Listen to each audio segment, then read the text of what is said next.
सत श्री अकाल, सलाम, नमस्कार, आदाब, सब सत्कार सज्जना नूं जो इस वक्त जिंदगी दे रंगां ते आवाज़ दीआं तरंगां नूं माणदे होए जुड़े ने टिवाणा रेडियो दे नाल। बागां ते रागां दे शहर पटियाला तो मैं परमिंदर सिंह टिवाणा आप सब सज्जना दा स्वागत करदा। भारती समां 7:36 हो चुके ने। सोमवार तो लैके शनिवार तक सवेरे 7 बजे तो लैके 9 बजे तक ते शाम नूं 7:30 बजे तो लैके 9:30 बजे तक मैं परमिंदर सिंह टिवाणा आप जी नाल जुड़दा। ਤੁਸੀਂ ਆਪਣੇ ਇਹਨਾਂ ਪ੍ਰੋਗਰਾਮਾਂ ਨੂੰ ਸਾਡੀ ਵੈਬਸਾਈਟ tiwanaradio.com ਦੇ ਜ਼ਰੀਏ ਲਾਈਵ ਸੁਣ ਸਕਦੇ ਹੋ, ਜਿੱਥੇ ਤੁਹਾਨੂੰ ਆਈਫੋਨ ਤੇ ਐਂਡਰਾਇਡ ਐਪਸ ਦੇ ਲਿੰਕ ਮਿਲਣਗੇ। ਇੰਸਟਾਲ ਕਰੋ। ਟਿਵਾਣਾ ਰੇਡੀਓ ਦਾ ਫੇਸਬੁੱਕ ਤੇ YouTube ਪੇਜ ਦਾ ਲਿੰਕ ਮਿਲੇਗਾ। ਲਾਈਕ ਕਰੋ, ਬੈਲ ਆਈਕਨ ਦਬਾਓ। ਇਹਨਾਂ ਪ੍ਰੋਗਰਾਮਾਂ ਦੇ YouTube ਦੇ ਲਿੰਕ ਤੇ ਰੋਜ਼ਾਨਾ ਖਬਰਾਂ ਦੇ ਬੁਲੇਟਿਨ ਦਾ ਲਿੰਕ ਤੁਸੀਂ ਆਪਣੇ WhatsApp ਨੰਬਰ ਤੇ ਮੰਗਵਾ ਸਕਦੇ ਹੋ। ਆਪਣਾ WhatsApp ਗਰੁੱਪ ਨੰਬਰ ਹੈ 9876309655। ਪਟਿਆਲਾ ਸਟੂਡੀਓ ਦਾ ਆਪਣਾ WhatsApp ਨੰਬਰ ਹੈ 9876309655। ਇਸੇ ਨੰਬਰ ਤੇ ਸਵੇਰੇ 7 ਤੋਂ 9 ਤੇ ਸ਼ਾਮ ਨੂੰ 7:30 ਤੋਂ 9:30 ਵਜੇ ਦੇ ਲਾਈਵ ਪ੍ਰੋਗਰਾਮਾਂ ਦੇ ਦੌਰਾਨ ਤੁਸੀਂ ਆਪਣੇ ਵਿਚਾਰ ਵੀ ਪੇਸ਼ ਕਰ ਸਕਦੇ ਹੋ ਤੇ ਨਾਲ ਆਪਣੇ ਹੁਣ ਜੁੜਿਆ ਕਰਨਗੇ। ਸ਼ਾਮ ਨੂੰ ਤਾਂ ਪੱਕਾ ਹੀ ਹੈ, ਸਵੇਰੇ ਵੀ ਕੋਸ਼ਿਸ਼ ਕਰਾਂਗੇ ਅਗਲੇ 2-4 ਦਿਨਾਂ 'ਚ ਕਿ ਸਵੇਰ ਦੀ ਹਾਜ਼ਰੀ ਵੀ ਤੁਹਾਡੇ ਨਾਲ ਲੱਗੇ। ਐਡਵੋਕੇਟ ਸੁਰਿੰਦਰ ਸਿੰਘ ਹੋਰਾਂ ਦੀ ਤੇ ਹੁਣ ਸਿਹਤ ਉਹਨਾਂ ਦੀ ਥੋੜੀ ਸਾਜ਼ਗਾਰ ਹੈ ਤੇ ਧੰਨਵਾਦ। ਤੇ ਇਸ ਦੌਰਾਨ ਸਾਡੇ ਇਹਨਾਂ ਪ੍ਰੋਗਰਾਮਾਂ ਨੂੰ ਤੁਸੀਂ ਵੱਖ-ਵੱਖ ਮਾਧਿਅਮਾਂ ਦੇ ਜ਼ਰੀਏ ਸੁਣਦੇ ਹੋ ਤੇ ਪ੍ਰੋਗਰਾਮ ਨੂੰ ਲਾਈਵ ਤੋਂ ਬਾਅਦ ਐਡਿਟ ਕਰਕੇ ਪਾਈਦਾ, ਜਿਸ ਦੌਰਾਨ ਫਿਰ ਤੁਸੀਂ ਉਸ ਐਡਿਟ ਪ੍ਰੋਗਰਾਮ ਦੇ ਨਾਲ ਵੀ ਜਿਹੜਾ ਹੈਗਾ ਜੁੜ ਸਕਦੇ ਹੋ ਤੇ ਉਸ ਦੇ ਵਿੱਚ ਕੁਆਲਿਟੀ ਥੋੜੀ ਬਿਹਤਰ ਹੁੰਦੀ ਹੈ ਤੇ ਨਾਲ ਉਸ ਦੇ ਵਿੱਚ ਫਾਲਤੂ ਜਿਹੜੀ ਡਿਸਟਰਬੈਂਸ ਹੈ ਉਹ ਵੀ ਨਹੀਂ ਹੁੰਦੀ ਤੇ ਉਸ ਦੌਰਾਨ ਉਸ ਤੇ ਵੀ ਤੁਸੀਂ ਜਿਹੜਾ ਲਾਈਵ ਤੋਂ ਬਾਅਦ ਅਗਰ ਸੁਣਨਾ ਹੈ ਸਵੇਰੇ 7 ਤੋਂ 9 ਤੇ ਸ਼ਾਮ ਨੂੰ 7:30 ਤੋਂ 9:30 ਤੋਂ ਬਾਅਦ ਅਗਰ ਪ੍ਰੋਗਰਾਮ ਨੂੰ ਸੁਣਨਾ ਤਾਂ ਤੁਸੀਂ ਫਿਰ ਜਿਹੜੇ ਐਡਿਟ ਕੀਤੇ ਪ੍ਰੋਗਰਾਮ ਹੁੰਦੇ ਆ, ਰਿਕਾਰਡਡ ਪ੍ਰੋਗਰਾਮ, ਉਹ ਸੁਣ ਲਿਆ ਕਰੋ। ਉਹਦੇ 'ਚ ਕੁਆਲਿਟੀ ਗੁੱਡ ਹੁੰਦੀ ਹੈ ਤੇ ਉਹ ਡਾਊਨਲੋਡ ਵੀ ਇੱਕਦਮ ਹੋ ਜਾਂਦੇ ਨੇ। ਤੇ ਰਾਜਨੀਤਿਕ ਚਰਚਾ ਪੂਰੀ ਸਰਗਰਮ ਹੈ ਪੰਜਾਬ ਦੇ ਸਿਰ ਤੇ। ਹਾਲਾਂਕਿ ਚੋਣ ਕਮਿਸ਼ਨ ਨੇ ਵਿਆਹ 'ਚ ਬੀਜ ਦਾ ਲੇਖਾ ਪਾ ਦਿੱਤਾ। ਰੈਲੀਆਂ ਤੇ ਰੋਕ ਹੈ ਜਿਹੜੀ ਉਹ 22 ਤਰੀਕ ਤੱਕ ਵਧਾ ਦਿੱਤੀ ਹੈ ਤੇ ਕਾਂਗਰਸ ਪਾਰਟੀ ਨੇ ਆਪਣੀਆਂ ਸੂਚੀਆਂ ਜਿਹੜੀ ਜਾਰੀ ਕੀਤੀ ਹੈ ਰੌਲੇ ਰੱਪੇ ਤੋਂ ਬਾਅਦ, ਸੋਨੀਆ ਦੀ ਮੋਹਰ ਤੋਂ ਬਾਅਦ। ਪਰ ਇਸ ਦੌਰਾਨ ਜਿਹੜੇ ਨਾਰਾਜ਼ ਨੇ, ਜਿਨ੍ਹਾਂ ਨੂੰ ਟਿਕਟਾਂ ਨਹੀਂ ਮਿਲੀਆਂ, ਉਹ ਭੱਜੇ ਜਾ ਰਹੇ ਨੇ ਬੀਜੇਪੀ ਕੋਲ। ਜੋਗਿੰਦਰ ਸਿੰਘ ਮਾਨ ਹੋਰੀ ਕੇਜਰੀਵਾਲ ਕੋਲ ਚਲੇ ਗਏ ਨੇ। ਹਰਜੋਤ ਕਮਲ ਵਾਲੀ ਪਾਰਟੀ ਚਲੇ ਗਏ ਨੇ, ਮੋਗੇ ਵਾਲੇ। ਤੇ ਲੋਟ ਸਭ ਤੋਂ ਜ਼ਿਆਦਾ ਬੀਜੇਪੀ ਦੇ ਆ ਰਿਹਾ, ਜਿਹਦੀ ਪੰਜਾਬ 'ਚ ਕੋਈ ਨਾ 3 'ਚ ਨਾ 13 ਸੀ ਤੇ ਉਹ 13 'ਚ ਤਾਂ ਸ਼ਾਮਲ ਹੋ ਗਈ ਹੈ ਤੇ ਹੌਲੀ ਹੌਲੀ 3 'ਚ ਵੀ ਹੋ ਜਾਏਗੀ। ਤੇ ਮੇਰੇ ਨਾਲ ਆਪਣੇ ਨਾਲ ਸ਼ਾਮਲ ਹੋ ਗਏ ਨੇ ਐਡਵੋਕੇਟ ਸੁਰਿੰਦਰ ਸਿੰਘ। ਸਵਾਗਤ ਬਾਈ ਜੀ, ਵੈਲਕਮ। ਮਿਹਰਬਾਨੀ ਸੁਰਿੰਦਰ ਜੀ, ਮਿਹਰਬਾਨੀ। ਮੈਂ ਕਿਹਾ ਲੋਟ ਆ ਰਿਹਾ ਸਭ ਤੋਂ ਬੀਜੇਪੀ ਦੇ, ਹੈ ਨਾ, ਜਿਹਨੂੰ ਕੋਈ ਦਲੀ ਤੇ ਨਹੀਂ ਸੀ ਚੜਨ ਦਿੰਦਾ, ਹੈ ਨਾ, ਤੇ ਹੁਣ ਭੱਜੇ ਸੌਦਾ ਲੈਣ ਉਹਦੇ ਕੋਲ ਜਾਂਦੇ ਆ, ਹੈ ਨਾ। ਇਹਨੂੰ ਕਹਿੰਦੇ ਆ ਕਿਸਮਤ। ਖੈਰ ਉਹਨਾਂ ਨੂੰ ਪਤਾ ਸੀ ਵੀ ਇੰਨੇ ਕੁ ਜੋਗੇ ਹੀ ਨੇ ਇਹ। ਤੇ ਇਸ ਦੌਰਾਨ ਸੁਰਿੰਦਰ ਵੀਰ, ਪਹਿਲਾਂ ਆਪਾਂ ਸੂਚੀ ਤੇ ਜਾਰੀ ਕਰਦੇ ਹਾਂ ਕਿ 86 ਉਮੀਦਵਾਰਾਂ ਦੀ ਸੂਚੀ ਜਾਰੀ ਹੋਈ ਹੈ। ਨਵਜੋਤ ਸਿੰਘ ਸਿੱਧੂ ਦੀ ਵੀ ਬਹੁਤੀ ਨਹੀਂ ਸੁਣੀ ਗਈ ਤੇ ਜਿਹੜੇ ਕਹਿੰਦੇ ਸੀ ਕਿ ਜਿਨ੍ਹਾਂ ਨੇ ਕੰਮ ਨਹੀਂ ਕੀਤਾ ਕੱਟੇ ਜਾਣਗੇ, ਬਲਾ ਹੋ ਜੂ, ਫਲਾਹ ਹੋ ਜੂ, ਪਰ ਬਹੁਤ ਸਾਰੇ ਲੋਕ ਟਿਕਟਾਂ ਲੈ ਗਏ ਨੇ। ਸਾਧੂ ਸਿੰਘ ਧਰਮਸੋਤ ਜਾਂ ਹੋਰ ਲੋਕ ਵੀ ਕਾਫੀ ਕਾਮਯਾਬ ਹੋ ਗਏ ਨੇ ਇਸ ਸੂਚੀ ਦੇ ਵਿੱਚ। ਇਸ ਦੌਰਾਨ ਜਿਹੜੇ ਪਾਰਟੀਆਂ ਛੱਡ ਕੇ ਆਏ ਸੀ, ਭਾਵੇਂ ਉਹ ਨਾਜ਼ਰ ਸਿੰਘ ਮਾਨਸ਼ਾਹੀ ਹੈ ਜਾਂ ਹੋਰ ਆਪ ਵਾਲੇ ਨੇ, ਰੂਬੀ ਤੋਂ ਬਿਨਾਂ ਜਾਂ ਖਹਿਰੇ ਤੋਂ ਬਿਨਾਂ, ਬਾਕੀ ਸਭ ਅਜੇ ਵਿਚਾਰੇ ਖਤਮ ਹੀ ਨਹੀਂ ਸਮਝੋ, ਇੱਕ ਪਰਮਲ ਸਿੰਘ ਨੂੰ ਛੱਡ ਕੇ। ਕੀ ਲੱਗਦਾ ਓਵਰਆਲ ਸਿਨੈਰੀਓ? ਤੇ ਸਰੋਤਿਆਂ ਨੂੰ ਮੈਂ ਬੇਨਤੀ ਕਰਦਾ ਕਿ ਜੇ ਤੁਸੀਂ ਕੋਈ ਖਾਸ ਸਵਾਲ ਕਰਨਾ ਤਾਂ ਤੁਸੀਂ ਮੇਰੇ ਕੰਨ 'ਚ ਗੱਲ ਕਰ ਲਿਓ ਤੇ ਮੈਂ ਸੁਰਿੰਦਰ ਸਿੰਘ ਹੋਰਾਂ ਨਾਲ ਗੱਲ ਕਰ ਲਾਂਗਾ। ਤੇ ਅਦਰਵਾਈਜ਼ ਆਪਾਂ ਕਾਲ ਨਹੀਂ ਲਵਾਂਗੇ ਕਿਉਂਕਿ ਥੋੜਾ ਸਮਾਂ ਇਹਨਾਂ ਦਾ ਵੀ ਲੈਣਾ ਹੁੰਦਾ ਤੇ ਇਸ ਕਰਕੇ ਜੇ ਕੋਈ ਖਾਸ ਇਨਪੁਟ ਤੁਸੀਂ ਪਾਉਣੀ ਆ ਉਹ ਮੇਰੇ ਨਾਲ ਗੱਲ ਕਰ ਲਿਓ। ਬਾਕੀ ਆਪਾਂ ਸਵੇਰ ਦੇ ਪ੍ਰੋਗਰਾਮ 'ਚ ਤੁਹਾਨੂੰ ਖੁੱਲ੍ਹਾ ਸਮਾਂ ਦੇ ਦਈਦਾ, ਇੰਨੀਆਂ ਇੱਕ ਸਾਡੀਆਂ ਮਜਬੂਰੀਆਂ ਸਮਝੋ। ਜੀ ਸੁਰਿੰਦਰ ਵੀਰ, ਕੰਟੀਨਿਊ। ਕੀ ਲੱਗਦਾ ਫਿਰ ਕੀ ਕੁਛ ਹੋ ਰਿਹਾ ਹੁਣ? ਦੇਖੋ, ਸਭ ਤੋਂ ਪਹਿਲਾਂ ਤਾਂ ਜਿਹੜੇ ਆਮ ਆਦਮੀ ਛੱਡ ਕੇ ਆਏ ਸੀ ਉਹਨਾਂ ਦੇ ਵਿੱਚ ਨਾਜ਼ਰ ਸਿੰਘ ਮਾਨਸ਼ਾਹੀ ਆ, ਉਹਨਾਂ 'ਚ ਜਗਦੇਵ ਸਿੰਘ ਕਮਾਲੂ ਤੇ ਉਹਨਾਂ 'ਚ ਜਗਤਾਰ ਸਿੰਘ ਜੱਗਾ ਰਾਏਕੋਟ। ਇਹ ਤਿੰਨਾਂ ਦੀਆਂ ਟਿਕਟਾਂ ਜਿਹੜੀਆਂ ਉਹ ਕੱਟੀਆਂ ਗਈਆਂ ਨੇ ਤੇ ਤਿੰਨਾਂ ਦੀ ਜਗ੍ਹਾ ਨਵੇਂ ਚਿਹਰੇ ਆ ਗਏ ਨੇ। ਠੀਕ ਹੈ। ਈਵਨ ਕਿ ਜਿਹੜਾ ਜਿੱਥੋਂ ਤੱਕ ਨਾਜ਼ਰ ਸਿੰਘ ਮਾਨਸ਼ਾਹੀ ਦਾ ਸਵਾਲ ਸੀ, ਉੱਥੇ ਤਾਂ ਕਾਂਗਰਸ ਦੇ ਵੀ 2 ਪਰਿਵਾਰਾਂ ਨੂੰ ਖੁੱਡੇ ਲੈਣ ਲਾ ਕੇ ਸਿੱਧੂ ਮੂਸੇਵਾਲਾ ਟਿਕਟ ਲੈਣ 'ਚ ਕਾਮਯਾਬ ਹੋ ਗਿਆ। ਠੀਕ ਹੈ। ਕੱਲੀ ਰੁਪਿੰਦਰ ਕੌਰ ਰੂਬੀ ਆ ਜਿਹਨੇ ਡਿਪਟੀ ਸਪੀਕਰ ਦੇ ਢੂੰਗੇ 'ਚ ਲੱਤ ਮਾਰ ਦਿੱਤੀ ਆ ਤੇ ਅਜੈਬ ਸਿੰਘ ਭੱਟੀ ਦਾ ਬੋਰੀ ਬਿਸਤਰਾ ਗੋਲ ਕਰ ਦਿੱਤਾ। ਕਿਸੇ ਟਾਈਮ ਦਾ ਬਿਊਰੋਕਰੇਟ ਸੀਗਾ ਤੇ 2 ਚੋਣਾਂ ਜਿੱਤਿਆ ਸੀਗਾ। 2 ਚੋਣਾਂ ਜਿੱਤਣ ਤੋਂ ਬਾਅਦ ਤੇ ਤੀਸਰੀ ਚੋਣ 'ਚ ਉਹਦੇ ਨਾਲ ਤਾਂ ਵਿਚਾਰੇ ਨਾਲ ਉਹ ਹੋਈ ਜਿਹੜਾ ਕੁਝ 2007 'ਚ ਵੀਰ ਦਵਿੰਦਰ ਸਿੰਘ ਨਾਲ ਹੋਇਆ ਸੀ। ਕਿਉਂਕਿ ਵੀਰ ਦਵਿੰਦਰ ਸਿੰਘ ਨੂੰ ਖਰੜ ਤੋਂ ਜਦੋਂ ਉਹ ਜਿੱਤਿਆ ਸੀ ਤੇ ਉਸ ਤੋਂ ਬਾਅਦ ਉਹ ਡਿਪਟੀ ਸਪੀਕਰ ਬਣਿਆ ਸੀ ਤੇ ਉਹਨੂੰ ਬੈਸਟ ਪਾਰਲੀਮੈਂਟੇਰੀਅਨ ਦਾ ਅਵਾਰਡ ਜਿਹੜਾ ਸੀ ਉਹ ਵਿਧਾਨ ਸਭਾ 'ਚ ਦਿੱਤਾ ਗਿਆ ਸੀ ਤੇ ਉਹ ਅਵਾਰਡ ਦੇਣ ਦੇ ਨਾਲ ਦੀ ਨਾਲ ਉਹਦੀ ਟਿਕਟ ਵੀ ਕੱਟ ਦਿੱਤੀ ਗਈ ਤੇ ਉਹ ਰੋਂਦਾ ਸੀ। ਉਹ ਕਹਿੰਦਾ ਬੈਸਟ ਪਾਰਲੀਮੈਂਟੇਰੀਅਨ ਦਾ ਅਵਾਰਡ ਤਾਂ ਦੇਤਾ, ਨਾਲ ਜਿਹੜੀ ਟਿਕਟ ਕੱਟਤੀ ਹੈ ਇਹ ਕਿਹੜਾ ਅਵਾਰਡ ਮੈਨੂੰ ਦਿੱਤਾ ਵਾ। ਠੀਕ ਹੈ, ਤੇ ਮਤਲਬ ਇਹ ਆ ਵੀ ਕਾਂਗਰਸ ਦੇ ਅੰਦਰ ਡਿਪਟੀ ਸਪੀਕਰ ਦਾ ਉਹਦਾ ਜਿਹੜਾ ਬੜਾ ਖਤਰਨਾਕ ਆ। ਮੈਨੂੰ 2007 ਤੇ 2022 ਦੋ ਚੀਜ਼ ਯਾਦ ਰਹਿਣਗੀਆਂ ਕਿ ਦੋਨੋਂ ਡਿਪਟੀ ਸਪੀਕਰ ਜਿਹੜੇ ਸੀਗੇ ਵਿਚਾਰਿਆਂ ਦੀ ਦੋ ਦਾ ਬੋਰੀ ਬਿਸਤਰਾ ਗੋਲ ਕਰ ਦਿੱਤਾ ਤੇ ਰੁਪਿੰਦਰ ਕੌਰ ਰੂਬੀ ਜਿਹੜੀ ਬਠਿੰਡਾ ਦਿਹਾਤੀ ਤੋਂ MLA ਸੀ, ਆਮ ਆਦਮੀ ਪਾਰਟੀ ਵੱਲੋਂ ਜਿੱਤੀ ਸੀ ਤੇ ਹੁਣ ਲਿਆ ਕੇ ਉਹਨੂੰ ਬਲੌਰ ਤੋਂ ਜਿਹੜਾ ਉਤਾਰ ਦਿੱਤਾ ਗਿਆ। ਠੀਕ ਹੈ, ਹੁਣ ਇਸ ਤੋਂ ਅੱਗੇ ਚੱਲੀਏ। ਸਭ ਤੋਂ ਪਹਿਲਾਂ ਜੇ ਆਪਾਂ ਆ ਜਾਈਏ ਤੇ ਫਾਜ਼ਿਲਕਾ ਜ਼ਿਲ੍ਹੇ 'ਚ ਅਬੋਹਰ ਤੋਂ ਸੁਨੀਲ ਜਾਖੜ ਨੇ ਆਪਣੇ ਭਤੀਜੇ ਨੂੰ ਉਤਾਰ ਦਿੱਤਾ ਤੇ ਇੱਕ ਵਿਚਾਰਾ ਨੱਥੂ ਰਾਮ ਜਿਹੜਾ ਕਿਸੇ ਟਾਈਮ ਦਾ ਕਮਿਊਨਿਸਟ ਹੁੰਦਾ ਸੀ ਤੇ 2000 ਆਪਣੇ ਦੇ ਵਿੱਚ ਮੇਰਾ ਖਿਆਲ 2 ਦੇ ਵਿੱਚ ਇੱਕ ਬਾਈ ਇਲੈਕਸ਼ਨ 'ਚ ਉਹ MLA ਜਿੱਤਿਆ ਸੀਗਾ।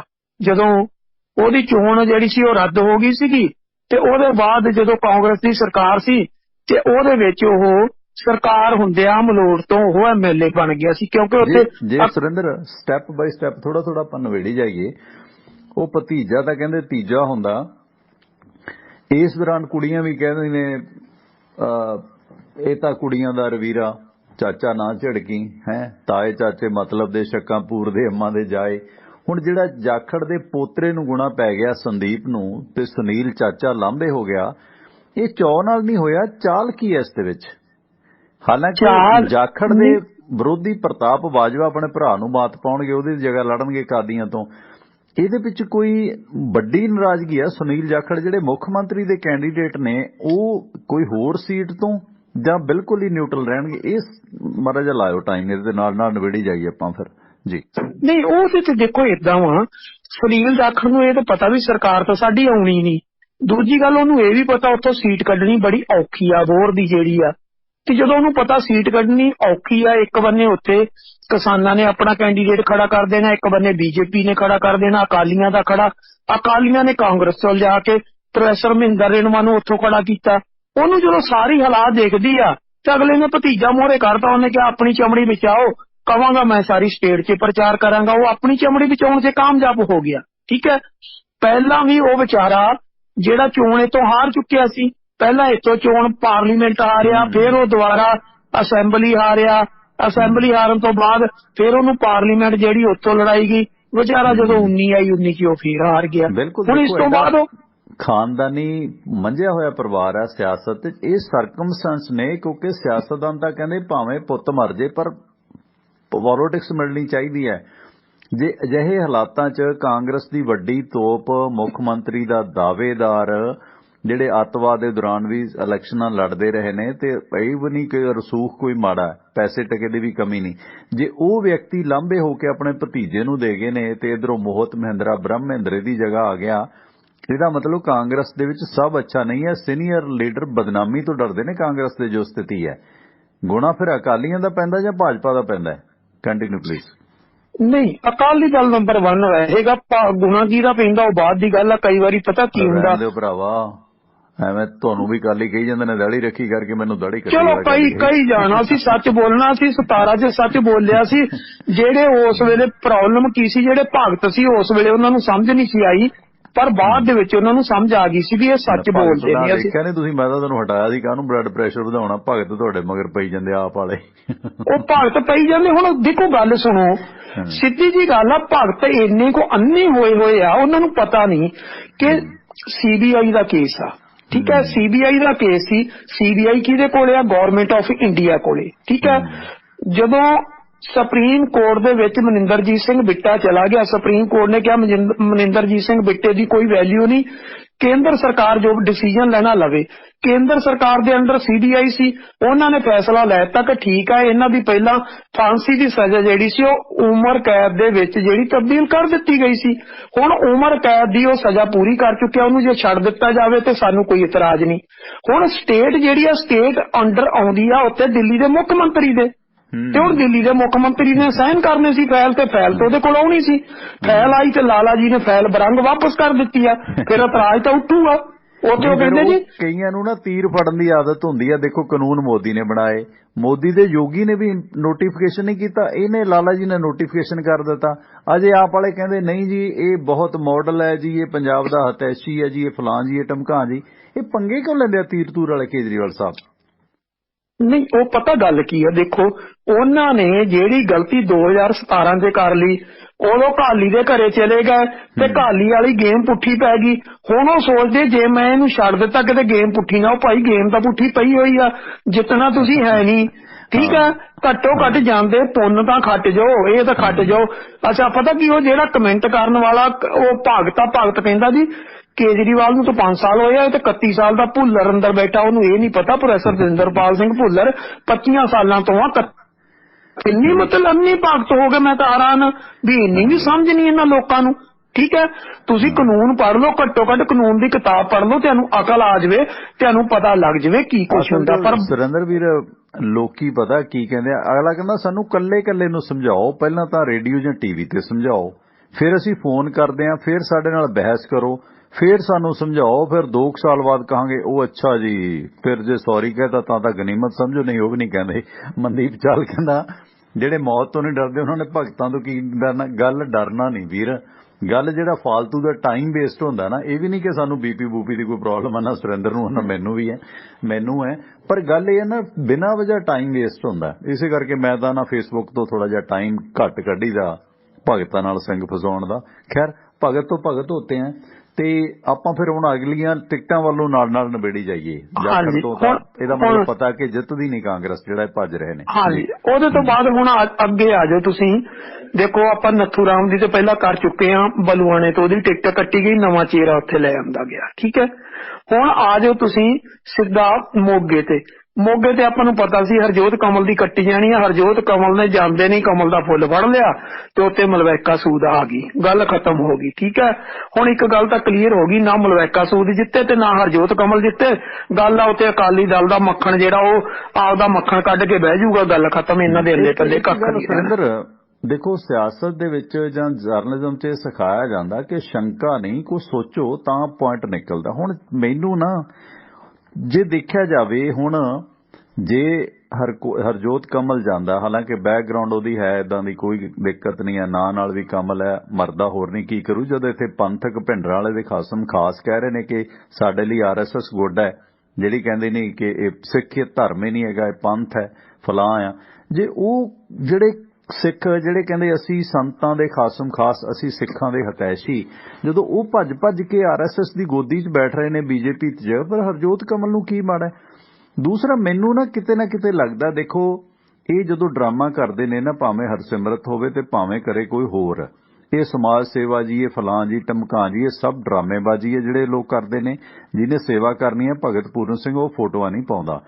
ਇਸ ਸਿਲਸਿਲੇ ਵਿੱਚ ਜਿਹੜੀਆਂ ਤਿਕੜਮਬਾਜ਼ੀਆਂ, ਹੁਣ ਸੋਨੂ ਸੂਦ ਆ, ਠੀਕ ਆ ਬਾਲੀਵੁੱਡ 'ਚ ਵਧੀਆ ਚੱਲਦਾ, ਪਰ ਕਰੋਨਾ ਦੇ ਦੌਰਾਨ ਜੋ ਇਹਨੇ ਡੋਨੇਸ਼ਨ ਕੀਤੀ ਤੇ ਸਾਡੇ ਪੰਜਾਬੀ ਲਾਣੇ ਦੀ ਹਾਲਾਤ ਇਹ ਹੈ ਕਿ ਮਤਲਬ ਮੈਂ ਨਾ ਕਵਾਂ ਉਹ ਲਫ਼ਜ਼ ਜਿਹੜਾ ਇਹਨਾਂ ਦੇ ਲਈ ਸੂਟ ਕਰਦਾ ਬਹੁਤਿਆਂ ਦੇ ਲਈ, ਯਾਰ ਉਹ ਪਾਥੀਆਂ ਨਾਲ ਬਹਿ ਕੇ ਨਾ ਫੋਟੋਆਂ ਖਿਚਾ ਰਿਹਾ। ਉਹ ਮੈਂ ਕਿਹਾ ਐਵੇਂ ਨਾ ਟੀਟਣ ਲੜਾੜੀ ਮੁੜ ਕੇ ਟੀਟਣੇ ਮਾਰਦਾ ਬੰਬੇ ਨੂੰ ਭੱਜੇਗਾ।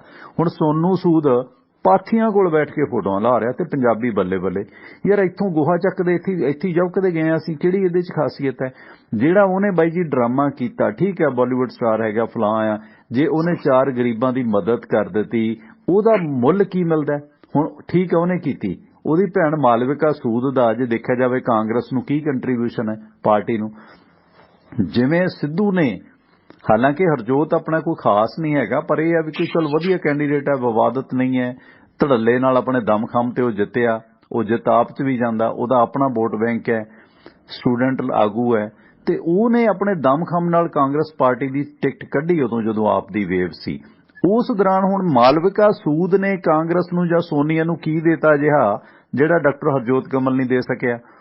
ਕੁਝ ਵੀ ਹੈ, ਉਹਨੇ ਉੱਥੇ ਐਸਐਸਪੀ ਨਾਲ ਪੰਗਾ ਲਿਆ, ਕੁਝ ਵੀ ਕਰਿਆ, ਇਹ ਨਹੀਂ ਕਿ ਆਪਾਂ ਨੂੰ ਜਾਣਦਾ, ਪਰ ਮਾਲਵਿਕਾ ਸੂਦ ਦਾ ਕੀ ਆਊਟਪੁੱਟ ਹੈ, ਕੀ ਕਾਂਗਰਸ ਨੂੰ ਉਹਨੇ ਦੇ ਦਿੱਤਾ? ਹੁਣ ਮੈਨੂੰ ਤਾਂ ਕਿਤੇ ਨਾ ਕਿਤੇ ਲੱਗਦਾ ਨਾ ਜੋ ਸਿੱਧੂ ਸਾਹਿਬ ਕਰਦੇ ਨੇ ਕਿ ਇਹ ਵੀ ਕਾਂਗਰਸ ਨੂੰ ਖਤਮ ਕਰਨ ਤੇ ਤੁਲੇ ਨੇ ਤੇ ਆਖਰ ਨੂੰ ਬੀਜੇਪੀ ਦੀ ਗੋਦੀ 'ਚ ਜਾਣਗੇ। ਤੁਹਾਡੇ ਸਾਹਮਣੇ ਹੀ ਹੈ, ਜਦੋਂ ਟਕਸਾਲ ਦੇ ਬੁਲਾਰੇ ਜਾਂ ਹੋਰ ਲੋਕ ਜਾ ਰਹੇ ਨੇ ਤੇ ਸਿੱਧੂ ਜਾਊਗਾ ਤੇ ਕੀ ਫਰਕ ਪੈਂਦਾ?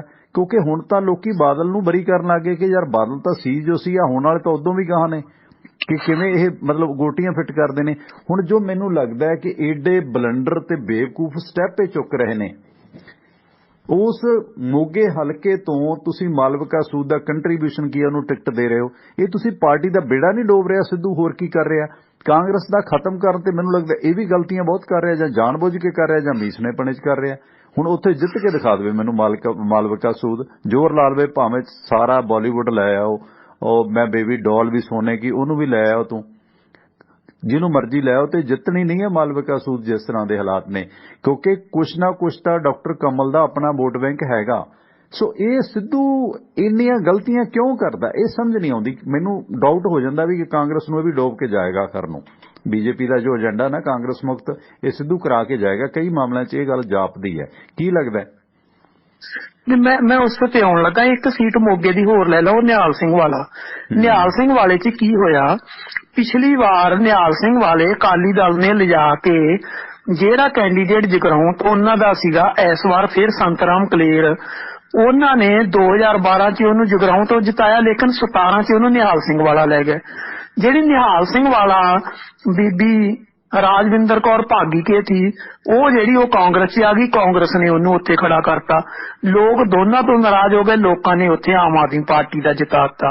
ਹੁਣ ਜਿਸ ਕੈਂਡੀਡੇਟ ਨੂੰ ਅਕਾਲੀ ਦਲ ਨੇ 2017 ਦੇ ਵਿੱਚ ਜਗਰਾਉਂ ਤੋਂ ਟਿਕਟ ਦਿੱਤੀ ਸੀ, ਜਿਸ ਬੀਬੀ ਨੂੰ, ਹੁਣ ਉਹਦੇ ਘਰ ਵਾਲੇ ਨੂੰ ਕਾਂਗਰਸ ਨੇ ਕਾਂਗਰਸ 'ਚ ਲਿਜਾ ਕੇ ਤੇ ਨਿਹਾਲ ਸਿੰਘ ਵਾਲੇ ਤੋਂ ਟਿਕਟ ਦੇ ਦਿੱਤੀ ਆ।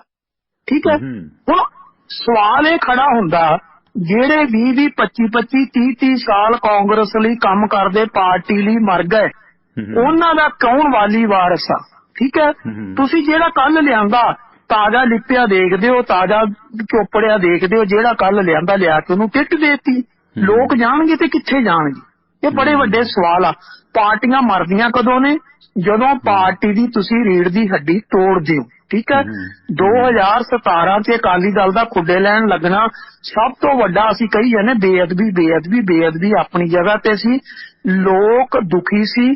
ਇੱਕ ਜਿਹੜਾ ਸੁਖਬੀਰ ਸਿੰਘ ਬਾਦਲ ਨੇ 2012 ਤੋਂ ਏਡਾ ਵਾਢਾ ਧਰਿਆ, ਜਿਹੜਾ ਕਾਂਗਰਸੀ ਦੇਖਿਆ ਲਿਆ ਅਕਾਲੀ ਦਲ ਚ, ਉਹ ਤੋਂ ਅਸਤੀਫਾ ਦਵਾ ਤੇ ਅਕਾਲੀ ਦਲ ਵੱਲੋਂ ਚੋਣ ਲੜਾ ਤੇ ਉਹਦੀ ਸੀਟ ਜਿੱਤ, ਭਾਵੇਂ ਉਹ ਤਲਵੰਡੀ ਸਾਬੋ ਸੀ ਤੇ ਚਾਹੇ ਮੋਗਾ ਸੀ ਤੇ ਚਾਹੇ ਉਹ ਬਾਅਦ ਚ ਧੂਰੀ ਸੀ, ਇਹੀ ਕੰਮ ਚੱਲਦਾ ਰਿਹਾ। ਉਹਦੇ ਨਾਲ ਬਹੁਤ ਵੱਡਾ ਪਾਰਟੀ ਦਾ ਨੁਕਸਾਨ ਹੋਇਆ। ਠੀਕ ਹੈ, ਜਿਹੜੇ ਲੰਬੇ ਸਮੇਂ ਤੋਂ ਜੁੜੇ ਹੁੰਦੇ ਆ ਪਾਰਟੀ ਨਾਲ, ਉਹ ਲੋਕ ਟੁੱਟ ਜਾਂਦੇ ਨੇ, ਉਹ ਹੁਣ ਇੱਕ ਜਗ੍ਹਾ ਤੇ ਨਹੀਂ ਹੋ ਰਿਹਾ। ਹੁਣ ਦੇਖੋ, ਇਹ ਕੁਛ ਮਲੋੜ ਚ ਹੋਏਗਾ, ਇਹ ਕੁਛ ਬੱਲੂਆਣੇ ਚ ਹੋਏਗਾ, ਇਹ ਕੁਛ ਜਿਹੜਾ ਵਾ ਉਹ ਆ ਕੇ ਹੁਣ ਮੋਗੇ ਚ ਹੋ ਰਿਹਾ, ਇਹ ਕੁਛ ਨਿਹਾਲ ਸਿੰਘ ਵਾਲਾ ਚ ਹੋਏਗਾ, ਇਹ ਕੁਛ ਇੱਥੋਂ ਨਿਕਲੇਗਾ, ਨਿਕਲ ਕੇ ਇੱਥੇ ਨਹੀਂ ਗੱਡੀ ਰੁਕਣੀ। ਇਹਦੇ ਬਾਅਦ ਇਹ ਸਾਰਾ ਕੁਛ ਮਾਨਸੇ ਚ ਹੋਏਗਾ, ਇਹ ਮੌੜ ਚ ਵੀ ਹੋਏਗਾ, ਕਿਉਂਕਿ ਮਾਨਸੇ ਤੋਂ ਸਿੱਧੂ ਮੂਸੇਵਾਲਾ ਗਿਆ, ਨਾਜਰ ਸਿੰਘ ਮਾਨਸਈਆ ਬੈਠਾ, ਲੇਕਿਨ ਜਿਹੜਾ ਉੱਥੇ ਗਾਗੋਵਾਲ ਦਾ ਪਰਿਵਾਰ ਸੀਗਾ, ਉਹ ਜਿਹੜਾ ਉਹ ਸਾਰਾ ਬਗਾਵਤ ਕਰ ਗਿਆ, ਅੱਜ ਉਹ ਕਾਂਗਰਸ ਤੋਂ ਬਾਹਰ ਨਿਕਲ ਗਿਆ। ਉਹ ਕਹਿੰਦੇ ਇਹਨਾਂ ਨੇ ਟਿਕਟ ਕਿਉਂ ਇਹਨੂੰ ਦਿੱਤੀ ਆ, ਸਾਡੀ ਦਾਅਵੇਦਾਰੀ ਸੀ। ਹੁਣ ਕੀ ਆ ਕਿ ਜਿਹੜੀ ਮੰਜੂ ਬਾਂਸਲ ਨੂੰ ਟਿਕਟ ਦਿੱਤੀ ਗਈ ਆ ਮੌੜ ਦੀ, ਉਹਦੇ ਘਰ ਵਾਲਾ ਜਿਹੜਾ ਸੀ, ਉਹਨੂੰ 2012 ਚ ਮੌੜ ਤੋਂ ਟਿਕਟ ਦਿੱਤੀ ਸੀ, ਉਹ ਹਾਰ ਗਿਆ। 2017 ਚ ਕਾਂਗਰਸ ਨੇ ਉਹਨੂੰ ਮਾਨਸੇ ਤੋਂ ਦੇ ਦਿੱਤੀ। ਹੁਣ ਮਾਨਸੇ ਤੋਂ ਚੱਕ ਕੇ ਤੇ ਹੁਣ ਬੀਬੀ ਨੂੰ ਘਰ ਵਾਲਾ ਪਾਸੇ ਕੀਤਾ ਤੇ ਘਰ ਵਾਲੀ ਨੂੰ ਲਿਜਾ ਕੇ ਫਿਰ ਉਹਨਾਂ ਨੇ ਮੌੜ ਤੋਂ ਟਿਕਟ ਦੇ ਦਿੱਤੀ। ਜਾਨੀ ਕਿ ਕਦੀ ਮੌੜ ਤੇ ਕਦੀ ਮਾਨਸਾ, ਇੱਥੇ ਤੁਸੀਂ ਗੱਡੀ ਘੁਮਾਈ ਫਿਰਦੇ ਹੋ, ਗੱਡੀ ਨੂੰ ਕਿਤੇ ਬਾਹਰ ਵੀ ਲੈ ਕੇ ਜਾਣਾ ਕਿ ਇੱਥੇ ਘੁਮਾਉਣੀ ਆ। ਹੁਣ ਇਹਦੇ ਨਾਲ ਵਰਕਰ ਨਾਰਾਜ਼ ਹੋ ਜਾਂਦਾ। ਵਰਕਰ ਕਹਿੰਦਾ ਕਦੀ ਲਿਆ ਕੇ ਉਹ ਮਾਨਸੇ ਵਾਲਿਆਂ ਦੇ ਸਿਰ ਤੇ ਬਿਠਾ ਦਿੰਦੇ ਆ, ਕਦੀ ਮੌੜ ਵਾਲਿਆਂ ਦੇ ਬਿਠਾ ਦਿੰਦੇ ਆ, ਵੀ ਕੀ ਵਰਕਰਾਂ ਦੀ ਕੋਈ ਪੁੱਛ ਨਹੀਂ ਹੈ। ਇਹ ਬੜੀ ਵੱਡੀ ਸਮੱਸਿਆ ਵਾ। ਇਹੀ ਜਿਹੜੀ ਪਾਰਟੀ 'ਚ ਸਮੱਸਿਆ ਖੜੀ ਹੋਏਗੀ, ਉਹ ਪਾਰਟੀ ਦਾ ਸੱਤਿਆਨਾਸ਼ ਹੋਣਾ ਹੀ ਹੋਣਾ ਤੈਅ ਆ। ਔਰ ਇਸੇ ਕਰਕੇ ਸਾਰੇ ਲੋਕ ਇੱਕ ਇੱਕ ਕਰਕੇ ਜਿਹੜੇ ਆ ਉਹ ਬੀਜੇਪੀ ਵੱਲ ਨੂੰ ਭੱਜੇ ਜਾ ਰਹੇ ਆ। ਔਰ ਕਾਂਗਰਸ ਨੇ ਅਜੇ ਜਿਹੜੀਆਂ ਬਹੁਤੀਆਂ ਵਿਵਾਦਤ ਸੀਟਾਂ ਉਹ ਡਿਕਲੇਅਰ ਨਹੀਂ ਕੀਤੀਆਂ। ਉਹ ਤਕਰੀਬਨ ਹੁਣ ਇਹ ਆਪਣੇ ਕੋਲ 86 ਆਈਆਂ ਨੇ, 14 ਤੇ 11 ਅਜੇ ਪਈਆਂ ਨੇ। ਠੀਕ ਆ, 14 ਤੇ 17 31 ਪਈਆਂ ਨੇ ਅਜੇ। ਹਾਂ, 31 ਸੀਟਾਂ ਜਿਹੜੀਆਂ ਅਸਲ ਭਾਂਬੜ ਉੱਥੇ ਮਚਣਾ, ਉਹ ਤਾਂ ਪੈਟਰੋਲ ਪਿਆ ਹੋਇਆ ਸਾਰਿਆਂ ਤੇ, ਮਤਲਬ ਤੀਲੀ ਕਿੰਨੀ ਵੀ ਦੂਰ ਹੋਏ ਇੱਕਦਮ ਭਾਂਬੜ ਮਚਣਾ ਉਹਨਾਂ ਸੀਟਾਂ ਦੇ ਉੱਤੇ। ਹੁਣ ਜਦੋਂ ਇਹ ਹਾਲਾਤਾਂ ਬਣਾ ਲੀਆਂ ਜਾਣ ਨਾ, ਫਿਰ ਬਹੁਤ ਔਖਾ ਹੋ ਜਾਂਦਾ। ਹੁਣ ਤੁਸੀਂ ਦੇਖੋ ਕਿੰਨੇ ਹਲਕੇ ਆ ਜਿਹਦੇ ਚ ਇੱਕੋ ਪਰਿਵਾਰ ਦੇ 2 ਮੈਂਬਰ ਜਿਹੜੇ ਆ ਉਹ ਇੱਕ ਦੂਸਰੇ ਹਲਕੇ ਤੋਂ, ਇੱਕੋ ਹਲਕੇ ਤੋਂ ਲੜਨਗੇ। ਮੈਂ ਹੈਰਾਨ ਆ। ਪ੍ਰਤਾਪ ਬਾਜਵਾ ਦਾ ਮੈਂ ਕੱਲ ਵੀ ਜ਼ਿਕਰ ਕੀਤਾ ਸੀ, ਪ੍ਰਤਾਪ ਬਾਜਵਾ ਨੂੰ ਇਹਨਾਂ ਨੇ ਟਿਕਟ ਜਿਹੜੀ ਆ ਉਹ ਦੇ ਦਿੱਤੀ ਆ। ਦੂਜੇ ਬੰਨੇ ਬੀਜੇਪੀ ਨੇ ਫਤਿਹ ਜੰਗ ਬਾਜਵਾ ਨੂੰ ਦੇਣੀ ਆ। ਕਾਦੀਆਂ ਹਲਕਾ, ਇੱਕ ਘਰ, ਇੱਕ ਪਰਿਵਾਰ, ਇੱਕ ਮਕਾਨ, ਇੱਕ ਮੰਜ਼ਿਲ ਦੇ ਵਿੱਚ ਇੱਕ ਭਰਾ ਰਹਿੰਦਾ, ਦੂਜੀ ਤੇ ਦੂਜਾ ਰਹਿੰਦਾ। ਉਸੇ ਦੇ ਵਿੱਚ ਟੈਂਟ ਲੱਗੂਗਾ, ਉਸੇ 'ਚ 2 ਪਾਰਟੀਆਂ ਦੇ ਕੈਂਡੀਡੇਟ ਆਮੋ ਸਾਹਮਣੇ ਹੋਣਗੇ, ਦੋਵਾਂ ਦੇ ਵਰਕਰ ਆਮੋ ਸਾਹਮਣੇ ਹੋਣਗੇ। ਕਿਹਾ ਯਾਰ ਰਾਜਨੀਤੀ ਆ, ਕਿੰਨਾ ਲੋਕਾਂ ਨੂੰ ਬੇਵਕੂਫ ਬਣਾਇਆ ਜਾਂਦਾ। ਇਹ ਕੁਝ ਮਜੀਠੇ 'ਚ ਵੀ ਹੋ ਗਿਆ। ਇਹ ਤਾਂ ਲਾਲੀ ਦੁਆਬੇ ਦਾ ਹੁੰਦਾ ਸੀ, ਉਹਨਾਂ ਦਾ ਕੀ ਸੀ, ਸੈਣੀ ਉਹਨਾਂ ਦਾ ਪਰਿਵਾਰ ਜਿਹਦੇ ਚੋਂ ਮਾਂ ਪੁੱਤ ਨਹੀਂ ਸੀ ਖੜੇ, ਚੰਨੀ ਹੈਨਾ, ਉਹਦਾ ਗਾਣਾ ਲਾਇਆ ਹੁੰਦਾ ਸੀ, ਪੁੱਤਰਾਂ ਨੂੰ ਤਰਸੇਂਗੀ ਹੈਨਾ, ਉਹਦਾ ਪੂਰਨ ਭਗਤ ਵਾਲਾ ਗੀਤ ਮਾਣਕ ਦਾ ਹੀ। ਤੇ ਉਧਰੋਂ ਮਾਂ ਨੇ ਲਾਇਆ ਹੁੰਦਾ ਸੀ, ਮਾਂ ਹੁੰਦੀ ਓ ਮਾਂ ਦੁਨੀਆ ਵਾਲਿਓ। ਸੋ ਮਾਂ ਤੇ ਪੁੱਤ ਦੇ ਇਹ ਗੀਤ ਮਾਣਕ ਦੇ ਦੋਨੇ ਚੱਲਦੇ ਸੀ। ਇੱਕ ਪੁੱਤਰਾਂ ਨੂੰ ਤਰਸੇਂਗੀ, ਉਹ ਪੂਰਨ ਭਗਤ ਲੂਣਾ ਵਾਲਾ ਪ੍ਰਸੰਗ ਚੱਕ ਲਿਆ ਹੈਨਾ, ਸੁੰਦਰਾਂ ਵਾਲਾ, ਤੇ ਦੂਸਰੀ ਨੇ ਚੱਕ ਲਿਆ ਮਾਂ ਹੁੰਦੀ ਮਾਂ। ਮਤਲਬ ਮਾਂ ਤੇ ਪੁੱਤ ਦੇ ਗਾਣੇ ਇੱਕ ਦੂਸਰੇ ਦੇ ਖਿਲਾਫ ਚਲਾਉਂਦੇ ਸੀ ਦੋਨੇ ਮਾਂ ਪੁੱਤ। ਨਹੀਂ, ਹੁਣ ਤੁਸੀਂ ਦੇਖੋ ਕਿ ਮਜੀਠੇ 'ਚ ਕੀ ਹੋਇਆ। ਦੂਸਰਾ ਸੁਖਜਿੰਦਰ ਰਾਜ ਸਿੰਘ ਲਾਲੀ ਮਜੀਠੀਆ ਆਮ ਆਦਮੀ ਪਾਰਟੀ 'ਚ ਚੱਲ ਗਿਆ, ਉਹਨੂੰ ਆਮ ਆਦਮੀ ਪਾਰਟੀ ਨੇ ਟਿਕਟ ਦੇ ਦਿੱਤੀ ਮਜੀਠੇ ਤੋਂ। ਉਹਦਾ ਸਕਾ ਭਰਾ ਦੂਸਰਾ ਜੱਗਾ ਮਜੀਠੀਆ ਜਿਹੜਾ, ਠੀਕ ਹੈ ਨਾ, ਉਹ ਜਿਹੜਾ ਉਹਨੂੰ ਅੱਜ ਕਾਂਗਰਸ ਨੇ ਟਿਕਟ ਦੇ ਦਿੱਤੀ ਆ। ਠੀਕ ਹੈ, ਸਗੇ ਭਰਾ ਨੇ ਦੋਨੋਂ, ਤੇ ਦੋਨੋਂ ਇੱਕੋ ਸੀਟ ਤੋਂ ਲੜਨਗੇ। ਇੰਨਾ ਕੁ ਜ਼ਰੂਰ ਆ ਕਿ ਬਾਜਵੇ ਭਰਾਵਾਂ ਨਾਲੋਂ ਮਜੀਠੀਏ ਇਹਨਾਂ ਦਾ ਜੱਗੇ ਦਾ ਤੇ ਲਾਲੀ ਮਜੀਠੀਏ ਦਾ ਇੰਨਾ ਕੁ ਫਰਕ ਆ ਕਿ ਪਿਛਲੇ 6 ਮਹੀਨੇ ਤੋਂ ਪ੍ਰਾਪਰਟੀ ਪਿੱਛੇ ਦੋਨਾਂ ਭਰਾਵਾਂ ਦੀ ਬੋਲਚਾਲ ਬੰਦ ਆ। ਇੰਨਾ ਕੁ ਫਰਕ ਆ, ਇਸ ਤੋਂ ਜ਼ਿਆਦਾ ਫਰਕ ਨਹੀਂ ਹੈ। ਪਰ ਗੱਲ ਤੇ ਆ ਕਿ ਲੋਕਾਂ ਨੂੰ ਬੇਵਕੂਫ ਬਣਾਇਆ ਜਾ ਰਿਹਾ ਕਿ 2 ਸਗੇ ਭਰਾ ਤੇ ਦੋਨੋਂ ਇੱਕ ਦੂਜੇ ਦੇ ਦੁੱਖ ਸੁੱਖ 'ਚ ਵੀ ਸ਼ਰੀਕ ਹੋਣਗੇ, ਸਭ ਕੁਝ ਹੋਏਗਾ। ਪਰ ਲੋਕਾਂ ਦਾ ਕੀ ਕਸੂਰ ਆ ਕਿ ਲੋਕ ਲੜਨਗੇ, ਬੂਥਾਂ ਪਿੱਛੇ ਲੜਨਗੇ, ਵੋਟ ਪਾਉਣ ਪਿੱਛੇ ਪੈਣਗੇ, ਦਾਰੂ ਦੀ ਬੋਤਲ ਪਿੱਛੇ ਲੜਨਗੇ, ਸਾਰਾ ਕੁਝ ਹੋਊ, ਘਸੁੰਨ ਮੁੱਕੀ ਹੋਊ, ਕੋਈ ਕਿਸੇ ਦਾ ਟੈਂਟ ਪਾੜੂ, ਕੋਈ ਕਿਸੇ ਦਾ ਬੂਥ ਪੁੱਠਾ ਕਰੂ, ਉਹ ਸਾਰਾ ਕੁਝ ਹੋਊਗਾ, ਕਰਨਗੇ ਲੋਕ ਕਰਨਗੇ, ਤੇ ਸਕੇ ਭਰਾ ਮੁੜ ਕੇ ਫੇਰ ਇਕੱਠੇ ਹੋ ਜਾਣਗੇ। ਮਤਲਬ ਕੈਸੀ ਰਾਜਨੀਤੀ ਆ, ਇੱਕ ਦੇ ਬਾਅਦ ਇੱਕ। ਅੱਛਾ, ਜਿੱਥੋਂ ਤੱਕ ਭਾਈ ਭਤੀਜਾਵਾਦ ਦੇਖੋ, ਉਹ ਰਘੂਨਾਥ ਸਹਾਇਪੁਰੀ ਹੁੰਦਾ ਸੀ ਕਾਂਗਰਸ ਦਾ, ਉਹਨਾਂ ਦੇ ਬੇਟਾ ਜਿਹੜਾ ਉਹਨੂੰ ਉੱਥੋਂ ਸੁਜਾਨਪੁਰ ਤੋਂ ਇਹਨਾਂ ਨੇ ਟਿਕਟ ਜਿਹੜੀ ਉਹ ਦੁਬਾਰਾ ਦੇ ਦਿੱਤੀ ਆ ਆਪਣੇ ਪਠਾਨਕੋਟ ਜ਼ਿਲ੍ਹੇ 'ਚ। ਠੀਕ ਹੈ, ਇਸੇ ਤਰ੍ਹਾਂ ਡਾਕਟਰ ਅਮਰ ਸਿੰਘ ਦਾ ਬੇਟਾ, ਉਹਨਾਂ ਨੂੰ ਇਹਨਾਂ ਨੇ ਦੇ ਦਿੱਤੀ ਆ ਆਪਣੇ ਤੋਂ, ਰਾਏਕੋਟ ਤੋਂ ਦੇ ਦਿੱਤੀ ਆ। ਯਾਨੀ ਕਿ ਇੱਕ ਬੰਦੇ ਕਹਿੰਦੇ ਸੀ ਇੱਕ ਪਰਿਵਾਰ 'ਚ ਦੂਜੀ ਟਿਕਟ ਨਹੀਂ ਦੇਣੀ। ਪਰ ਗੱਲ ਤੇ ਆ ਕਿ ਹੁਣ ਚਲੋ ਠੀਕ ਆ, ਪਿਓ ਨੂੰ ਨਹੀਂ ਦਿੱਤੀ ਪੁੱਤ ਨੂੰ ਦੇਤੀ, ਉਹ ਵੱਖਰੀ ਗੱਲ ਆ। ਪਰ ਤੁਸੀਂ ਮੈਂਬਰ ਪਾਰਲੀਮੈਂਟ ਪਿਓ ਆ ਤੇ ਪੁੱਤ ਉਸੇ ਹਲਕੇ ਦੇ ਵਿੱਚ ਰਾਏਕੋਟ ਪੈਂਦਾ, ਉੱਥੋਂ ਤੁਸੀਂ ਪੁੱਤ ਨੂੰ ਟਿਕਟ ਦਿੰਦੇ ਹੋ, ਫਿਰ ਸਵਾਲ ਤਾਂ ਖੜੇ ਹੋਣਗੇ, ਫਿਰ ਭਾਈ ਭਤੀਜਾਵਾਦ ਕਿਉਂ ਨਹੀਂ ਹੈ? ਸਾਰਾ ਕੁਝ ਚੱਲਣ ਡਿਆ ਹੋਇਆ ਵਾ। ਇਸ ਕਰਕੇ ਜਿਹੜੀ ਹਾਲਾਤ ਬਣਾਈ ਗਈ ਆ ਉਹ ਕਿਤੇ ਨਾ ਕਿਤੇ ਖਤਰਨਾਕ ਆ। ਪਰ ਇਹ ਜਿਹੜੀ ਲਿਸਟ ਆਈ ਆ, ਮੈਂ ਵਾਰ-ਵਾਰ ਕਹਿ ਰਿਹਾ, ਇਹ ਲਿਸਟ ਨਾ, ਇਹਦੇ 'ਚ ਇੱਕ ਫਰਕ ਆ ਕਿ ਇਹਦੇ 'ਚ ਅਜੇ ਉਹਨਾਂ ਰੌਲਾ ਗੋਲਾ ਨਹੀਂ ਸੀ, ਸਿਵਾਏ 8-9 ਸੀਟਾਂ ਨੂੰ ਛੱਡ ਕੇ ਬਾਕੀ ਸ਼ਾਂਤੀ ਸੀ। ਪਰ ਅਸਲ ਭੜਥੂ 31 ਆਉਣ ਵਾਲੀਆਂ 'ਚ ਪੈਣਾ, ਉਹ 31 ਜਿਹੜੀਆਂ ਉਹ ਮੇਰੇ ਹਿਸਾਬ ਨਾਲ 22-23 ਤਰੀਕ ਤੱਕ ਲਟਕਾਈਆਂ ਜਾਣਗੀਆਂ, ਕਿਉਂਕਿ 27 ਤਰੀਕ ਲਾਸਟ ਆ ਪੇਪਰ ਫਾਈਲ ਕਰਨ ਦੀ, ਤੇ ਉਹ 27-28 ਤੱਕ ਹੌਲੀ-ਹੌਲੀ ਕਰਕੇ ਉਹਨਾਂ ਨੂੰ ਕੱਢਣਗੇ, ਤਾਂ ਕਿ ਜਿਹੜੇ ਰਹਿ ਗਏ ਉਹ ਕਿਤੇ ਬਾਹਰ ਨਾ ਭੱਜਣ, ਇੱਥੇ ਦੇ ਇੱਥੇ ਰੁਕ ਜਾਣ, ਉਦੋਂ ਤੱਕ ਬਾਕੀ ਸੀਟਾਂ ਫੁੱਲ ਹੋ ਜਾਣ। ਹੁਣ ਬੀਜੇਪੀ ਤੇ ਕੈਪਟਨ ਅਮਰਿੰਦਰ ਸਿੰਘ ਨੂੰ ਹੱਥਾਂ ਪੈਰਾਂ ਦੀ ਪਈ ਹੋਈ ਆ ਕਿ ਬੜੀ ਪਾਲਿਸੀ ਦੇ ਨਾਲ ਇਹ ਸੀਟਾਂ ਅਨਾਉਂਸ ਕੀਤੀਆਂ, ਤੇ ਭੜਥੂ ਜਿਸ ਕਦਰ ਪੈਣਾ ਸੀ ਪਿਆ ਨਹੀਂ ਉਹਨਾਂ ਨੂੰ। ਤੇ ਸੀ ਵੀ ਭੜਥੂ ਪਊਗਾ ਤੇ ਇੱਕਦਮ 35-40 ਕੈਂਡੀਡੇਟ ਨਿਕਲ ਕੇ ਆ ਜਾਣਗੇ ਤੇ ਸਾਡਾ ਬੁੱਤਾ ਸਰ ਜੂਗਾ, ਪਰ ਉਹ ਕੁਛ ਅਜੇ ਨਹੀਂ ਹੋਇਆ।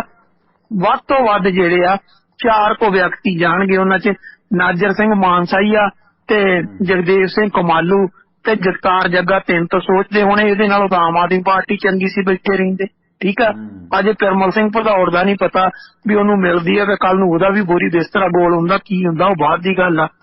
ਲੇਕਿਨ ਜਿੱਥੋਂ ਤੱਕ ਦੋ ਪਰਿਵਾਰਾਂ ਦਾ ਸਵਾਲ ਆ, ਉੱਥੇ ਇੱਕ ਜਿਹੜਾ ਕਾਂਗਰਸ ਦਾ ਜ਼ਿਲ੍ਹਾ ਪ੍ਰਧਾਨ ਆ ਮਾਨਸੇ ਦਾ, ਤੇ ਇੱਕ ਜਿਹੜਾ ਗਾਗੋਵਾਲ ਦਾ ਪਰਿਵਾਰ ਆ। ਮੇਰੇ ਸਾਹਮਣੇ ਦੋ ਪਰਿਵਾਰ ਜਿਹੜੇ ਆ ਹੋਰ ਪਾਰਟੀ 'ਚ ਜਾਣਗੇ ਤੇ ਉਧਰ ਤੋਂ ਇਹ ਚੋਣ ਜਿਹੜੀ ਆ ਉਹ ਵੱਛ ਜਿਹੜੀ ਆ ਉਹ ਲੜਨਗੇ। ਥੋੜਾ ਜਿਹਾ ਉਸ ਪਾਸੇ ਨੂੰ ਆਉਣੇ ਆ ਸੁਰਿੰਦਰ। ਜਿਸ ਤਰ੍ਹਾਂ ਇਹ ਰਿਲੈਕਸ, ਜਿਸ ਤਰ੍ਹਾਂ ਸੁਰਿੰਦਰ ਇਹ ਜਿਹੜਾ ਵਰਤਾਰਾ ਸੀਗਾ, ਇਸ ਵਰਤਾਰੇ ਦੇ ਦੌਰਾਨ ਜੇ ਦੇਖਿਆ ਜਾਵੇ ਭਰਾ ਵੰਡ ਭਰਾ ਮਾਰੂ ਜੰਗ, ਇਹ ਕੋਈ ਨਵੀਆਂ ਗੱਲਾਂ ਨਹੀਂ ਆ। ਇਹ ਸਤਯੁਗ ਕਲਯੁਗ ਤ੍ਰੇਤਾ ਦੁਆਪਰ ਜੋ ਇਤਿਹਾਸ ਮਿਲਦਾ ਹੁੰਦਾ ਆਇਆ। ਔਰੰਗਜ਼ੇਬ ਨੇ ਬਥੇਰੇ ਆਪਣੇ ਭਰਾ ਵੱਡੇ ਨੇ। ਉਸ ਤੋਂ ਪਿਛਲੀਆਂ ਬਾਦਸ਼ਾਹੀਆਂ, ਚਲੋ ਗੁਰੂ ਪਰਿਵਾਰ 'ਚ ਵੀ ਬਥੇਰੇ ਗੁਰੂ ਸਾਹਿਬਾਨ ਦੇ ਆਪਣੇ ਹੀ ਵਿਰੋਧੀ ਰਹੇ ਨੇ। ਇਸ ਦੌਰਾਨ ਤੁਸੀਂ ਹਿੰਦੂ ਇਤਿਹਾਸ ਵੱਲ ਨੂੰ ਆਵੋ। ਆ ਕੁਰਕਸ਼ੇਤਰ ਦੀ ਜੰਗ ਕੀ ਸੀ? ਪਾਂਡਵ 5 ਪਿੰਡ ਮੰਗਦੇ ਹੀ ਤੇ ਉਹ ਲੜਾਈ ਹੈ ਜਿਹੜੀ ਦ੍ਰੋਪਦੀ ਤੋਂ ਕਿੰਨੇ ਦੇ ਇੰਨੇ ਹੀ ਨਿਕਲੇ ਤੇ ਕਿੱਥੋਂ ਤੱਕ ਪਹੁੰਚੀ, ਚੀਰ ਹਰਨ ਹੋਏ, ਖੂਣੀਆਂ ਦੀਆਂ ਖੂਣੀਆਂ ਫੌਜ ਹੈ ਜਿਹੜੀ ਇੱਥੇ ਕੁਲਛੇਤਰ ਦੀ ਧਰਤੀ ਤੇ ਖਤਮ ਹੋਈ। ਇਸ ਦੌਰਾਨ ਭਰਾਵਾਂ ਦੀ ਵੰਡ ਨੂੰ ਲੈ ਕੇ ਸੌਕਣਾਂ ਦੀਆਂ ਲੜਾਈਆਂ, ਸ਼੍ਰੀ ਰਾਮ ਨੂੰ ਬਨਵਾਸ ਕੱਟਣਾ ਪਿਆ, ਇਹ ਕੁਝ ਉੱਥੇ ਵੀ ਹੁੰਦਾ ਆਇਆ। ਸੋ ਇਹ ਪੁੱਤਰ ਮੋਹ ਉੱਥੇ ਵੀ ਹੁੰਦਾ ਆਇਆ। ਧ੍ਰਿਤਰਾਸ਼ਟਰ ਦੇ ਵਕਤ ਵੀ ਹੋਇਆ, ਕਕਈ ਦੇ ਵਕਤ ਵੀ ਹੋਇਆ, ਰਾਮ ਰਾਜ 'ਚ ਵੀ ਹੋਇਆ। ਤੇ ਫਿਰ ਅਸੀਂ ਕਿਹੜੀਆਂ ਗੱਲਾਂ ਕਰਦੇ ਹਾਂ ਜਦੋਂ ਧਰਮਾਂ ਦੇ ਸਿਲਸਿਲਿਆਂ ਦੇ ਵਿੱਚ ਇਹ ਚੀਜ਼ਾਂ ਹੁੰਦੀਆਂ ਆਈਆਂ ਨੇ। ਤੇ ਜੇ ਲੰਕੇਸ਼ ਸੀਗਾ ਤਾਂ ਦੂਸਰੇ ਪਾਸੇ ਭਵੀਸ਼ਣ ਸੀ, ਉਹ ਜਿਹੜਾ ਹੈਗਾ ਉਹ ਸਤਕਾਰਤ ਹੋ ਗਿਆ। ਹਾਲਾਂਕਿ ਭਰਾ ਦੇ ਨਾਲ ਉਸਨੇ ਸੇਂਧ ਲਾਈ ਸੀ, ਭਰਾ ਦੇ ਨਾਲ ਗਦਾਰੀ ਕਹਿ ਲਓ, ਕਿਉਂਕਿ ਰਾਵਣ ਦੇ ਮੁਤਾਬਕ ਤਾਂ ਗਦਾਰੀ ਉਹ ਸੀ, ਪਰ ਇਧਰੋਂ ਕਿ ਉਹ ਧਰਮ ਵੱਲ ਖੜਿਆ ਭਵੀਸ਼ਣ। ਉਦਾਂ ਭਵੀਸ਼ਣ ਕਰੈਕਟਰ ਅਜੀਬ ਲੈਂਦੇ, ਕੋਈ ਭਵੀਸ਼ਣ ਨੂੰ ਚੰਗਾ ਸਮਝਦਾ, ਕੋਈ ਮੰਦਾ ਸਮਝਦਾ। ਇਸ ਸਿਲਸਿਲੇ ਵਿੱਚ ਜਿਹੜੇ ਸਿਆਸੀ ਭਵੀਸ਼ਣ ਸਿਲਸਿਲਾ ਚੱਲਦਾ ਹੁੰਦਾ, ਆਪਣਾ ਵੀ ਕੰਮ ਨਾਰਦ ਮੁਨੀ ਵਾਲਾ ਹੀ ਹੈ ਵੈਸੇ। ਤੇ ਨਾਰਦ ਮੁਨੀ ਵੀ ਪਹਿਲਾ ਪੱਤਰਕਾਰ ਮੰਨਿਆ ਜਾਂਦਾ। ਉਹ ਵੀ ਇੱਧਰ ਦੀਆਂ ਉੱਧਰ, ਉੱਧਰ ਦੀਆਂ ਇੱਧਰ, ਜਾਣੀ ਗੱਲ ਜਨਤਕ ਕਰਦਾ ਸੀ, ਉਹਦੀ ਜੌਬ ਹੈ। ਸੋ ਇਸ ਦੌਰਾਨ ਸੁਰਿੰਦਰ ਵੀਰ, ਕਿਹੜੀ ਪਾਰਟੀ ਨੂੰ ਕਾਂਗਰਸ ਦੇ ਖਿਲਾਰੇ ਦਾ, ਕਿਹੜੀ ਪਾਰਟੀ ਨੂੰ ਤੁਹਾਡੀ ਨਜ਼ਰ 'ਚ, ਮਤਲਬ ਪਰਸਨ ਟੂ ਪਰਸਨ ਤੇ ਸੀਟ ਤੇ ਡਿਪੈਂਡ ਕਰੇਗਾ। ਜਿਵੇਂ ਮਾਨਸਾ ਆ, ਸ਼ਾਇਦ ਇਹ ਖੂੰਡੇ ਵਾਲੇ ਬਾਬੇ ਨੂੰ ਰਾਸ ਆਵੇ ਇਹ ਰੌਲਾ ਸਿੱਧੂ ਵਾਲਾ, ਕਿਉਂਕਿ ਸਿੱਧੂ ਦੇ ਲੋਕ ਖਿਲਾਫ ਬਹੁਤ ਨੇ ਉੱਥੇ। ਖੂੰਡੇ ਵਾਲੇ ਬਾਬੇ ਦਾ ਜਾਂ ਕਾਂਗਰਸ ਦਾ ਗੜ੍ਹ ਵੀ ਹੈ, ਕਿਸਾਨਾਂ ਦਾ ਗੜ੍ਹ ਵੀ ਹੈ। ਇਹ ਰੁਲਦੂ ਸਿੰਘ ਹੋਰਾਂ ਦੇ ਠੀਕ ਲੱਗ ਸਕਦਾ ਖੂੰਡੇ ਵਾਲੇ ਦੇ, ਕਿਉਂਕਿ ਸਿੱਖ ਵੋਟ ਹੈ, ਪਿੰਡੂ ਦਿਹਾਤੀ ਵੋਟ ਹੈ। ਤੇ ਜੇ ਮੋਗਾ ਕਰੀਏ ਤਾਂ ਹਿੰਦੂ ਵੋਟ ਵੀ ਹੈ, ਉੱਥੇ ਕਮਲ ਦਾ ਆਪਣਾ ਆਧਾਰ ਵੀ ਹੈ। ਉੱਥੇ ਬੀਜੇਪੀ ਫਾਇਦੇ 'ਚ ਜਾਏਗੀ ਬਹੁਤੀ, ਹੈ ਨਾ। ਉੱਥੇ ਕੁਛ ਢੀਂਡਸਾ ਦਾ ਵੀ ਆਧਾਰ ਹੈਗਾ, ਉਹਨਾਂ ਦੀ ਵੀ ਸਪੋਰਟ ਹੋਏਗੀ। ਕੈਪਟਨ ਦੇ ਵੀ ਕਾਂਗਰਸੀ ਹੈਗੇ। ਉਹ ਕਮਲ, ਡਾਕਟਰ ਕਮਲ ਦਾ ਕਮਲ 'ਚ ਜਾਣਾ ਕਮਲ ਵਾਲਿਆਂ ਨੂੰ ਫਾਇਦੇਮੰਦ ਰਹੇਗਾ। ਓਵਰਆਲ ਬੀਜੇਪੀ ਨੂੰ, ਕਿਸਾਨਾਂ ਨੂੰ ਜਾਂ ਅਕਾਲੀਆਂ ਨੂੰ ਕਾਂਗਰਸ ਦੀ ਇਸ ਨਾਲ 24 ਸੀਟਾਂ ਦੀ, ਕਿਉਂਕਿ ਅਜੇ ਬਹੁਤੀ ਬਗਾਵਤ ਨਹੀਂ ਹੋਈ, 2-3 ਸੀਟਾਂ ਤੋਂ ਹੋਈ ਹੈ। ਇਹਨਾਂ 86 ਸੀਟਾਂ ਦਾ ਜੋ ਕਾਂਗਰਸ ਨੇ ਐਲਾਨੀਆਂ, ਬਹੁਤਾ ਫਾਇਦਾ ਕਿਹੜੀ ਧਿਰ ਨੂੰ ਨਜ਼ਰ ਆਉਂਦਾ ਹੈ? ਜੀ ਮੈਂ ਇੱਕ ਕਿ ਫੇਰ ਆਉਣਾ, ਉਹ ਆ ਆਦਮਪੁਰ ਦੀ। ਆਦਮਪੁਰ ਤੇ ਕੀ ਕੀਤਾ ਗਿਆ, ਜਿਹੜੇ ਕੈਂਡੀਡੇਟ ਨੂੰ ਲਿਆ ਕੇ ਤਾਰਿਆ ਗਿਆ ਉਹਨੂੰ ਬੀਐਸਪੀ ਚੋਂ ਲਿਆਂਦਾ, ਕਿਉਂਕਿ ਬੀਐਸਪੀ ਚੋਂ ਨੇ ਬਗਾਵਤ ਕੀਤੀ। ਉਹਨੂੰ ਬੀਐਸਪੀ ਚੋਂ ਲਿਆ ਕੇ ਤੇ ਮਹਿੰਦਰ ਸਿੰਘ ਕੇਪੀ ਦੀ ਟਿਕਟ ਕੱਟ ਕੇ ਉਹਨੂੰ ਦੇ ਦਿੱਤੀ ਗਈ ਆ। ਮਤਲਬ ਤੁਸੀਂ ਦੇਖੋ, ਮਹਿੰਦਰ ਸਿੰਘ ਕੇਪੀ, ਉਹਦੇ ਫਾਦਰ ਵੀ ਮਿਨਿਸਟਰ ਰਹੇ ਨੇ ਪੰਜਾਬ ਸਰਕਾਰ ਦੇ ਵਿੱਚ, ਉਹ ਵੀ ਮਿਨਿਸਟਰ ਰਿਹਾ, ਉਹ ਮੈਂਬਰ ਪਾਰਲੀਮੈਂਟ ਵੀ ਰਿਹਾ, ਉਹ ਬੰਦਾ ਕੀ ਕਹਿੰਦੇ ਹੁੰਦੇ ਪੰਜਾਬ ਪ੍ਰਦੇਸ਼ ਕਾਂਗਰਸ ਕਮੇਟੀ ਦਾ ਪ੍ਰਧਾਨ ਵੀ ਰਿਹਾ। ਪਰ ਤੁਸੀਂ ਬੀਐਸਪੀ ਚੋਂ ਇੱਕ ਬੰਦਾ ਲਿਆਂਦਾ, ਕਿੱਡੀ ਕੋ ਤੁਹਾਡੀ ਮਜਬੂਰੀ ਸੀ ਕਿ ਤੁਸੀਂ ਉਸ ਬੰਦੇ ਨੂੰ ਲਿਆ ਕੇ ਤੇ ਲਿਆਉਂਦੇ ਇੱਕ ਏਡੇ ਵੱਡੇ ਲੀਡਰ ਦੀ ਟਿਕਟ ਕੱਟ ਕੇ ਮਾਰ ਦੇਣੀ ਪਾਸੇ, ਕਿੱਡੀ ਕੋ ਨੌਬਤ ਆ ਤੁਹਾਡੇ ਲਈ। ਠੀਕ ਹੈ, ਇਹ ਵੀ ਕਿਤੇ ਨਾ ਕਿਤੇ ਸਵਾਲ ਜਿਹੜਾ ਇਹ ਕਾਂਗਰਸ ਨੂੰ ਸਤਾਏਗਾ ਆਉਣ ਵਾਲੇ ਸਮੇਂ 'ਚ। ਹੁਣ ਰਹਿ ਗਈ ਗੱਲ ਬੈਨੀਫਿਟ ਦੀ। ਦੇਖੋ, ਜਿੰਨੀ ਕਾਂਗਰਸ 'ਚ ਬਗਾਵਤ ਹੋਏਗੀ, ਕੈਂਡੀਡੇਟ ਜਿਹੜਿਆਂ ਨੂੰ ਟਿਕਟਾਂ ਨਹੀਂ ਮਿਲੀਆਂ, ਜਿਨ੍ਹਾਂ ਦੀਆਂ ਟਿਕਟਾਂ ਕੱਟੀਆਂ ਜਾਣਗੀਆਂ, ਉਹਨਾਂ ਦਾ ਜਾਣ ਦਾ ਫਾਇਦਾ ਕੈਪਟਨ ਅਮਰਿੰਦਰ ਸਿੰਘ ਤੇ ਬੀਜੇਪੀ ਨੂੰ ਹੋਏਗਾ, ਕਿਉਂਕਿ ਉਹ ਉਹਨਾਂ ਪਾਰਟੀਆਂ 'ਚ ਸ਼ਾਮਲ ਹੋਣਗੇ, ਉਹਨਾਂ ਨੂੰ ਕੈਂਡੀਡੇਟ ਸੌਖੇ ਮਿਲ ਜਾਣਗੇ। ਨੰਬਰ 1। ਨੰਬਰ 2, ਵੋਟ ਬੈਂਕ ਦਾ ਜ਼ਿਆਦਾ ਫਾਇਦਾ ਜਿਹੜੀ ਰੂਰਲ ਸੀਟਾਂ ਨੇ, ਰੂਰਲ ਸੀਟਾਂ ਦੇ ਉੱਤੇ ਜ਼ਿਆਦਾ ਫਾਇਦਾ ਅਕਾਲੀ ਦਲ ਨੂੰ ਹੋਏਗਾ। ਜਿਹੜੀ ਸ਼ਹਿਰੀ ਸੀਟਾਂ ਨੇ, ਸ਼ਹਿਰੀ ਸੀਟਾਂ ਦੇ ਉੱਤੇ ਜ਼ਿਆਦਾ ਫਾਇਦਾ ਬੀਜੇਪੀ ਲੈ ਜਾਏਗੀ, ਕਿਉਂਕਿ ਉਹਨਾਂ ਨੇ ਜਿਹੜਾ ਪੱਤਾ ਖੇਡਣਾ ਉਸ ਪੱਤੇ 'ਚ। ਹਾਂ, ਇੰਨਾ ਜ਼ਰੂਰ ਆ, ਜਿਸ ਤਰ੍ਹਾਂ ਇਸ ਵਾਰ ਸੁਖਬੀਰ ਸਿੰਘ ਬਾਦਲ ਨੇ ਕੱਲੇ ਮਾਲਵੇ ਦੇ ਵਿੱਚ ਤਕਰੀਬਨ 13 ਸੀਟਾਂ ਜਿਹੜੀਆਂ ਨੇ ਉਹ 'ਚ ਹਿੰਦੂ ਚਿਹਰੇ ਲਿਆਂਦੇ ਨੇ, ਉਹ ਲਿਆਂਦੇ ਨੇ। ਉਹਨੂੰ ਪਤਾ ਕਿ ਕਿੱਥੇ ਕਿੱਥੇ ਵੋਟ ਬੈਂਕ ਜਿਹੜੀ ਆ ਉਹ ਜ਼ਿਆਦੀ ਆ, ਹਿੰਦੂਆਂ ਦੀ ਵੋਟ ਜ਼ਿਆਦੀ, ਉਹਨੇ ਹਿੰਦੂ ਚੇਰਿਆ। ਹੁਣ ਹੰਸਰਾਜ ਜੋਸਲ ਨੂੰ ਖੜਾ ਕੀਤਾ, ਠੀਕ ਹੈ।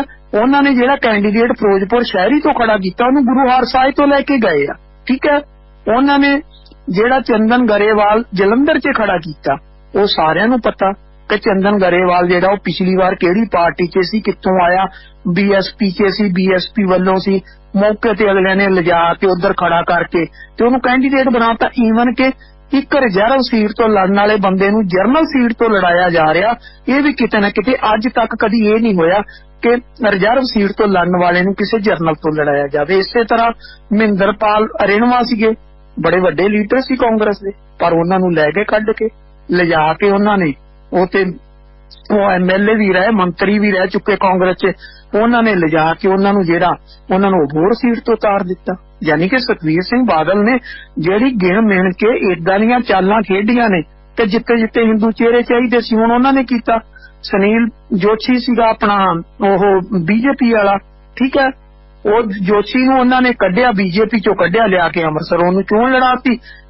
BSP ਤੋਂ ਸੀਟ ਖਾਲੀ ਕਰਾ ਲਈ ਉਹਨਾਂ ਨਾਲ, ਸੀਟਾਂ ਦੀ ਉਹਨਾਂ ਨੇ ਵੰਡ ਕਰ ਲਈ ਆ।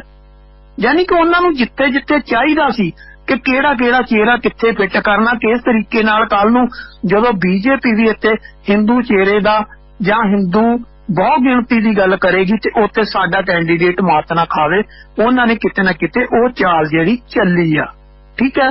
ਉਹ ਚਲੋ ਕਾਂਗਰਸ ਨੇ ਤੇ ਚੱਲਣੀ ਆ, ਪਰ ਅਕਾਲੀ ਦਲ ਜਿਹੜਾ ਸੀਗਾ, ਜਿਹੜਾ ਪੰਥਕ ਪਾਰਟੀ ਕੋ ਆਉਂਦਾ ਸੀ, ਉਹ ਚਲਾ ਗਿਆ। ਪਰ ਕੁੱਲ ਮਿਲਾ ਕੇ ਮੈਂ ਫੇਰ ਕਹਿ ਰਿਹਾ, ਸ਼ਹਿਰੀ ਸੀਟਾਂ ਜਿਹੜੀਆਂ ਉਹ BJP ਵੱਲ ਨੂੰ ਜ਼ਿਆਦਾ, ਪਹਿਲਾਂ ਉਹ ਅਕਾਲੀ ਦਲ ਵੱਲ ਨੂੰ ਵੱਧ ਝੁਕਣਗੀਆਂ। ਬਾਕੀ ਕਿਸੇ ਨੂੰ ਬਹੁਤਾ ਫਾਇਦਾ ਨਹੀਂ। ਹਾਂ, ਕੈਂਡੀਡੇਟ ਜਿਹੜੇ ਆ ਉਹ ਢੀਂਡਸਾ ਕੈਪਟਨ ਅਮਰਿੰਦਰ ਸਿੰਘ ਤੇ ਆਪਣੀ ਜਿਹੜੀ ਆ BJP, ਤਿੰਨਾਂ ਨੂੰ ਜਦੋਂ ਕਾਂਗਰਸ 'ਚ ਵੱਡੇ ਲੈਵਲ ਤੇ ਬਗਾਵਤ ਹੋਏਗੀ, ਤਿੰਨਾਂ ਨੂੰ ਕੈਂਡੀਡੇਟ ਆਸਾਨੀ ਨਾਲ ਮਿਲ ਜਾਣਗੇ। ਇਸ ਦੌਰਾਨ ਕਿਸਾਨ ਧਿਰਾਂ ਦਾ ਕੀ ਬਣ ਰਿਹਾ ਸਿਆਸਤ 'ਚ ਸੁਰਿੰਦਰ ਜੀ? ਜਿਸ ਤਰ੍ਹਾਂ ਕਿਸਾਨ ਧਿਰਾਂ ਨੇ ਜਿਹੜੀਆਂ ਅੱਜ ਸੰਯੁਕਤ ਕਿਸਾਨ ਮੋਰਚੇ ਦੀ ਮੀਟਿੰਗ ਦੇ ਵਿੱਚ ਜਾਂ ਅੱਜ ਜਿਹੜਾ ਹੈਗਾ, ਕੀ ਲੱਗਦਾ ਹੈ ਕਿ ਕਿਸਾਨ ਧਿਰਾਂ ਨੂੰ ਇਸ ਕਾਂਗਰਸ ਦੀ ਸੀਟ ਵੰਡ ਦਾ ਕੀ ਲੱਗਦਾ ਹੈ, ਕੁਝ ਘਾਟਾ ਵਾਧਾ? ਜੀ ਨਹੀਂ, ਕੋਈ ਘਾਟਾ ਵਾਧਾ ਨਹੀਂ। ਉਹਨਾਂ ਕੋਲੇ ਜੋ ਕੁਛ ਹੈਗਾ ਸੀ ਉਹੀ ਆ, ਚਮੜੀ ਵੱਜਵੇ ਤੇ ਬਹੁਤ ਕੁਛ ਆ, ਠੀਕ ਹੈ ਨਾ। ਹੁਣ ਦੇਖੋ ਉਹਨਾਂ ਨਾਲ ਕੀ ਹੋ ਰਿਹਾ, ਜਿਹੜਾ ਮੈਸੇਜ ਆ ਜੋ ਸੰਯੁਕਤ ਕਿਸਾਨ ਮੋਰਚੇ ਚੋਂ ਨਿਕਲ ਕੇ ਆਇਆ ਕਿ ਜਿਹੜੇ ਚੋਣਾਂ ਲੜਨ ਵਾਲੀਆਂ ਪਾਰਟੀਆਂ ਨੇ ਇਹ ਸੰਯੁਕਤ ਕਿਸਾਨ ਮੋਰਚੇ ਤੋਂ ਬਾਹਰ ਹੋਣਗੀਆਂ, ਇਹ ਮੈਸੇਜ ਕੀ ਆ, ਠੀਕ ਹੈ। ਔਰ ਮੈਸੇਜ ਵੀ ਕਿਹਦੇ ਵੱਲੋਂ ਆ? ਜੁੱਧਵੀਰ ਵੱਲੋਂ ਆ। ਈਵਨ ਕਿ ਉਹਨਾਂ ਬਲਵੀਰ ਸਿੰਘ ਰਾਜੇਵਾਲ ਨੂੰ ਵੀ ਮੈਕ ਪੜਾਇਆ, ਉਹਨੂੰ ਜੋਗਿੰਦਰ ਸਿੰਘ ਉਗਰਾਹਾਂ ਨੂੰ। ਜੋਗਿੰਦਰ ਸਿੰਘ ਉਗਰਾਹਾਂ ਨੇ ਕਹਿਤਾ ਕਿ ਦੇਖੋ ਜਿਹਨੇ ਵੀ ਚੋਣ ਲੜਨੀ ਆ ਉਹ ਲੜ ਲਵੇ, ਸਾਨੂੰ ਉਹਦੇ ਤੇ ਕੋਈ ਇਤਰਾਜ਼ ਨਹੀਂ ਹੈ, ਪਰ ਜਿਹੜਾ ਸਾਡਾ ਸੰਯੁਕਤ ਕਿਸਾਨ ਮੋਰਚਾ ਉਹਦਾ ਚੋਣਾਂ ਨਾਲ ਕੋਈ ਸਬੰਧ ਨਹੀਂ। ਲੇਕਿਨ ਜੁੱਧਵੀਰ ਨੇ ਸਿੱਧਾ ਕਹਿ ਦਿੱਤਾ। ਹੁਣ ਉੱਥੋਂ ਮੈਸੇਜ ਕੀ ਨਿਕਲ ਕੇ ਆਇਆ? ਕਿਉਂਕਿ ਬਹੁਤ ਸਾਰੀਆਂ ਮੰਗਾਂ ਜਿਹੜੀਆਂ ਉਹ ਅਜੇ ਪੈਂਡਿੰਗ ਨੇ, ਅੱਜ ਉਹਨਾਂ ਨੇ ਸਾਰੀਆਂ ਉਘੇੜੀਆਂ ਨੇ ਇੱਕ ਇੱਕ ਕਰਕੇ ਕਿ ਇਹਨਾਂ ਨੇ ਸਾਡੇ ਨਾਲ ਕੀ ਕੀਤਾ, ਕਿਸ ਤਰੀਕੇ ਨਾਲ ਮੋਰਚਾ ਚੱਕਿਆ ਗਿਆ, ਕੀ ਕੁਛ ਆ। ਅੱਜ ਉਹ ਸਾਰਾ ਕੁਛ ਜੱਗ ਜ਼ਾਹਰ ਹੋ ਗਿਆ। ਇਹਦਾ ਕਰਕੇ ਜਿੱਥੋਂ ਤੱਕ ਇਹ ਸੰਯੁਕਤ ਸਮਾਜ ਮੋਰਚਾ ਜਿਹੜਾ ਬਣਿਆ, ਜੋ ਮਰਜ਼ੀ ਕਹੇ, ਠੀਕ ਆ, ਚੋਣ ਲੜਨੀ ਚਾਹੀਦੀ ਹੈ, ਲੜਨ, ਜੀ ਸਦ ਕੇ ਲੜਨ, ਪਰ ਇਹਨਾਂ ਨੂੰ ਉਹਦੇ ਤੋਂ ਬਾਹਰ ਨਿਕਲਣਾ ਪੈਣਾ। ਉੱਥੇ ਨਵੀਂ ਰੂਪ ਰੇਖਾ ਹੋਏਗੀ। ਜਿਸ ਤਰ੍ਹਾਂ ਉਹਨਾਂ ਨੇ ਲਖੀਮਪੁਰ ਖੀਰੀ ਕੇਸ ਵਾਲੇ ਦੇ ਉੱਤੇ ਐਜੀਟੇਸ਼ਨ ਦਾ ਗੱਲ ਕੀਤੀ ਆ, ਉੱਤਰ ਪ੍ਰਦੇਸ਼ ਤੇ ਉੱਤਰਾਂਚਲ ਮਿਸ਼ਨ ਦੀ ਗੱਲ ਕੀਤੀ ਆ, ਉਧਰ ਨੂੰ ਉਹਨਾਂ ਨੇ ਮੂਵਮੈਂਟ ਚਲਾਉਣ ਦੀ ਗੱਲ ਕੀਤੀ ਆ। ਉਹ ਕਿਤੇ ਨਾ ਕਿਤੇ ਜਿਹੜਾ ਪੰਜਾਬ ਦੇ ਵਿੱਚ ਇਹ 17-18 ਜਥੇਬੰਦੀਆਂ ਚੋਣਾਂ ਲੜਦੀਆਂ ਨੇ, ਇਹਨਾਂ ਨੂੰ ਖਮਿਆਜਾ ਜਿਹੜਾ ਉਹ ਜ਼ਿਆਦਾ ਭੁਗਤਣਾ ਉਹਦਾ ਪਵੇਗਾ। ਬੈਨੀਫਿਟ ਮੈਨੂੰ ਬਹੁਤਾ ਜ਼ਿਆਦਾ ਹੁੰਦਾ ਜਿਹੜਾ ਉਹ ਦਿਖ ਨਹੀਂ ਗਿਆ। ਵੈਸੇ ਚੋਣ ਕਮਿਸ਼ਨ ਨੇ ਅੱਜ ਅੱਛਾ ਫੈਸਲਾ ਕੀਤਾ, ਜਿਹੜੀ ਰੈਲੀਆਂ ਤੇ ਰੋਕ ਸੀ ਨਾ, ਇਹ 15 ਤੋਂ ਹੁਣ 22 ਤੱਕ ਕਰ ਦਿੱਤੀ ਹੈ। ਚੰਗਾ, ਲੋਕਾਂ ਨੂੰ ਠੰਡ 'ਚ ਨਹੀਂ ਮਾਰਨਗੇ ਕਰੋਨਾ, ਕਿਉਂਕਿ ਕਾਫੀ ਵਧਿਆ ਕੇਸ ਕਾਫੀ ਪੰਜਾਬ 'ਚ ਵੀ ਆ ਰਹੇ ਨੇ। ਹਾਲਾਂਕਿ ਓਮੀਕਰੋਨ ਉਹਨਾਂ ਘਾਤਕ ਨਹੀਂ ਹੈ ਜਿੰਨਾ ਇਹ ਡੈਲਟਾ ਵਾਲਾ ਹੀ ਆ ਰਿਹਾ। 23 ਮੌਤਾਂ ਕੱਲ ਹੋਈਆਂ ਨੇ ਤੇ ਤਾਦਾਦ 6-7 ਹਜ਼ਾਰ ਡੇਲੀ ਪੇਸ਼ੈਂਟ ਦੀ ਵੱਧ ਗਈ ਹੈ। पर इस दौरान ये अच्छा है कि रैलियां ते रोक हुण 22 तक लगातार जारी रहेगी। हालांकि डॉक्टर दलजीत चीमा ने तो मंग करती सी, कहंदे जी असीं वोटरां तक नहीं पहुंच पा रहे। यार 7-8 ਤਾਂ ਟੈਲੀਵਿਜ਼ਨ चीमा साहब तुहाडे पीटीसी वालिओ होर बड़ा कुछ आ, बसां बड़ियां ने, वीडियो ला के दिखा दिओ कॉन्फ्रेंसां ते इंटरनेट भी अपना कर दिओ फ्री। की फर्क है? घट्टो घट्ट को होर कोई मातड़ पार्टी तो मंगे कि हाँ रैलियां लई समा। अकाली चीमा साहब मंगी जांदे ने कि रैलियां लई सानूं आग्या दिओ। ਇਹ ਗੱਲ ਸਮਝੋ ਬਾਹਰ ਹੈ ਕਿ ਵੋਟਰਾਂ ਤੱਕ ਪਹੁੰਚ ਵਧਾਉਣ ਵਾਸਤੇ ਇਹ ਵਿਚਾਰੀ ਪੰਥਕ ਪਾਰਟੀ ਕੋਲ ਹੋਰ ਥੋੜੇ ਜਿਹੇ ਚੈਨਲ ਜ਼ਿਆਦਾ ਚਾਹੀਦੇ ਨੇ ਸੁਰਿੰਦਰ ਹਾਂ ਪਰਮਿੰਦਰ, ਪਹਿਲਾਂ ਨਾ ਇਦਾਂ ਹੁੰਦਾ ਸੀ, ਚੋਣ ਪ੍ਰਚਾਰ ਕਿੱਦਣ ਤੋਂ ਗਿਣਿਆ ਜਾਂਦਾ ਸੀ? ਜਿੱਦਣ ਸਿੰਬਲ ਅਲਾਟ ਹੁੰਦੇ ਸੀ ਉਦੋਂ ਤੋਂ 14 ਦਿਨ ਹੁੰਦੇ ਸੀਗੇ। ਉਹਦੇ 'ਚ 48 ਘੰਟੇ ਤੁਹਾਡਾ ਚੋਣ ਪ੍ਰਚਾਰ ਬੰਦ ਪਹਿਲਾਂ ਕੀਤਾ ਜਾਂਦਾ, ਤਕਰੀਬਨ 48 ਕਹਿ ਦੋ 36 ਘੰਟੇ ਹੀ ਹੁੰਦੇ ਆ, ਠੀਕ ਹੈ ਨਾ। ਹੁਣ ਉੱਥੇ ਕੀ ਆ, ਕਿਸੇ ਟਾਈਮ ਇਹ 21 ਦਿਨ ਹੋਇਆ ਕਰਦੇ ਸੀ, ਫਿਰ ਘਟਾ ਕੇ 14 ਦਿਨ ਕਰ ਦਿੱਤੇ ਸੀ। 14 ਦਿਨ ਬਥੇਰੇ ਹੁੰਦੇ ਨੇ, ਪਰ ਗੱਲ ਤੇ ਆ ਕਿ ਜਦੋਂ ਤੁਸੀਂ ਸਾਲ ਡੇਢ ਸਾਲ ਤੋਂ ਤੁਹਾਡੀ ਕੰਪੇਨ ਚੱਲ ਰਹੀ ਆ ਤੇ ਫਿਰ ਕਿੱਡੀ ਕੋ ਵੱਡੀ ਸਮੱਸਿਆ। ਪਰ ਹੁਣ ਜਿਹੜਾ ਸਿਨੈਰੀਓ ਚੇਂਜ ਹੁੰਦਾ ਉਹਦੇ 'ਚ ਸਭ ਨੂੰ ਹੱਥਾਂ ਪੈਰਾਂ ਦੀ ਪਈ ਹੋਈ ਆ। ਹਰ ਬੰਦਾ ਆਪਣੀ ਸੀਟ ਬਚਾਉਣ ਤੇ ਪਿਆ ਹੋਇਆ, ਹਰ ਪਾਰਟੀ ਆਪਣੇ ਕੈਂਡੀਡੇਟ ਬਚਾਉਣ ਤੇ ਪਈ ਹੋਈ ਆ ਕਿ ਵੱਧ ਸੀਟਾਂ ਜਿੱਤ ਜੀਏ, ਸਾਡਾ ਕਿਤੇ ਨਾ ਕਿਤੇ ਇਹ ਨਾ ਹੋਵੇ ਕਿ ਦਾ ਲੱਗਦਾ ਰਹਿ ਜੇ। ਉਹ ਸਾਰੇ ਲਈ ਹੱਥ ਕੰਡੇ ਵਰਤ ਰਹੇ ਆ। ਪਰ 21 ਤਰੀਕ ਤੋਂ ਪੇਪਰ ਫਾਈਲ ਹੋਣੇ ਆ, ਠੀਕ ਆ। 21 ਨੂੰ ਕੋਈ ਵਿਰਲਾ ਵਾਂਝਾ ਕਰੇਗਾ, ਹਰ ਬੰਦੇ ਨੇ ਜਾ ਕੇ ਲਾਸਟ ਵਾਲੇ 3 ਦਿਨਾਂ 'ਚ ਕਰਨੀ ਹੈ, ਠੀਕ ਹੈ। ਪਰ ਉਹ 22 ਤੱਕ ਲੈ ਗਏ, ਠੀਕ ਆ। 22 ਤੋਂ ਬਾਅਦ ਉਹ ਚੋਣ ਪ੍ਰਚਾਰ ਦੀ ਖੁੱਲ੍ਹ ਦੇ ਦੇਣਗੇ, ਤੇ ਜੇ ਚੋਣ ਪ੍ਰਚਾਰ ਦੀ ਖੁੱਲ੍ਹ ਮਿਲ ਗਈ ਤੇ ਫਿਰ ਕਿੱਡੀ ਕੁ ਵੱਡੀ ਗੱਲ ਆ। ਅਗਲੀ ਗੱਲ, ਜੇ ਤੁਹਾਨੂੰ 14 ਦਿਨ ਮਿਲਦੇ ਨੇ, 14 ਨਹੀਂ ਮਿਲਦੇ 12 ਮਿਲਦੇ ਨੇ, ਤੇ 12 ਦੇ ਵਿੱਚ ਹੁਣ ਜੇ ਤੁਸੀਂ ਕਹੋ ਵੀ ਅਸੀਂ ਰੋਜ਼ ਦੀਆਂ 10 ਰੈਲੀਆਂ ਕਰ ਲਈਏ, 10 ਤੋਂ ਹੋਣੀਆਂ ਨਹੀਂ। ਤੁਸੀਂ ਸਾਰੇ ਹਲਕਿਆਂ ਤੱਕ ਪਹੁੰਚ ਕਰ ਲਈ ਆ। ਜੇ ਹੁਣ ਪਾਰਟੀ ਪ੍ਰਧਾਨ ਕਹੇ ਮੈਂ ਤਾਂ ਇਕੱਲੇ ਨੇ 10 ਕਰਨੀਆਂ, 10 ਵੱਧ ਤੋਂ ਵੱਧ ਜ਼ੋਰ ਲਾ ਕੇ 2 ਰੈਲੀਆਂ ਹੁੰਦੀਆਂ ਨੇ, ਬਹੁਤ ਜ਼ਿਆਦਾ ਕਰ ਲਓਗੇ ਤਾਂ 3 ਹੋ ਜਾਣਗੀਆਂ, ਬਹੁਤ। ਉਹ ਵੀ ਇੱਕ ਸ਼ਹਿਰੀ ਹਲਕੇ 'ਚ ਜਾ ਕੇ ਹੋਏਗੀ, ਅਦਰਵਾਈਜ਼ 3 ਨਹੀਂ ਹੁੰਦੀਆਂ। ਇੱਕ ਪਾਰਟੀ ਪ੍ਰਧਾਨ ਜਾਂ ਪਾਰਟੀ ਦਾ ਵੱਡਾ ਆਗੂ 2 ਹੀ ਕਰ ਸਕਦਾ ਵਾ, 2 ਤੋਂ ਵੱਧ ਨਹੀਂ ਹੁੰਦੀਆਂ। ਤੇ ਸੋ ਇਸ ਕਰਕੇ ਸਾਰੇ ਹਲਕਿਆਂ ਤੱਕ ਤਾਂ ਪਹੁੰਚ ਹੀ ਨਹੀਂ ਹੋਣੀ। ਤੁਸੀਂ ਪਹਿਲਾਂ ਕੰਪੇਨ ਚਲਾ ਲਈ ਹੋਈ ਆ, ਉਹਦਾ ਬੈਨੀਫਿਟ ਤੁਹਾਨੂੰ ਮਿਲ ਰਿਹਾ, ਤੇ ਅੱਗੇ ਜਿਹੜੀ ਆ ਉਹ ਕੈਂਡੀਡੇਟ ਆਪਣੇ ਲੈਵਲ ਤੇ ਕੰਪੇਨ ਚਲਾਉਣ, ਡੋਰ ਟੂ ਡੋਰ ਜਾਣ, ਲੋਕਾਂ ਦੇ ਘਰਾਂ ਤੱਕ ਪਹੁੰਚਣ, 2-2 3-3 ਪਿੰਡ ਇਕੱਠੇ ਕਰ ਲੈਣ। ਇਦਾਂ ਵੀ ਕੰਮ ਚੱਲ ਸਕਦਾ। ਦੂਸਰੀ ਗੱਲ ਆ, ਜਦੋਂ ਤੁਸੀਂ ਆਪਦੇ ਕੈਂਡੀਡੇਟ ਤੇ ਹਲਕਾ ਇੰਚਾਰਜ ਇੰਨੇ ਲੰਬੇ ਸਮੇਂ ਤੋਂ ਉਤਾਰੇ ਹੋਏ ਆ, ਲੋਕਾਂ ਨੂੰ ਕੱਲੇ ਨੂੰ ਪਤਾ ਵੀ ਕੌਣ ਕਿੱਥੇ ਬੈਠਾ, ਕਿੱਥੇ ਨਹੀਂ ਬੈਠਾ, ਕੀ ਕਰ ਰਿਹਾ, ਕਿਹੜਾ ਕੈਂਡੀਡੇਟ ਆ, ਤੇ ਫਿਰ ਉਹਦੇ ਬਾਅਦ ਕਿੱਡਾ ਕੁ ਵੱਡਾ ਰੌਲਾ ਵਾ ਕਿ ਤੁਸੀਂ ਕਹੋ ਕਿ ਸਾਨੂੰ ਖੁੱਲਾ ਸਮਾਂ ਚਾਹੀਦਾ, ਸਾਨੂੰ ਹੁਣੇ ਰੈਲੀਆਂ ਕਰਨ ਦਾ ਸਮਾਂ ਦਿਓ। ਤੁਸੀਂ, ਤੁਹਾਡੇ ਕੋਲ ਇਲੈਕਟ੍ਰੋਨਿਕ ਮੀਡੀਆ ਪਿਆ, ਤੁਹਾਡੇ ਕੋਲ ਪ੍ਰਿੰਟ ਮੀਡੀਆ ਪਿਆ, ਠੀਕ ਆ, ਤੁਹਾਡਾ ਕਿੰਨਾ ਹੋਰ ਵਾਵੇਲਾ ਸੋਸ਼ਲ ਮੀਡੀਆ ਤੁਹਾਨੂੰ ਕੀ ਕੁਛ ਦੇਈ ਜਾਂਦਾ। ਜੇ ਉਹਦੇ ਬਾਵਜੂਦ ਵੀ ਰੌਲਾ ਪਾਉਣਾ ਤਾਂ ਫਿਰ ਪਾਈ ਜਾਓ, ਪਾਉਣ ਨਾਲ ਤਾਂ ਕੁਛ ਨਹੀਂ ਬਣਨਾ। ਪਰ ਕੁੱਲ ਮਿਲਾ ਕੇ ਮੇਰੇ ਹਿਸਾਬ ਨਾਲ ਜਿੰਨਾ ਕੋ ਇਲੈਕਸ਼ਨ ਕਮਿਸ਼ਨ ਦਾ ਡੰਡਾ ਰਹੇਗਾ ਉਹਨਾਂ ਕੋ ਫਾਇਦੇ 'ਚ ਰਹੇਗਾ। ਅਦਰਵਾਈਜ਼ ਜੇ ਵੱਧ ਉਜਾੜਾ, ਤੇ ਵੱਧ ਉਜਾੜੇ ਦੇ ਵਿੱਚ ਸਟੇਟ ਦਾ ਵੀ ਨੁਕਸਾਨ ਹੁੰਦਾ, ਤੇ ਜ਼ਿਆਦਾ ਫਾਈਨੈਂਸ਼ੀਅਲੀ ਜਿਹੜਾ ਵਾ ਉਹ ਵੀ, ਜਿਹੜਾ ਪੈਸਾ ਲਾਉਣਗੇ ਉਹ ਮੁੜ ਕੇ ਲੋਕਾਂ ਦੇ ਸਿਰਾਂ ਤੋਂ ਇਕੱਠਾ ਕੀਤਾ ਜਾਊਗਾ ਤੇ ਸਟੇਟ ਕੰਗਾਲ ਹੋਏਗੀ। ਚੰਗਾ ਸਟੈਪ ਹੈ। ਦੇਖੋ ਇਹ ਤਾਂ ਪਹਿਲਾਂ ਤੋਂ ਹੀ ਚਾਹੀਦਾ, ਜੇ ਸਾਰਾ ਕੁਝ ਆਨਲਾਈਨ ਹੋ ਸਕਦਾ ਸਗੋਂ ਵਧੀਆ ਜ਼ੂਮ ਮਾਰ ਕੇ, ਕਿਉਂਕਿ ਤੁਸੀਂ ਪੰਡਾਲ 'ਚ ਲਾਈਵ ਦੇਖੋ ਸੁਰਿੰਦਰ ਵੀਰ, ਚਿਹਰਾ ਨਹੀਂ ਲੀਂਦਾ। ਜਦੋਂ ਟੈਲੀਵਿਜ਼ਨ ਤੇ ਬੈਠੋ, ਉਹੀ ਟੈਲੀਵਿਜ਼ਨ ਤੇ ਵਧੀਆ ਦਿੰਦਾ, ਕੋਈ ਰਜਾਈ 'ਚ ਬੈਠ ਕੇ ਤੁਹਾਡੇ ਰਾਹੋਂ ਵੇਖਦਾ ਤੇ ਕੋਈ ਰਜ਼ਾਈਨਾ ਵੇਖਦਾ, ਰਜਾਈ 'ਚ ਬੈਠਾ। ਲੋੜ ਕਿਹੜੀ ਆ? ਤੇ ਸਸਤਾ, ਟਿਕਾਊ, ਪਾਏਦਾਰ, ਸਦੀਵੀ ਫੀਡਬੈਕ ਸਾਰੀ ਆਉਂਦੀ ਹੈ। ਰਹੀ ਗੱਲ ਲਾਈਕਸ ਦੀ ਜਾਂ ਰੇਟਿੰਗ ਦੀ, ਉਹ ਤਾਂ ਭਾਈ ਰੈਲੀਆਂ 'ਚ ਵੀ ਕਿਰਾਏ ਦੇ ਲੋਕ ਹੁੰਦੇ ਨੇ। ਜੇ ਵੈਸੇ ਪਕੌੜੇ ਖਿਡਾਉਣੇ, ਆਨਲਾਈਨ ਆਰਡਰ ਕਰ ਦੋ, ਹਨਾ। ਤੇ ਇਸ ਸਿਲਸਿਲੇ ਵਿੱਚ ਜਿਹੜਾ ਵੈਸੇ ਬਿਹਤਰ ਤਰੀਕਾ ਦੂਸਰਾ, ਬੀਜੇਪੀ ਕਿਤੇ ਨਾ ਕਿਤੇ ਸੋਚਦੀ ਹੈ, ਕਿਉਂਕਿ ਬੀਜੇਪੀ ਦਾ ਤੁਸੀਂ ਹੁਣ ਗੋਸ਼ਾ ਵੇਖ ਲਓ, ਲੁਧਿਆਣੇ ਵਾਲਾ ਮੁੰਡਾ ਜਿਹੜਾ ਅਕਾਲੀਆਂ ਦਾ ਬੜਾ ਚਰਚਿਤ ਸਪਾਹ ਸਲਾਰ ਸੀਗਾ, ਬੀਜੇਪੀ 'ਚ ਸ਼ਾਮਲ ਹੋਇਆ। ਕਹਿੰਦਾ ਮੈਨੂੰ ਵਿਦੇਸ਼ ਤੋਂ WhatsApp ਕਾਲ ਆਉਂਦੀਆਂ ਨੇ, ਆਉਂਦੀਆਂ ਵੀ ਹੋਣਗੀਆਂ, ਲੋਕ ਗਾਲਾਂ ਕੱਢ ਦਿੰਦੇ, ਕਾਹਨੂੰ ਹਟਦੇ ਆ ਲੋਕ। ਹਰ ਕੋਈ ਬੱਬਰ ਸ਼ੇਰ ਬਣਿਆ ਹੁੰਦਾ ਆਪਣੀ ਗਲੀ 'ਚ ਕੁੱਤੇ ਵਾਂਗੂ, ਕਿਸੇ ਆਈ ਕਹਿੰਦਾ ਵੀ ਮੇਰੇ ਕੋਲ ਹੀ ਆਜ਼ਾਦੀ ਹੈ, ਮੈਂ ਹੀ ਦਲੇਰ ਹਾਂ। ਜਾਲੀ ਆਈਡੀਆਂ ਬਣਾ ਕੇ ਜਿਹਨੂੰ ਮਰਜ਼ੀ ਗਾਲਾਂ ਕੱਢਣੀਆਂ, ਕੋਈ ਦਲੇਰੀ ਥੋੜੀ ਹੈ।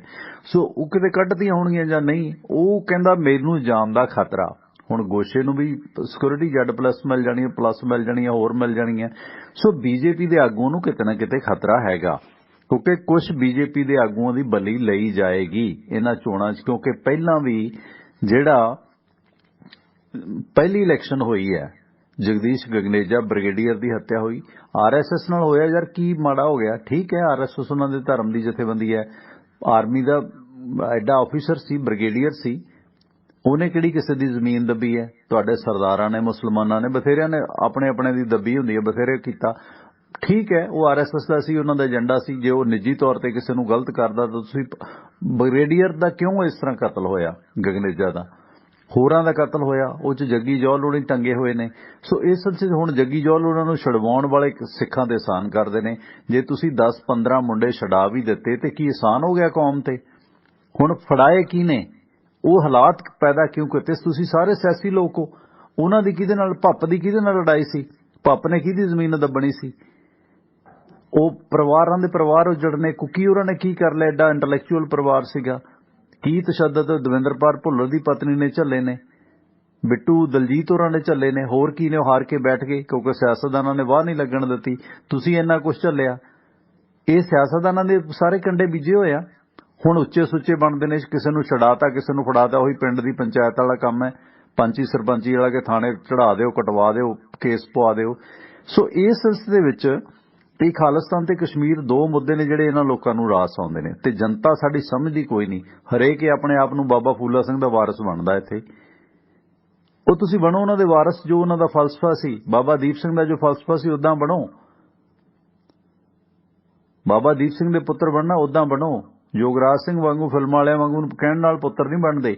ਸੋ ਇਸ ਸਿਲਸਿਲੇ ਵਿੱਚ ਸੁਰਿੰਦਰ ਵੀਰ ਚੰਗਾ ਪੈਟਰਨ ਹੈ, ਕਿਉਂਕਿ ਰੈਲੀਆਂ ਹੋਣਗੀਆਂ, ਬੰਬ ਧਮਾਕੇ ਹੋਣਗੇ, ਦੁਬਾਰਾ ਮੌੜ ਮੰਡੀ ਵਾਪਰੇਗਾ, ਕੋਈ ਦੋ ਰਾਵਾਂ ਨਹੀਂ। ਉੱਥੇ ਫਿਰ ਵੋਟ ਜਿਹੜੀ ਹੈ ਉਹ ਪੋਲਰਾਈਜ਼ ਹੋਏਗੀ। ਜਦੋਂ ਧਮਾਕੇ ਹੋਣਗੇ, ਲਾਸ਼ਾਂ ਜਾਣਗੀਆਂ ਤੇ ਵੋਟ ਪੋਲਰਾਈਜ਼ ਹੋਏਗੀ। ਮੈਂ ਤਾਂ ਕਹਿੰਦਾ ਚੰਗਾ, ਆਪ ਚੀਮਾ ਸਾਹਿਬ ਕਹਿੰਦੇ 22 ਤੱਕ ਵਧਾ ਦਿਓ, ਬਲਕਿ 22 ਤੋਂ ਵਧਾ ਕੇ 12 ਫਰਵਰੀ ਕਰ ਦਿਓ, ਚੰਗੀ ਗੱਲ ਹੈ। ਚੋਣ ਪ੍ਰਚਾਰ 'ਚ ਕਰਨਾ ਕੀ ਹੈ? ਬੱਚੇ ਨੂੰ ਤਾਂ ਪਤਾ ਕਿ ਕਿਹੜੇ ਲੀਡਰ ਦਾ ਕੀ ਹੈ, ਕਿਹਦੇ ਤੱਕ ਪਹੁੰਚ ਨਹੀਂ। ਪੰਜਾਬ 'ਚ ਇੰਨੀਆਂ ਇੰਟਰਨੈਟ ਸੇਵਾਵਾਂ ਨੇ, ਹੋਰ ਸਸਤਾ ਕਰ ਦਿਓ। ਹਾਲਾਂਕਿ ਇਹਨਾਂ ਨੂੰ ਵੀ ਸਸਤਾ ਪੈਂਦਾ ਪ੍ਰਚਾਰ। ਸਮਾਂ ਬਚਦਾ, ਜਾਨ ਬਚਦੀ ਹੈ, ਪੁਲਿਸ ਦੀ ਜਾਨ ਬਚਦੀ ਹੈ। ਗਨਮੈਨ ਤੋਂ ਬਿਨਾਂ ਤਾਂ ਇਹ ਟਾਇਲਟ ਤੱਕ ਨਹੀਂ ਜਾਂਦੇ। ਤੇ ਫਿਰ ਰੈਲੀ 'ਚ ਜਾ ਕੇ ਕੀ ਕਰਨਾ? ਉਦਾਂ ਹੀ ਤੁਸੀਂ ਜੇ ਕੋਈ ਲੋੜ ਹੈ ਕਿਸੇ ਦੇ ਘਰੇ ਜਾ ਕੇ ਮਿਲ ਲਓ। ਸੋ ਇਸ ਸਿਲਸਿਲੇ ਵਿੱਚ ਜੇ ਸਥਿਤੀ ਵੇਖੀ ਜਾਵੇ ਤਾਂ ਬਿਹਤਰ ਤਰੀਕਾ ਹੈ, ਆਮ ਲੋਕਾਂ ਦੀ ਜਾਨ ਬਚੇਗੀ, ਪਿਆਰ ਜਿਹੜਾ ਹੈਗਾ ਲੋਕਾਂ ਦਾ ਬਣਿਆ ਰਹੂਗਾ ਜੇ ਰੈਲੀਆਂ ਨਹੀਂ ਕਰਨਗੇ। ਪਰ ਜਿਹੜੀ ਸਥਿਤੀ ਹੈ ਕਿ ਉਹ ਜ਼ਰੂਰੀ ਨਹੀਂ ਬੀਜੇਪੀ ਦਾ ਜੋ ਲੱਗਦਾ ਕਿ ਵੋਟ ਆਧਾਰ, ਹੁਣ ਤੁਸੀਂ ਵੇਖੋ ਕਿ ਤਿਕੜਮਬਾਜ਼ੀ ਤੇ ਹੋਣੀ ਹੈ। ਬੀਜੇਪੀ ਨੇ ਹਰ ਹਰਬਾ ਜਰਬਾ ਵਰਤਣਾ ਜਿਸ ਤਰ੍ਹਾਂ ਇਹ ਲੋਕ ਜਾ ਰਹੇ ਨੇ। ਤੇ ਜ਼ਰੂਰੀ ਨਹੀਂ, ਤੁਸੀਂ ਵੇਖੋ 2007 ਦੇ ਵਿੱਚ ਕਾਂਗਰਸ ਦੀ ਵੋਟ ਘੱਟ ਸੀ ਤੇ ਅਕਾਲੀਆਂ ਦੀ ਵੋਟ ਘੱਟ ਸੀ, ਤੇ ਪਰ ਕਾਂਗਰਸ ਦੀ ਜ਼ਿਆਦਾ ਸੀਗੀ। 3% ਵੋਟਾਂ ਜ਼ਿਆਦਾ ਸੀਗੀਆਂ ਕਾਂਗਰਸ ਨਾਲੋਂ 2007 'ਚ। ਕਾਂਗਰਸ ਦੀਆਂ ਸੀਗੀਆਂ 40.90% ਵੋਟਾਂ ਸੀ ਟੋਟਲ ਵੋਟਾਂ 'ਚੋਂ। 44 ਸੀਟਾਂ ਜਿੱਤੇ ਸੀ ਇਹ। ਤੇ ਸ਼੍ਰੋਮਣੀ ਅਕਾਲੀ ਦਲ ਕੋਲ 37.9% ਵੋਟਾਂ ਸੀਗੀਆਂ, ਮਤਲਬ 3.25% ਵੋਟਾਂ ਘੱਟ ਸੀ, ਪਰ ਸੀਟਾਂ ਜਿੱਤ ਕੇ ਉਹ 44 ਤੇ ਸਰਕਾਰ ਉਹ ਬਣਾ ਗਏ। ਵੋਟਾਂ ਉਹਨਾਂ ਕੋਲ ਵੱਧ ਨੇ। ਇਦਾਂ ਹੀ ਹੁਣ ਹੋਇਆ। ਤਾਂ ਇਸ ਤਰ੍ਹਾਂ ਜ਼ਰੂਰੀ ਨਹੀਂ ਕਿ ਲੋਕ ਬੀਜੇਪੀ ਦੇ ਖਿਲਾਫ ਹੋਣ। ਇੱਥੇ ਮਤਲਬ ਬਹੁਤ ਪਰਸਨ ਟੂ ਪਰਸਨ ਮੁਕਾਬਲਾ ਹੋਣਾ, ਬਹੁਤ ਥੋੜੇ ਮਾਰਜਨ ਤੇ ਸੀਟਾਂ ਦੀ ਲੈ ਦੇ ਹੋਣੀ ਹੈ। ਕੀ ਲੱਗਦਾ ਇਸ ਦੇ ਵਿੱਚ ਬੀਜੇਪੀ ਤੇ ਉਹਦੇ ਅਲਾਇੰਸ ਕਿੱਥੇ ਖੜੇ ਨੇ? ਤੇ ਇੱਕ ਕਮੈਂਟ ਵੀ ਆਇਆ, ਮੈਨੂੰ ਵੀ ਇਹੀ ਜਾਪਦਾ ਹੈ ਕਿ ਹੁਣ ਦੇਖੋ ਇਹ ਜਿਹੜੇ ਬੀਜੇਪੀ 'ਚ ਜਾ ਰਹੇ ਨੇ ਨਾ ਲੋਕ, ਇਹ ਬਾਦਲ ਸਾਹਿਬ ਦੀ ਤੇ ਬੀਜੇਪੀ ਦੀ 26-27 ਵਰਿਆਂ ਦੀ ਜੋ ਗੱਠਜੋੜ ਹੈ RSS ਤੇ ਅਕਾਲੀਆਂ ਦਾ, ਉਹਦੇ ਪਾਪ ਧੋਂਦੇ ਨੇ ਇਹ। ਹੁਣ ਅਗਲਾ ਕਹਿੰਦਾ ਯਾਰ ਇਹਨਾਂ ਨੂੰ ਤਾਂ ਬਾਦਲ ਹੀ ਚੰਗੇ ਸੀ, ਤੇ ਉਹ ਤਾਂ ਘੱਟੋ ਘੱਟ ਅੱਡ ਬੈਠੇ ਨੇ। ਹੁਣ ਜਦੋਂ ਹਰ ਬੰਦਾ ਜਿਹੜਾ ਕਹਿੰਦਾ ਮੈਂ ਪੱਕਾ ਸਿੱਖ ਹਾਂ, ਮੈਂ ਹੀ ਸੰਤ ਭਿੰਡਰਾਂ ਵਾਲਿਆਂ ਦਾ ਵਾਰਿਸ ਹਾਂ, ਮੈਂ ਹੀ ਇਮਾਨਦਾਰ ਸਿੱਖ ਹਾਂ, ਜੇ ਉਹ ਬੀਜੇਪੀ ਦੇ ਪਲੜੇ 'ਚ ਤੁਲਦਾ ਤੇ ਫਿਰ ਅਗਲਾ ਕਹਿੰਦਾ ਯਾਰ ਬਾਦਲ ਕੀ ਮਾੜੇ ਸੀ। ਹੁਣ ਚੋਣਾਂ ਜਿੱਤਣ ਤੋਂ ਬਾਅਦ ਜੇ ਅਕਾਲੀ ਦਲ ਜਿਵੇਂ ਲੱਗਦਾ ਕਿ ਬਹੁਮਤ ਲਿਜਾ ਰਿਹਾ ਜਾਂ ਬੀਜੇਪੀ ਆਪਣੀਆਂ 70-72 ਸੀਟਾਂ 'ਚੋਂ ਲਿਜਾ ਜਾਂਦੀ ਆ, ਕੈਪਟਨ ਅਮਰਿੰਦਰ ਜਾਂ ਢੀਂਡਸੇ ਦੀ ਇੰਨੀ ਜ਼ਰੂਰਤ ਨਹੀਂ ਕਿ ਉਹ ਅਲਾਇੰਸ ਕਰਨ ਤੋਂ ਉਹਨਾਂ ਨੂੰ ਰੋਕਣ, ਕਿਉਂਕਿ ਉਹਨਾਂ ਦਾ ਅਲਾਇੰਸ ਗੱਠਜੋੜ ਤੱਕ ਹੈ। ਜੇ ਉਹ ਨਹੀਂ ਵੀ ਹੋਣਗੇ ਤਾਂ ਉਹਨਾਂ ਦੀ ਸਹਿਮਤੀ ਕੋਈ ਜ਼ਰੂਰੀ ਨਹੀਂ ਕਿ ਬੀਜੇਪੀ ਅਤੇ ਅਕਾਲੀ ਸਰਕਾਰ ਬਣਾਉਂਦੇ ਨਜ਼ਰ ਆਉਂਦੇ ਨੇ ਇਸ ਤੋਂ ਬਾਅਦ। ਜੀ ਕੋਈ ਇੱਕ ਗੱਲ ਬੜੀ ਸਪਸ਼ਟ ਆ, ਹੁਣ ਜਦੋਂ ਕਿਸਾਨੀ ਮੁੱਦਾ ਕਿਸਾਨ ਆਗੂਆਂ ਨੇ ਖੁਦ ਹੀ ਖਤਮ ਕਰ ਦਿੱਤਾ ਤਾਂ ਉਹਦੇ ਬਾਅਦ ਜੇ ਅਕਾਲੀ ਦਲ ਕੋ ਬਹੁਮਤ ਨਾ ਆਇਆ, ਫਿਰ ਅਕਾਲੀ ਦਲ ਆਮ ਆਦਮੀ ਪਾਰਟੀ ਕੋ 2 ਸੀਟਾਂ ਹੋਣ, 10 ਹੋਣ ਤੇ 12 ਹੋਣ, ਮੈਂ ਨਹੀਂ ਕਹਿ ਸਕਦਾ, ਜੇ ਉਹ ਜਿਹੜੀਆਂ ਹੋਈਆਂ ਉਹਦੇ ਤੋਂ ਲੈਣ ਦੀ ਕੋਸ਼ਿਸ਼ ਨਹੀਂ ਕਰੇਗਾ, ਕਾਂਗਰਸ ਵੱਲ ਜਾ ਨਹੀਂ ਸਕਦਾ, ਤੇ ਫਿਰ ਪੁਰਾਣਾ ਜਿਹੜਾ ਉਹਨਾਂ ਦਾ ਅਲਾਇੰਸ ਪਾਰਟਨਰ ਆ ਉਹ ਫਿਰ ਉਹਦੇ ਵੱਲ ਜਾਣਗੇ। ਜਦੋਂ ਉਹਨਾਂ ਕੋਲ 13-15 ਸੀਟਾਂ ਹੋਈਆਂ ਜਿਹੜੀਆਂ ਉਹਨਾਂ ਨੂੰ ਲੈਣ 'ਚ ਕਦੀ ਸੰਕੋਚ ਨਹੀਂ ਹੋਏਗਾ ਤਾਂ ਰਲ ਮਿਲ ਕੇ ਫਿਰ ਸਰਕਾਰ ਬਣਾ ਲੈਣਗੇ। ਹੁਣ ਬੀਜੇਪੀ ਕੋਲ ਪਹਿਲਾਂ ਕੀ ਸੀ, 1997 ਤੇ 2007 ਦੇ ਵਿੱਚ 2 ਵਾਰੀ ਉਹਨਾਂ ਨੂੰ 23 ਚੋਂ 19 ਸੀਟਾਂ ਆਈਆਂ ਸੀ, ਠੀਕ ਹੈ।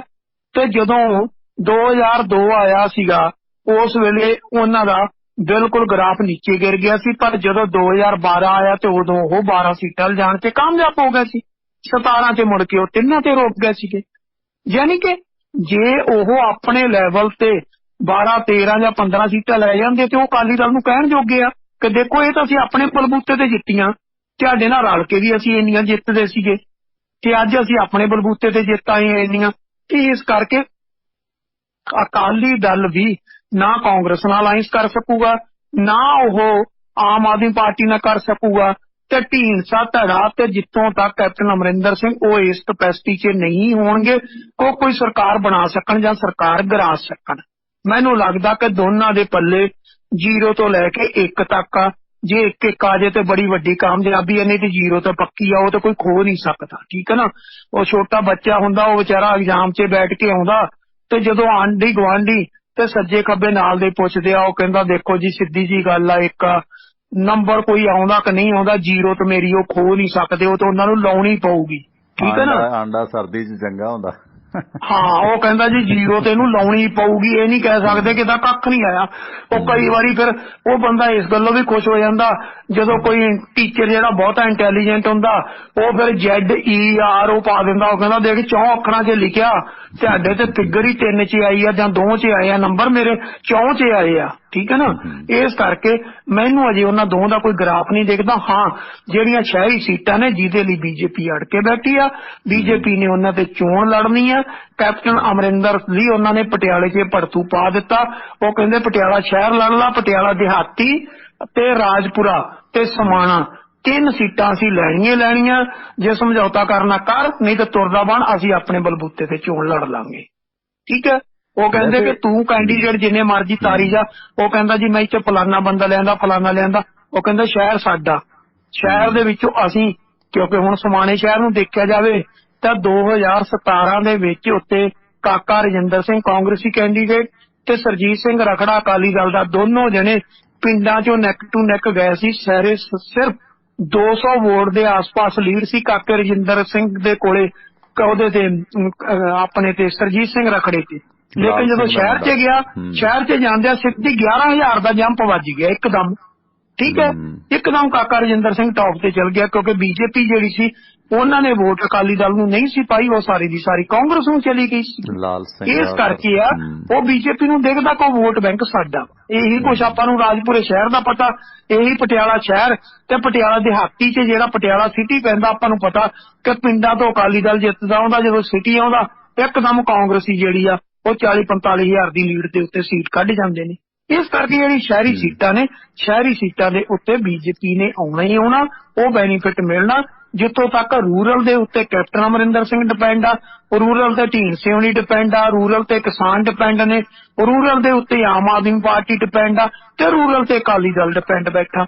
ਇੰਨੇ ਜਣੇ ਜਿਹੜੇ ਆ ਉਹ ਸਾਰੇ ਰੂਰਲ ਦੇ ਸਿਰ ਤੇ ਬੈਠੇ ਆ, ਜਿਹਦਾ ਬਹੁਤਾ ਖਮਿਆਜਾ ਜਿਹੜਾ ਇਹ ਛੋਟੀਆਂ ਧਿਰਾਂ ਜਿਹੜੀਆਂ ਇਹਨਾਂ ਨੂੰ ਭੁਗਤਣਾ ਪੈਣਾ। ਜਗਦੀਸ਼ ਹੋਰਾਂ ਦਾ ਕਮੈਂਟ ਹੈ, ਕਹਿੰਦੇ ਸੰਯੁਕਤ ਕਿਸਾਨ ਮੋਰਚੇ ਨੇ ਚੋਣਾਂ ਲੜਨ ਵੇਲੇ ਚੰਡੂਨੀ ਸਾਹਿਬ ਤੇ ਸੰਯੁਕਤ ਸਮਾਜ ਮੋਰਚੇ ਨਾਲੋਂ ਨਾਤਾ ਤੋੜ ਲਿਆ। 4 ਮਹੀਨੇ ਬਾਅਦ ਦੁਬਾਰਾ ਫੈਸਲਾ ਕਰ ਲਿਆ ਜਾਵੇਗਾ। ਬਾਕੀ ਮੰਗਾਂ ਤੇ ਕਾਰਵਾਈ ਕੋਈ ਨਹੀਂ ਕੀਤੀ। 31 ਜਨਵਰੀ ਨੂੰ ਦੇਸ਼ ਭਰ ਦੇ ਵਿੱਚ ਜ਼ਿਲ੍ਹਾ ਤੇ ਤਹਿਸੀਲ ਪੱਧਰ ਤੇ ਮੁਜ਼ਾਹਰੇ ਤੇ ਮੋਦੀ ਦੇ ਪੁਤਲੇ ਸਾੜਨ ਦਾ ਫੈਸਲਾ।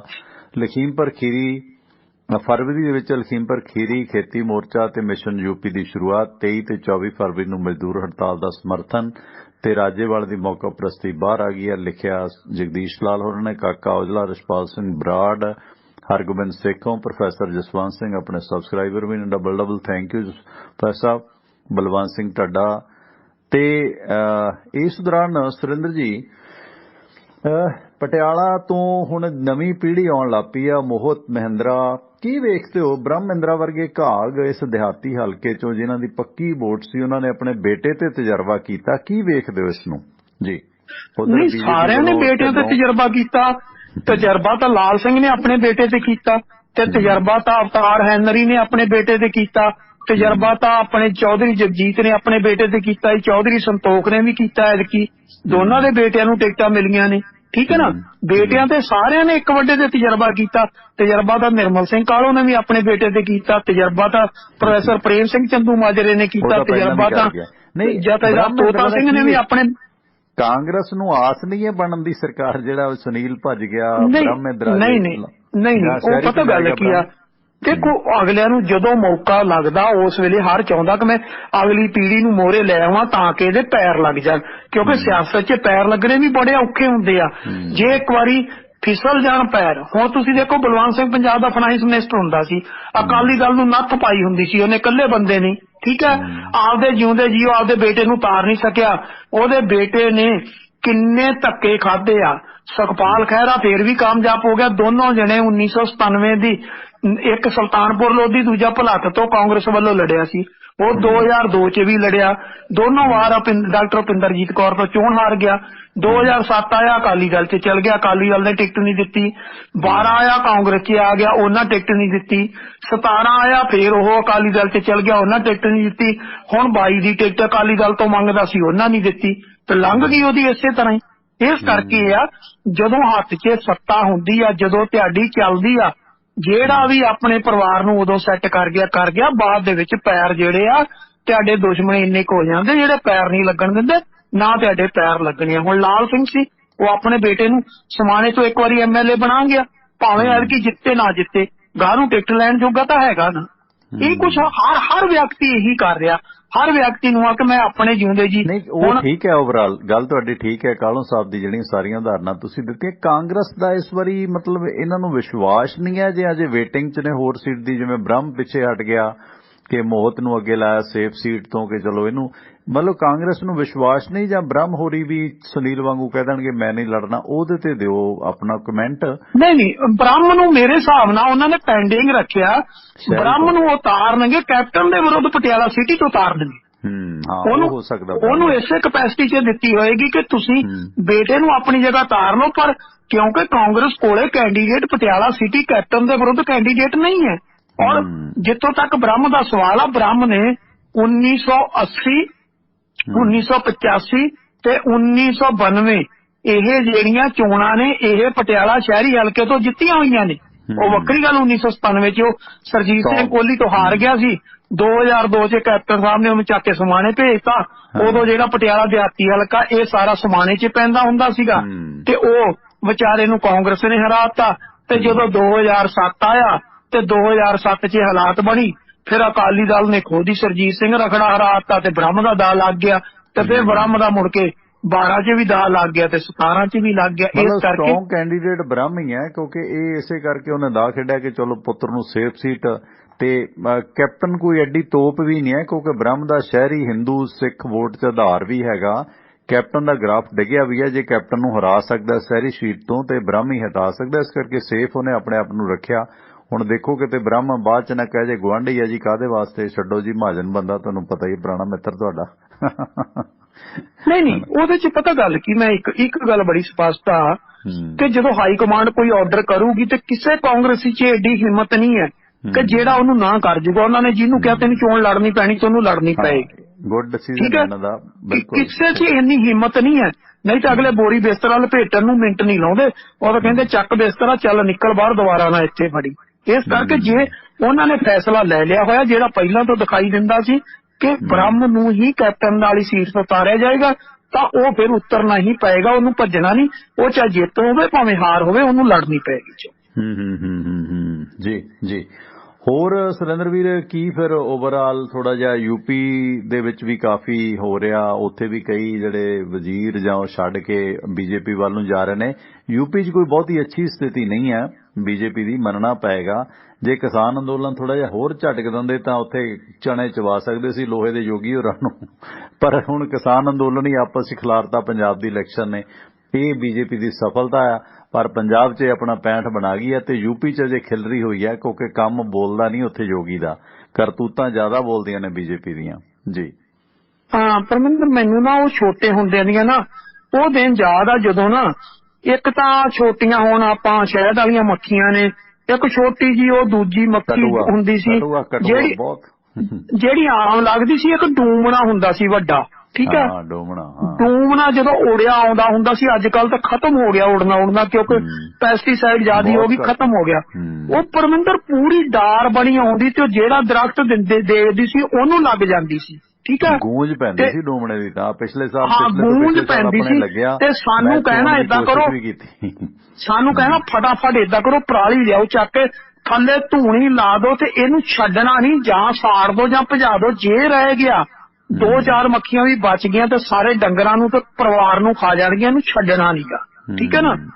ਹੁਣ ਗੱਲ ਆ ਕਿ ਜਿਹੜਾ ਕਿਸਾਨ ਐਜੀਟੇਸ਼ਨ ਸੀ, ਇਹਨਾਂ ਨੂੰ ਪਤਾ ਸੀ ਵੀ ਚੰਗੀ ਤਰ੍ਹਾਂ ਦੇ ਨਾਲ ਦੁਸ਼ਮਣ ਨੂੰ ਕੁਚਲ ਲੈਣਾ ਬਿਹਤਰ ਹੁੰਦਾ, ਪਰ ਬਦਕਿਸਮਤੀ ਦੁਸ਼ਮਣ ਨੂੰ ਕੁਚਲਿਆ ਨਹੀਂ, ਦੁਸ਼ਮਣ ਇਹਨਾਂ ਨੂੰ ਕੁਚਲਦੇ ਆ। ਹੁਣ ਜਿਹੜੀ ਯੂਪੀ ਦੀ ਅਸੀਂ ਵਾਰ-ਵਾਰ ਕਹਿੰਦੇ ਸੀ ਉੱਥੇ ਕੀ ਹੋਣਾ ਜੀ, ਕੱਖ ਨਹੀਂ, ਬੀਜੇਪੀ ਵਾਪਸੀ ਕਰੂਗੀ, ਉੱਥੇ ਬੀਜੇਪੀ ਦਾ ਬੋਰੀ ਬਿਸਤਰਾ ਗੋਲ ਹੁੰਦਾ ਜਾ ਰਿਹਾ। ਜਿੱਥੇ ਅਸੀਂ ਕਹਿੰਦੇ ਸੀ ਛੱਡਿਆ ਹੀ ਕੱਖ ਨਹੀਂ, ਇਹਨਾਂ ਦੇ ਤੇ ਅੰਡਰ ਗਾਰਮੈਂਟ ਵੀ ਨਹੀਂ ਸੀ, ਜੇ ਨਹੀਂ ਸੀ ਉਹ ਸੀ, ਅਸੀਂ ਨੰਗੇ ਕਰ ਦਿੱਤੇ, ਅਗਲੇ ਇੱਥੇ ਤੁਹਾਨੂੰ ਨੰਗੇ ਕਰ ਰਹੇ ਆ ਔਰ ਪੈਰ ਪੂਰੀ ਤਰ੍ਹਾਂ ਨਾਲ ਜਮਾਈ ਬੈਠੇ ਆ। ਔਰ ਲੋਕ ਜਿਹੜੇ ਆ ਉਹ ਆਪਣਾ ਕੀ ਕਹਿੰਦੇ ਹੁੰਦੇ ਆ, ਹੱਥਾਂ ਤੇ ਥੁੱਕ ਲਾ ਕੇ ਬੈਠੇ ਆ ਕਿ ਕਿਹੜਾ ਵੇੜਾ ਬੀਜੇਪੀ ਆਵਾਜ਼ ਮਾਰੇ ਤੇ ਜਾ ਕੇ ਫਟਾਫਟ ਐਂਟਰੀ ਪਾ ਲਈ। ਇਹ ਹਾਲਾਤਾਂ ਬਣੀਆਂ ਪਈਆਂ ਨੇ ਅੱਜ। ਔਰ ਬੀਜੇਪੀ ਜਾਂਦੇ ਜਾਂਦੇ, ਕਿਉਂਕਿ ਨਵਜੋਤ ਸਿੰਘ ਸਿੱਧੂ ਠੀਕ ਹੈ, ਹੁਣ ਜੇ ਸੋਨੂ ਸੂਦ ਆਇਆ, ਕਿਉਂਕਿ ਸੋਨੂ ਸੂਦ ਪਹਿਲਾਂ ਆਪ ਦਾ ਸੀਗਾ, ਕੇਜਰੀਵਾਲ ਦਾ ਬ੍ਰਾਂਡ ਐਂਬੈਸਡਰ ਆ, ਕਾਂਗਰਸ ਨਾਲ ਬਹੁਤਾ ਨਹੀਂ ਸੀ, ਆਖਰੀ ਸਮੇਂ ਤੇ ਸਿੱਧੂ ਨਾਲ ਸੈਟਿੰਗ ਹੋਈ ਤੇ ਸਿੱਧੂ ਉਹਨੂੰ ਟਿਕਟ ਦਵਾ ਗਿਆ ਮਾਲਵਿਕਾ ਨੂੰ, ਜਿਹੜਾ ਬਹੁਤ ਰਿਸਕ ਲੈ ਗਏ ਮੋਗਾ ਤੋਂ ਕਮਲ ਨੂੰ ਲਾਂਭੇ ਕਰਕੇ। ਤੇ ਇਸ ਦੌਰਾਨ ਨਵਜੋਤ ਸਿੰਘ ਸਿੱਧੂ ਦੀ ਓਵਰਆਲ ਕਿੰਨੀ ਸੁਣੀ ਗਈ ਹੈ, ਜਿਵੇਂ ਮੂਸੇਵਾਲੇ ਨੂੰ ਤੇ ਖਾਸ ਕਰਕੇ ਨਵਤੇਜ ਨੂੰ ਟਿਕਟ ਦਵਾ ਗਏ ਉਹ ਆਪਣਾ ਵਿਰੋਧੀ ਰਾਣਾ ਗੁਰਜੀਤ, ਜਿਹੜਾ ਸੀ ਭਾਵੇਂ ਰੌਲਾ ਬਹੁਤ ਪਾਉਂਦਾ ਰਿਹਾ, ਨਵਤੇਜ ਚੀਮਾ ਟਿਕਟ ਲੈ ਗਿਆ ਸੁਲਤਾਨਪੁਰ। ਸਿੱਧੂ ਦੀ ਕਿੰਨੀ ਸੁਣੀ ਗਈ ਤੇ ਚੰਨੀ ਦੀ ਵੀ ਘੱਟ ਹੀ ਸੁਣੀ ਗਈ ਹੈ ਮੇਰਾ ਖਿਆਲ ਆ, ਕਿਉਂਕਿ ਅੱਜ ਜੀਪੀ ਨੂੰ ਜਿਹੜੀ ਟਿਕਟ ਮਿਲੀ ਹੈ ਬਸੀ ਪਠਾਣਾ ਤੋਂ, ਚੰਨੀ ਦਾ ਭਰਾ ਕੋਸ਼ਿਸ਼ ਕਰਦਾ ਸੀਗਾ। ਤੇ ਕਿਵੇਂ ਮਤਲਬ ਸਿੱਧੂ ਤੇ ਚੰਨੀ ਦਾ ਜਾਂ ਤੀਜੀ ਮਝੈਲ ਬ੍ਰਿਗੇਡ ਦੀ ਕਿੰਨੀ ਕੁ ਸੁਣੀ ਗਈ ਇਹਨਾਂ 86 ਸੀਟਾਂ? ਇਹਨਾਂ 'ਚ ਹੁਣ ਤੱਕ ਜਿਹੜੀ ਸੁਣੀ ਗਈ ਆ, ਚਾਹੇ ਸਿੱਧੂ ਮੂਸੇਵਾਲਾ ਸੀ, ਚਾਹੇ ਮਲਵਿਕਾ ਸੂਦ ਸੀਗੀ, ਚਾਹੇ ਉਹਨਾਂ 'ਚ ਗੁਰਪ੍ਰੀਤ ਜੀਪੀ ਸੀ, ਚਾਹੇ ਉਹਨਾਂ ਦੇ ਵਿੱਚ ਕੀ ਕਹਿੰਦੇ ਹੁੰਦੇ ਆਦਮਪੁਰ ਵਾਲੀ ਸੀਟ ਸੀਗੀ, ਇਹਨਾਂ ਤੇ ਚਾਹੇ ਨਵਤੇਜ ਚੀਮੇ ਵਾਲੀ ਸੁਲਤਾਨਪੁਰ ਲੋਧੀ ਸੀ, ਇਹ ਤਕਰੀਬਨ ਇਹਨਾਂ ਸਾਰੀਆਂ 'ਚ ਇੱਥੋਂ ਤੱਕ ਕਿ ਸੁੱਖੀ ਰੰਧਾਵਾ ਤੇ ਤ੍ਰਿਪਤਰਜਿੰਦਰ ਬਾਜਵਾ ਨੂੰ ਵੀ ਉਹਨਾਂ ਦੀਆਂ ਪਹਿਲੀਆਂ ਸੀਟਾਂ ਤੋਂ ਹੀ ਚੋਣ ਲੜਾਉਣੀ, ਇਹ ਸਾਰਾ ਕੁਝ ਜਿਹੜਾ ਇਹ ਸਾਰੇ ਦਾ ਸਾਰਾ ਨਵਜੋਤ ਸਿੱਧੂ ਦੀ ਕਾਢ ਸੀ। ਤੇ ਨਵਜੋਤ ਸਿੱਧੂ ਨੇ ਜਿਹੜੇ ਉਹ ਵਾਰ-ਵਾਰ ਕਹਿੰਦੇ ਸੀ ਅਸੀਂ ਭਾਵੇਂ ਬਟਾਲੇ ਦੀ ਸੀਟ ਅੱਜ ਅਨਾਉਂਸ ਨਹੀਂ ਕੀਤੀ ਗਈ, ਪਰ ਬਟਾਲੇ ਤੇ ਉਹਨੇ ਆਉਣ ਨਹੀਂ ਦਿੱਤੇ। ਉਹ ਕਹਿੰਦਾ ਜਿਹੜੀਆਂ ਇਹਨਾਂ ਦੀਆਂ ਜੱਦੀ ਸੀਟਾਂ ਉਹਨਾਂ ਤੇ ਭੇਜੋ, ਇੱਥੇ ਨਹੀਂ ਆਉਣਗੇ। ਇਹ ਸਾਰਾ ਕੁਝ ਤਕਰੀਬਨ 16-17 ਸੀਟਾਂ ਬਣਦੀਆਂ ਨੇ ਜਿਹੜੀਆਂ ਨਵਜੋਤ ਸਿੱਧੂ ਨੇ ਡੰਡੇ ਦੇ ਜ਼ੋਰ ਦੇ ਨਾਲ ਜਾਂ ਕਹਿ ਦੋ ਆਪਣੀ ਹਿੱਕ ਦੇ ਜ਼ੋਰ ਦੇ ਨਾਲ ਜਿਹੜੀਆਂ ਉਹ ਦਵਾਈਆਂ ਨੇ ਕਿ ਨਹੀਂ ਇੱਥੇ ਇਹੀ ਉਤਰੇਗਾ। ਤੁਸੀਂ ਦੇਖੋ ਕਿ ਉਹਨੇ ਬਠਿੰਡਾ ਦਿਹਾਤੀ ਤੋਂ ਆਪਣੀ ਮਰਜ਼ੀ ਨਾਲ ਉਤਾਰ ਗਿਆ, ਉਹਨੇ ਇੱਥੋਂ ਤੱਕ ਕਿ ਜਿਹੜੀ ਆਪਣੀ ਸੀਗੀ ਉਹ ਰਪਿੰਦਰ ਕੌਰ ਰੂਬੀ ਸੀ ਆਮ ਆਦਮੀ ਪਾਰਟੀ ਵਾਲੀ ਆਈ, ਉਹਨੂੰ ਜਾ ਕੇ ਉਹਨਾਂ ਡਿਪਟੀ ਸਪੀਕਰ ਦਾ ਵਿਚਾਰੇ ਦਾ ਸਪੀਕਰ ਗੋਲ ਕਰਕੇ ਭਰਾ ਮਾਰਿਆ ਚੱਕ ਕੇ ਸਾਰਾ ਕੁਝ, ਠੀਕ ਹੈ ਨਾ। ਹਾਂ ਮਤਲਬ ਇਹ ਹੈ ਕਿ ਸਾਰੇ ਦਾ ਸਾਰਾ ਕੁਝ ਇਹ ਸਾਰਾ ਕੁਝ ਕਰ ਗਿਆ, ਸਾਰਾ ਕੁਝ ਨਵਜੋਤ ਸਿੱਧੂ ਕਰ ਗਿਆ। ਨਵਜੋਤ ਸਿੱਧੂ ਦੀ ਸੀ ਜਿੰਨੀ ਚਲਾ ਸਕਿਆ। ਔਰ ਜਿਹੜੀਆਂ ਬਾਕੀ 31 ਨੇ ਜੀ 'ਚ ਬਹੁਤ ਵੱਡੀ ਰੱਦੋ ਬਦਲ ਹੋਣੀ ਆ, ਉਹਦੇ 'ਚ ਵੀ 70% ਜਿਹੜੀ ਰੱਦੋ ਬਦਲ ਆ, ਜਿੰਨੀ ਰੱਦੋ ਬਦਲ ਹੋਣੀ ਉਹ 'ਚ 70% ਕੱਲਾ ਜਿਹੜਾ ਉਹ ਨਵਜੋਤ ਸਿੱਧੂ ਦੀ ਰਿਕਮੈਂਡੇਸ਼ਨ ਆ, ਯਾਨੀ ਕਿ ਚੰਨੀ ਤੇ ਸਿੱਧੂ ਵਾਲੀ ਜਿਹੜੀ ਰਿਕਮੈਂਡੇਸ਼ਨ ਆ ਉਹ ਬਹੁਤੀ ਅਜੇ ਉੱਥੇ ਪਈ ਆ। ਹੁਣ ਜਿੱਦਾਂ ਚੰਨੀ ਸੋਚਦਾ ਸੀ ਵੀ ਮੈਨੂੰ ਆਦਮਪੁਰ ਦਿਓ, ਅਗਲਿਆਂ ਨੇ ਨਹੀਂ ਲੈਣ ਦਿੱਤੀ, ਉਹ ਕਹਿੰਦਾ ਇੱਕੋ ਹੀ ਮਿਲੂ ਬੈਠ ਉੱਤੇ, ਠੀਕ ਹੈ। ਉਹ ਕਹਿੰਦੇ ਦੂਸਰਾ ਮੇਰੇ ਭਰਾ ਨੂੰ ਦਵਾਓ ਬਸੀ ਪਠਾਣਾ, ਉਹ ਕਹਿੰਦਾ ਬੈਠ ਜਾ। ਬਸੀ ਪਠਾਣਾ ਵਾਲੇ ਨੂੰ ਉਹ ਕਹਿੰਦੇ ਸੀ ਉੱਥੇ ਤਾਰੋ। ਨਵਜੋਤ ਸਿੱਧੂ ਨੇ ਸਕੀਮ ਲਾਈ, ਲਿਆ ਕੇ ਡਾਕਟਰ ਅਮਰ ਸਿੰਘ ਦਾ ਬੇਟਾ ਜਿਹੜਾ ਸੀ ਉਹਨੂੰ ਰਾਏਕੋਟ ਤੋਂ ਤਾਰਤਾ, ਕਹਿੰਦਾ ਆ ਜਾ ਭੱਜ, ਕਿੱਥੇ ਭੱਜੇਗਾ। ਯਾਨੀ ਕਿ ਉਹਨੇ ਲੱਖਾ ਸੀਗਾ, ਲੱਖੇ ਨੂੰ ਉਹਨੇ ਪੈਲ ਤੋਂ ਹੀ ਤਾਰ ਦਿੱਤਾ। ਲੱਖਾ ਛੱਡਣਾ ਚਾਹੁੰਦਾ ਸੀ ਪੈਲ ਤੋਂ, ਉਹ ਲੁਧਿਆਣੇ 'ਚ ਜਾਣਾ ਚਾਹੁੰਦਾ ਸੀਗਾ, ਉਹਦੇ ਤੋਂ ਰਿਜ਼ਰਵ ਹਲਕੇ ਤੋਂ ਦਰਸ਼ਨ ਸਿੰਘ ਸਵਾਲਕ ਦੇ ਵਿਰੁੱਧ ਉਹਨਾਂ ਨੇ ਨਹੀਂ ਉਤਰਨ ਦਿੱਤਾ, ਉਹਨਾਂ ਨੇ ਉੱਤੇ ਬਿਠਾਤਾ ਵੀ ਬੈਠ ਇੱਥੇ। ਇਸ ਕਰਕੇ ਓਵਰਆਲ 65 ਹੈਗੀ ਸਿੱਧੂ ਦੀ, ਸੀਐਮ ਵਾਲਾ ਜੇ ਪੇਜ ਫਸਿਆ ਹੋਇਆ। ਨਹੀਂ, ਮੈਂ ਸਾਰੀ ਕੈਲਕੂਲੇਸ਼ਨ ਕੀਤੀ ਸੀ, 16 ਜਾਂ 17 ਸੀਟਾਂ ਨੇ ਜਿਹੜੀਆਂ ਨਵਜੋਤ ਸਿੱਧੂ ਇੱਕ ਦੇ ਜ਼ੋਰ ਨਾਲ ਦਿਵਾਉਣ 'ਚ ਇਹਨਾਂ 86 ਸੀਟਾਂ 'ਚੋਂ ਕਾਮਯਾਬ ਹੋਇਆ ਵਾ। ਬਿਲਕੁਲ ਬਿਲਕੁਲ, ਹਾਂ ਉਹਦੇ ਚੰਨੀ ਨੂੰ ਵੱਡਾ ਝਟਕਾ, ਪਹਿਲੀ ਵਾਰੀ ਸਿੱਧੂ ਕਾਫੀ ਅੱਛਾ ਕਰ ਗਿਆ। ਤੇ ਇਹ ਗੱਲ ਨਹੀਂ ਜਿਵੇਂ ਭਗਵੰਤ ਮਾਨ ਕਹਿੰਦਾ ਸਿੱਧੂ ਦੀ ਬੁੱਕਤ ਨਹੀਂ ਕਦੇ ਵੀ ਧਮਾਕਾ ਕਰ ਸਕਦਾ, ਵੀ ਤੂੰ ਆਪਣਾ ਪਹਿਲਾਂ ਆਪਣਾ ਆਪ ਸਾਂਭ ਲੈ। ਤੇ ਆਹ ਜਿਹੜਾ ਹੁਣ ਸਗੋਂ ਉਹਨਾਂ ਦੀ ਵੀ ਚਲੋ ਗੱਲ ਕਰ ਲਈਏ ਜਾਂਦੇ ਜਾਂਦੇ, ਅੱਜ ਖੰਘ ਤੁਹਾਨੂੰ ਵੀ ਘੱਟ ਆ ਰਹੀ ਹੈ। ਤੇ ਇਸ ਦੌਰਾਨ ਸੁਰਿੰਦਰ ਮਾਰ ਲਓ ਖੰਗੂਰੇ ਖੰਗਾਰੇ 2-3, ਤੇ ਮੈਂ ਇਹਨੇ ਐਡ ਬੋਲਦਾ। ਤੇ ਸਾਡੇ ਇਹਨਾਂ ਪ੍ਰੋਗਰਾਮਾਂ ਨੂੰ ਸਪੋਰਟ ਕੀਤਾ ਬਾਈ ਬਲਵੀਰ ਸਿੰਘ ਉਸਮਾਨਪੁਰ ਪਰਿਵਾਰ ਨੇ, ਜਿਨ੍ਹਾਂ ਦੇ ਅਮਰੀਕਾ ਦੇ ਵਿੱਚ ਕਈ ਸਾਰੇ ਕਾਰੋਬਾਰ ਨੇ। ਅੱਜ ਸਮਾਂ ਦੋਸਤੋ ਥੋੜਾ ਹੀ ਲਾਵਾਂਗੇ, ਸੁਰਿੰਦਰ ਜੀ ਤੋਂ ਤੁਰੰਤ ਬਾਅਦ ਤੁਸੀਂ ਕਾਲ ਕਰਨੀ ਹੈ ਤੇ ਆ ਜਾਓ, ਮੇਰੀ ਥੋੜੀ ਮਸ਼ਰੂਫੀਅਤ ਹੈ ਤੇ ਇਸ ਕਰਕੇ ਪਲੀਜ਼ ਆਪਾਂ ਬਹੁਤਾ ਸਮਾਂ ਨਹੀਂ ਲਾਵਾਂਗੇ। ਅੱਜ ਸਾਨੂੰ ਸਪੋਰਟ ਕੀਤਾ ਬਾਈ ਬਲਵੀਰ ਸਿੰਘ ਉਸਮਾਨਪੁਰ ਪਰਿਵਾਰ ਨੇ, ਅਮਰੀਕਾ 'ਚ ਜਿਨ੍ਹਾਂ ਦੇ ਕਈ ਸਾਰੇ ਕਾਰੋਬਾਰ ਨੇ। ਤੇ ਵਾਸ਼ਿੰਗਟਨ ਦੇ ਵਿੱਚ ਹੈ ਉਹਨਾਂ ਦਾ Arlington fuel stop, 1801 Pioneer East Highway exit 208 ਤੇ। ਇਸ ਲੋਕੇਸ਼ਨ ਤੇ ਫ੍ਰੀ ਕਾਫੀ, ਈਮੇਲ ਫੈਕਸ ਕਰਨ ਦੀ ਸੁਵਿਧਾ ਤੇ ਟਰੱਕ ਪਾਰਕਿੰਗ ਫ੍ਰੀ ਹੈ, ਨਾਲ ਲਿਕਰ ਸ਼ਾਪ ਹੈ, ਨਾਲ ਟਰੱਕਾਂ ਦਾ ਸਮਾਨ ਸਮਗਰੀ ਖਰੀਦ ਸਕਦੇ ਹੋ। ਦੂਜੀ ਲੋਕੇਸ਼ਨ ਇਹਨਾਂ ਦੀ ਕੈਲੀਫੋਰਨੀਆ 'ਚ ਲਾਸਟਲ ਟਰੈਵਲ ਸੈਂਟਰ, 14814 ਲੋਮਾ ਸਟਰੀਟ ਲਾਸਟਲ ਐਗਜ਼ਿਟ 278 ਤੇ।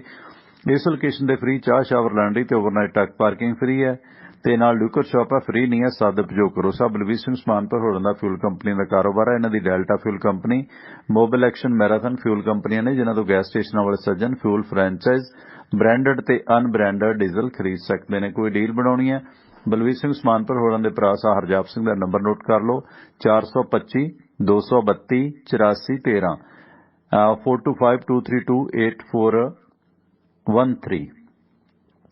ਚੀਮਾ ਸਾਹਿਬ ਕਹਿੰਦੇ ਐਸਐਮ ਸੰਯੁਕਤ ਸਮਾਜ ਮੋਰਚਾ ਯਾਨੀ ਕਿ ਰਾਜੇਵਾਲ ਧੜਾ ਬੀਜੇਪੀ ਨੂੰ ਫਾਇਦਾ ਪਹੁੰਚਾਏਗਾ। ਜਿੰਮੀ ਕਹਿੰਦੇ ਜੀ ਲੱਗੇ ਰਹੋ, ਬਹੁਤ ਵਧੀਆ। ਪਾਖਰ ਸਿੰਘ ਥੈਂਕ ਯੂ, ਪਰ ਸਿਹਤ ਦਾ ਨਸਾਜ ਆ ਵੀਰ ਸੁਰਿੰਦਰ ਬਾਈ, ਤੇ ਆਪਾਂ ਜ਼ਿਆਦਾ ਲੋਡ ਨਹੀਂ ਪਾਉਣਾ ਅਜੇ, ਇੰਜਣ ਨਵਾਂ ਰਵਾਂ ਕਰਿਆ, ਕੋਈ ਨਹੀਂ ਤੇ ਹੌਲੀ ਹੌਲੀ ਕਰਾਂਗੇ, ਕੋਈ ਗੱਲ ਨਹੀਂ, ਪਲੀਜ਼ ਇੰਨਾ ਕੁ ਪ੍ਰਵਾਨ ਕਰੋ ਜਿੰਨਾ ਕੁ ਹੈ। ਤੇ ਕਰਾਂਗੇ ਥੋੜੀ ਦੇਰ ਗੱਲਬਾਤ ਹੋਰ ਕਰਦੇ ਹਾਂ, ਥੋੜਾ ਦਮ ਦਵਾ ਲਈਏ, ਗਰਮ ਪਾਣੀ ਦੇ ਮਾਰ ਲੈਣ ਗਰਾਰੇ। ਤੇ ਕਿਉਂਕਿ ਖੰਘ ਜ਼ੁਕਾਮ ਥੋੜਾ ਜਿਹਾ ਹੈਗਾ ਅਜੇ, ਫਿਰ ਉਹ ਤੁਹਾਨੂੰ ਪਤਾ, ਮੈਂ ਕਿਉਂਕਿ ਬ੍ਰੌਡਕਾਸਟਿੰਗ 'ਚ ਰਿਹਾ, ਬਹੁਤ ਦਿੱਕਤ ਕਰਦਾ ਜ਼ਿਆਦਾ ਬੋਲਣਾ। ਮੈਂ ਤਾਂ ਆਪ ਇਹਨਾਂ ਨੂੰ ਘੱਟ ਫੋਨ ਕਰਦਾ ਉਹਨਾਂ, ਬਲਕਿ ਵਰਜ ਵੀ ਦੇਣਾ ਕਿ ਬਾਬਾ ਫੋਨ ਘੱਟ ਸੁਣਿਆ ਕਰ। ਤੇ ਇਸ ਦੌਰਾਨ ਸਾਨੂੰ ਸਪੋਰਟ ਕੀਤਾ ਵਾਸ਼ਿੰਗਟਨ ਫੀਲਡ ਸਰਵਿਸ ਵਾਲਿਆਂ ਨੇ, ਜੋ ਸਿਆਟਲ ਇਲਾਕੇ ਦੇ ਲੋਕਲ ਲੋਡ ਤੁਹਾਨੂੰ ਮੁਹੱਈਆ ਕਰਾਉਂਦੇ ਨੇ। ਲੰਮੇ ਰੂਟਾਂ ਤੋਂ ਉਕਤਾਏ ਹੋ, ਦਿਨੇ ਦਿਨੇ ਟਰੱਕ ਚਲਾਓ, ਸ਼ਾਮਾਂ ਨੂੰ ਘਰ ਆਓ ਤੇ ਸਾਂਝ ਬਣਾਓ ਵਾਸ਼ਿੰਗਟਨ ਫੀਲਡ ਸਰਵਿਸ ਵਾਲਿਆਂ ਨਾਲ, ਜੋ ਤੁਹਾਡੀ ਸਹੂਲਤ ਵਾਸਤੇ ਡਿਸਪੈਚ ਅੰਗਰੇਜ਼ੀ ਪੰਜਾਬੀ ਭਾਸ਼ਾ ਦਿੰਦੇ ਨੇ।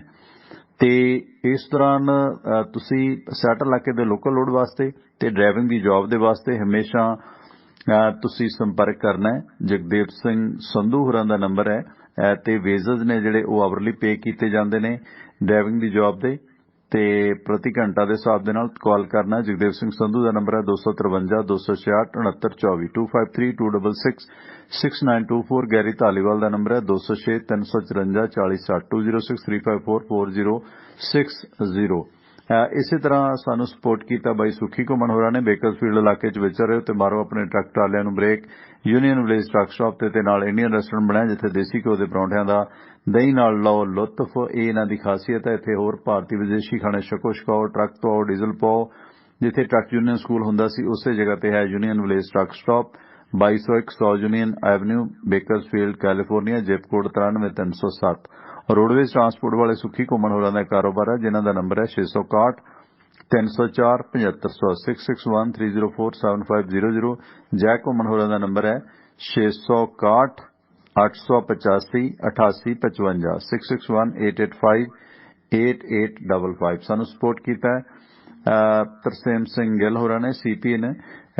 ਸੋ ਤੁਸੀਂ ਆਪਣੇ ਇੰਡੀਵਿਜੂਅਲ ਬਿਜ਼ਨਸ ਵਪਾਰ ਕਾਰੋਬਾਰ ਦੀ ਕੋਈ ਵੀ ਰਿਟਰਨ ਭਰਾਉਣੀ ਹੈ ਤੇ ਕਿਸੇ ਸਾਖ ਸੰਬੰਧੀ ਨੂੰ ਅਮਰੀਕਾ ਸੱਦਣਾ, green card, work permit, spouse case paper filing ਕਰਾਉਣੀ ਹੈ ਤਾਂ ਇਹ ਸੇਵਾਵਾਂ ਸੀਪੀਏ ਤਰਸੇਮ ਸਿੰਘ ਗਿੱਲ ਤੋਂ ਲੈ ਸਕਦੇ ਹੋ, ਜੋ ਨਿਊਜਰਸੀ ਦੇ ਲਾਗੇ ਈਸਟਰਨ ਸਿਟੀ ਪੈਂਸਿਲਵੇਨੀਆ ਦੇ ਵਿੱਚ ਵਸਦੇ ਨੇ। ਤੇ ਸਾਡਾ ਜ਼ਿਕਰ ਕਰਨ ਤੇ ਰਹਿਤ ਮਿਲੇਗੀ। ਆਪਣੇ ਪੁਰਾਣੇ ਸੋਤੇ ਨੇ ਬਾਈ ਹਰਬੰਸ ਸਿੰਘ ਗਿੱਲ, ਉਹਨਾਂ ਦੇ ਬੇਟੇ ਨੇ ਸੀਪੀਏ ਤਰਸੇਮ ਸਿੰਘ ਗਿੱਲ, ਜਿਨ੍ਹਾਂ ਦਾ ਨੰਬਰ ਹੈ 484 764 9861, 484764 9861। ਜੇ ਤੁਸੀਂ ਪੰਜਾਬੀ 'ਚ ਖਬਰਾਂ ਪੜ੍ਹਨ ਦੇ ਸ਼ੌਕੀਨ ਹੋ, ਇਸ ਵਕਤ ਸ਼ਾਮ ਦੇ ਵਕਤ ਮੁੱਖ ਖਬਰਾਂ ਆਪਾਂ ਆਪਣੀ ਵੈਬਸਾਈਟ ਟਿਵਾਣਾ ਰੇਡੀਓ ਤੇ ਪਾ ਦਿੰਦੇ ਹਾਂ। ਉੱਥੇ ਨਾਲ ਤੁਸੀਂ ਰੇਡੀਓ ਵੀ ਸੁਣ ਸਕਦੇ ਹੋ ਤੇ ਨਾਲ ਖਬਰਾਂ ਵੀ ਪੜ੍ਹ ਸਕਦੇ ਹੋ ਆਪਣੀ ਵੈਬਸਾਈਟ ਤੇ ਜਾ ਕੇ। ਕੁਝ ਖਬਰਾਂ ਮੇਨ ਪਾਈ ਦੀਆਂ ਆਪਾਂ। ਤੇ ਇੱਕ ਕਾਲ ਲੈ ਲਈ, ਫਿਰ ਸੁਰਿੰਦਰ ਜੀ ਤੋਂ ਲਵਾਂਗੇ ਕੁਝ ਟਾਈਮ। ਸਵਾਗਤ ਹੈ ਬਲਵੀਰ ਸਿੰਘ, ਸਵਾਗਤ ਤੁਹਾਡਾ ਯੂਸ ਤੋਂ। ਹਾਂਜੀ ਸਤਿ ਸ਼੍ਰੀ ਅਕਾਲ ਜੀ ਤੁਹਾਨੂੰ ਤੇ ਸੁਰਿੰਦਰ ਸਿੰਘ ਹੁਣ। ਸਤਿ ਸ਼੍ਰੀ ਅਕਾਲ। ਮੈਂ ਤੇ ਸੁਰਿੰਦਰ ਸਿੰਘ ਹੁਣ ਮੈਂ ਧੰਨਵਾਦ ਹੀ ਕਰਨਾ ਜੀ। ਇਹ ਕਾਫੀ ਸਟੱਡੀ ਕਰਕੇ ਆਉਂਦੇ ਆ, ਕਿਉਂਕਿ ਮੈਂ ਵੀ ਕਾਫੀ ਅੰਕ ਦੇਖਦੇ ਰਹੀ ਨਾ। ਆਮ ਪੱਤਰਕਾਰਾਂ ਦੇ ਬਸ ਦੀ ਗੱਲ ਨਹੀਂ। ਇਹ ਜਿਹੜੀ ਜਿੰਨੀ ਇਹਨਾਂ ਨੇ ਤਿਆਰੀ ਕੀਤੀ ਨਾ, ਮੈਨੂੰ ਲੱਗਦਾ ਕਈ ਘੰਟੇ ਲਾਏ ਹੋਣੇ ਆ। ਬਿਲਕੁਲ ਪੂਰੀ। ਹਾਂਜੀ ਵੈਸੇ ਢੀਂਡਸਿਆਂ ਨੂੰ ਇੱਕ ਸੀਟ ਦੇਈ ਜਾਂਦੇ, ਮੈਨੂੰ ਲੱਗਦਾ ਕੈਪਟਨ ਨੂੰ 0 ਢੀਂਡਸਿਆਂ ਨੂੰ ਆਉਣੀ ਆ। ਮੈਨੂੰ ਲੱਗਦਾ ਬਾਕੀ ਦੁਆਬੇ ਚ ਜੀ ਜਿਹੜੇ ਟਕਸਾਲੀ ਸੀ ਉਹਦਾ 10 ਤੱਕ ਕੇਸ ਸੀ, ਉਹਦੀ ਟਾਈਟ ਕੱਢਤੀ ਇਹਨਾਂ ਨੇ। ਉਹ ਕਾਫੀ ਮਜ਼ਬੂਤ ਇਹਨਾਂ ਦਾ ਆਧਾਰ ਹੈਗਾ। ਬਾਕੀ ਜਿਹੜੀ ਹੁਣ ਇਹਨਾਂ ਨੇ ਗੜ ਸ਼ੰਕਰ ਤੋਂ ਗੋਲਡੀ ਦੀ ਕੱਢਤੀ ਹੈ। ਐਜ ਉਜ ਕਿਸੇ ਪਾਰਟੀ ਨੂੰ ਵੀ ਐਜ ਇਹੋ ਹੀ ਆ ਵੀ ਜਿਹੜਾ ਟਿਕਟਾਂ ਸਹੀ ਡਿਵਾਈਡ ਕਰ ਗਿਆ ਉਹਨੂੰ ਹੀ ਮਿਲਣੀ ਆ। ਹੁਣ ਕਾਂਗਰਸ ਨੇ ਮੈਨੂੰ ਲੱਗਦਾ 10-15 ਟਿਕਟਾਂ ਦਾ ਤਾਂ ਇੱਕ ਜਗ੍ਹਾ ਪੈ ਗਿਆ, ਜਿਹੜੀਆਂ ਹਜੇ ਆਉਣੀਆਂ ਆ। ਬਾਕੀ ਉਹਨਾਂ ਚ ਵੀ ਪੈਣਾ 5-7 ਚ। ਇਹਨਾਂ ਨੇ ਮਜ਼ਬੂਰੀ ਸੀ ਆ ਜਿਵੇਂ ਹੁਣ ਸਿੱਧੂ ਬਲਵੀਰ ਸਿੱਧੂ ਮਹਾਲੀ ਵਾਲਾ ਜਾਂ ਕਾਂਗੜ ਸਾਧੂ ਸਿੰਘ ਧਰਮਸੋਤ ਇਹਨਾਂ ਦੀਆਂ ਟਿਕਟਾਂ ਤਾਂ ਨਹੀਂ ਕੱਟੀਆਂ, ਕਿਉਂਕਿ ਇਹਨਾਂ ਨੇ ਚੱਲ ਜਾਣਾ ਸੀ ਕੈਪਟਨ ਦੇ ਨਾਲ। ਜੇ ਨਵੇਂ ਮੈਨੇਜਮੈਂਟ ਖੜੇ ਕਰਦੇ ਹੋ ਕਾਂਗਰਸ ਨੇ ਹਾਰਨਾ ਹੀ ਹਾਰਨਾ ਸੀ। ਹੁਣ ਵੀ ਇਹਨਾਂ ਨੇ ਹਾਰ ਜਾਣਾ। ਮੈਂ ਮੁੜ ਕੇ ਇਹੀ ਗੱਲ ਰਾਉਂਡ ਅਪ ਕਰਦਾ ਵੀ ਕਾਫੀ ਆਪਣਾ ਵਰਕ ਕਰਕੇ ਆਉਂਦੇ ਸੁਰਿੰਦਰ ਸਿੰਘ ਜੀ। ਸਾਡੇ ਇੱਧਰ ਪੱਤਰਕਾਰ ਹੈ ਨਾ, ਮੋਸਟਲੀ ਉਹਨਾਂ ਕੋਲ ਇੰਨਾ ਕੁਝ ਹੁੰਦਾ ਨਹੀਂ ਕਹਿਣ ਨੂੰ। ਥੈਂਕ ਯੂ ਜੀ ਤੁਹਾਡਾ। ਮਿਹਰਬਾਨੀ ਬਲਵੀਰ ਸਿੰਘ ਜੀ, ਕਿਉਂਕਿ ਆਪਾਂ ਸੌਦਾ ਖਰਾ ਹੀ ਰੱਖੀਦਾ, ਇਸ ਕਰਕੇ ਕੋਈ ਗੱਲ ਨਹੀਂ। ਬਹੁਤ ਧੰਨਵਾਦ, ਮਿਹਰਬਾਨੀ। ਐਪਰੀਸ਼ੀਏਟ ਕਰ ਰਹੇ ਨੇ ਬਾਈ ਸੁਰਿੰਦਰ ਹੋਰਾਂ ਦੇ ਡਾਟੇ ਨੂੰ। ਹੁਣ ਸਾਰੀ ਉਮਰ ਲੰਘ ਗਈ ਹੈ ਇਸੇ ਸਿਆਸੀ ਲੋਕਾਂ ਦਾ ਹੀਜ ਪਿਆਜ ਵੇਖਦੇ ਹਾਂ। ਤੇ ਸੁਰਿੰਦਰ ਵੀਰ, ਨਵਜੋਤ ਸਿੰਘ ਸਿੱਧੂ ਦਾ ਆਪਾਂ ਜ਼ਿਕਰ ਕਰ ਰਹੇ ਸੀ ਕਿ ਨਵਜੋਤ ਸਿੰਘ ਸਿੱਧੂ ਕਾਫੀ ਕੁਝ ਮਨਾ ਗਿਆ, ਪਰ ਭਗਵੰਤ ਮਾਨ ਦੀਆਂ ਗੱਲਾਂ ਦਾ ਕਿਆ ਹੀ ਬਾਤ ਹੈ। ਕਹਿੰਦਾ ਇਹਨਾਂ ਨੇ ਸਿੱਧੂ 1 ਤੋਂ 2 ਕਰ ਲਏ, ਇੱਕ ਮੂਸੇ ਵਾਲਾ ਦੂਸਰਾ ਗੁੱਸੇ ਵਾਲਾ। ਪਰ ਹਾਲਾਂਕਿ ਨਵਜੋਤ ਸਿੰਘ ਸਿੱਧੂ ਬੜਾ ਸੰਜੀਦਾ ਰਹਿੰਦਾ ਆਮ ਆਦਮੀ ਪਾਰਟੀ ਪ੍ਰਤੀ, ਪਰ ਭਗਵੰਤ ਬਹੁਤ ਮਜ਼ਾਕ ਉਡਾਉਂਦਾ ਨਵਜੋਤ ਸਿੱਧੂ ਦਾ, ਚਾਹੀਦਾ ਨਹੀਂ। ਤੇ ਇਸ ਦੌਰਾਨ ਕਿਉਂਕਿ ਅੱਛਾ ਬੰਦਾ ਨਵਜੋਤ ਸਿੰਘ ਸਿੱਧੂ, ਇਦਾਂ ਦੀ ਗੱਲ ਨਹੀਂ। ਆਪਣਾ ਕਿੱਡਾ ਦਾ ਉਹਨੇ ਲਾਇਆ, ਕੈਰੀਅਰ ਕਿੱਡਾ ਦਾ ਤੇ ਲਾਇਆ। ਭਗਵੰਤ ਮਾਨ ਤਾਂ ਫੇਲ ਕਮੇਡੀ ਹੋ ਗਿਆ ਸੀਗਾ, ਪਰ ਨਵਜੋਤ ਸਿੰਘ ਸਿੱਧੂ ਮਤਲਬ ਵਰਲਡ ਦਾ ਸਭ ਤੋਂ ਅੱਛੀਆਂ TRP ਵਾਲਾ ਸ਼ੋਅ ਸੀ ਜਿਹੜਾ ਛੱਡ ਕੇ ਘਰ ਬੈਠਾ। ਕਰੋੜਾਂ ਰੁਪਏ ਦਾ ਘਾਟਾ ਉਸ ਬੰਦੇ ਨੇ ਝੱਲ ਲਿਆ। ਨਿੱਜੀ ਤੌਰ ਤੇ ਕੋਈ ਦਾਗ ਨਹੀਂ, ਜੇਬ ਚੋਂ ਪੈਸੇ ਖਰਚਦਾ।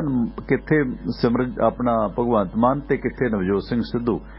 ਇਸ ਸਿਲਸਿਲੇ ਵਿੱਚ ਜਿਹੜਾ ਹੁਣ ਇਹਨਾਂ ਨੇ ਤਜਰਬਾ ਇਹ ਕੀਤਾ, ਵੈਸੇ ਮਾਨਕ ਦੀ ਵੀ ਪੇਟੀ ਖਾਲੀ ਉਹ ਨਿਕਲੀ ਸੀ। ਸਿੱਧੂ ਮੂਸੇਵਾਲਾ ਨੂੰ ਲਿਆਂਦਾ, ਵਡਾਲੀ ਦਾ ਜ਼ਿਕਰ ਹੈ, ਚਲੋ ਅੱਜ ਰੁਕ ਗਈ ਟਿਕਟ ਉਹਦੀ, ਲਖਵਿੰਦਰ ਦੀ। ਤੇ ਇਹ ਜਿਹੜਾ ਆਰਟਿਸਟਾਂ ਨੂੰ ਵਰਤਣ ਦਾ ਤਜਰਬਾ ਕਿਵੇਂ ਰਹੂ ਕਾਂਗਰਸ ਨੂੰ, ਤੇ ਹੋਰ ਕੀ ਅਪਡੇਟ ਆ ਕਰ ਦਿਓ ਕਿਰਾਂ ਕੰਪਲੀਟ ਆਪ ਹੀ। ਅੱਜ ਬਹੁਤਾ ਸਮਾਂ ਨਹੀਂ ਲਵਾਂਗੇ ਹੋਰ, ਪਲੀਜ਼। Thank you.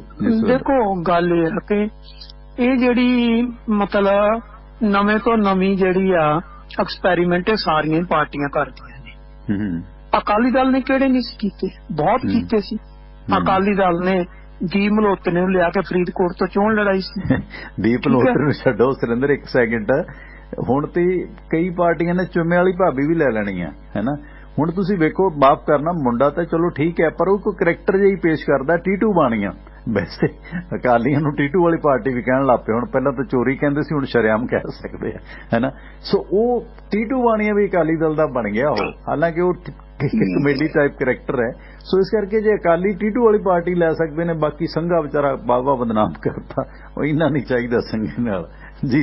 ਇਸ ਕਰਕੇ ਤੁਹਾਡੀ ਗੱਲ ਦਰੁਸਤ ਹੈ, ਸਾਰੀਆਂ ਪਾਰਟੀਆਂ ਤਜਰਬਾ ਕਰਦੀਆਂ ਨੇ, ਪਰ ਕੀ ਵੋਟਰ ਬਾਈ ਜੀ ਪਾਉਣਗੇ ਵੋਟ ਇਹਨਾਂ ਨੂੰ, ਖਾਸ ਕਰਕੇ ਮੂਸੇ ਵਾਲੇ ਨੂੰ? ਵੋਟਰ ਦਾ ਕੁਝ ਨਹੀਂ ਕਹਿ ਸਕਦੇ। ਸਿਨੈਰੀਓ ਜਦੋਂ ਚੇਂਜ ਹੋਣ ਲੱਗ ਜਵੇ ਤਾਂ ਪਤਾ ਨਹੀਂ ਹੁੰਦਾ, ਉਹ ਕਿਤੇ ਦਾ ਕਿਤੇ ਪਹੁੰਚ ਜਾਂਦਾ। ਤੇ ਜੇ ਸੂਪੜਾ ਸਾਫ਼ ਹੋਣ ਲੱਗ ਜੇ ਤੇ ਤਾਂ ਵੀ ਪਤਾ ਨਹੀਂ ਲੱਗਦਾ। ਦੇਖੋ, ਜੇ ਕਾਂਗਰਸ ਦੀ ਫੇਵਰ 'ਚ ਚੱਲ ਗਿਆ, ਉਹੀ ਕਾਂਗਰਸ 50-55 ਤੋਂ ਟੱਪ ਜੂਗੀ। ਤੇ ਜੇ ਕਾਂਗਰਸ ਦਾ ਗ੍ਰਾਫ ਨੀਚੇ ਨੂੰ ਗਿਰਨ ਲੱਗ ਗਿਆ ਤਾਂ ਹੋ ਸਕਦਾ 20-22 ਤੇ ਵੀ ਆ ਕੇ ਰੁਕ ਜਾਵੇ। ਇਸ ਕਰਕੇ ਕੁਝ ਨਹੀਂ ਕਹਿ ਸਕਦੇ ਹੁੰਦੇ ਕਿ ਸਿਨੈਰੀਓ ਕਿੱਧਰ ਨੂੰ ਜਾਣਾ ਕਿੱਧਰ ਨੂੰ ਨਹੀਂ।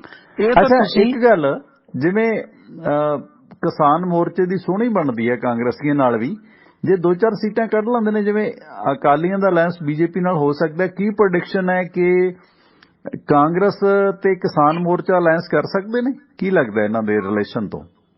ਕੋਈ ਵੀ ਦੇਖੋ, ਜਿਹੜਾ ਵਿਅਕਤੀ ਪੋਲਿਟਿਕਸ 'ਚ ਆ ਗਿਆ, ਸਮਝੋ ਜਿਹੜਾ ਵਿਅਕਤੀ MLA ਬਣ ਗਿਆ, ਉਹਨੂੰ ਅੱਗੇ ਖੂਹ 'ਚ ਵੀ ਜੇ ਕੋਈ ਦੇਖਦਾ ਹੋਇਆ ਤਾਂ ਉਹਨੇ ਖੂਹ 'ਚ ਵੀ ਛਾਲ ਮਾਰ ਦੇਣੀ ਹੈ। ਮਤ ਆਸ ਰੱਖੋ ਕਿ ਇਹਦੀ ਕੋਈ ਜ਼ਮੀਰ ਆ, ਕਿਉਂਕਿ ਜੇ ਵਿਅਕਤੀ ਦੀ ਜ਼ਮੀਰ ਹੋਵੇ ਪੋਲੀਟਿਕਸ 'ਚ ਜਾਂਦਾ ਹੀ ਨਹੀਂ ਹੈ।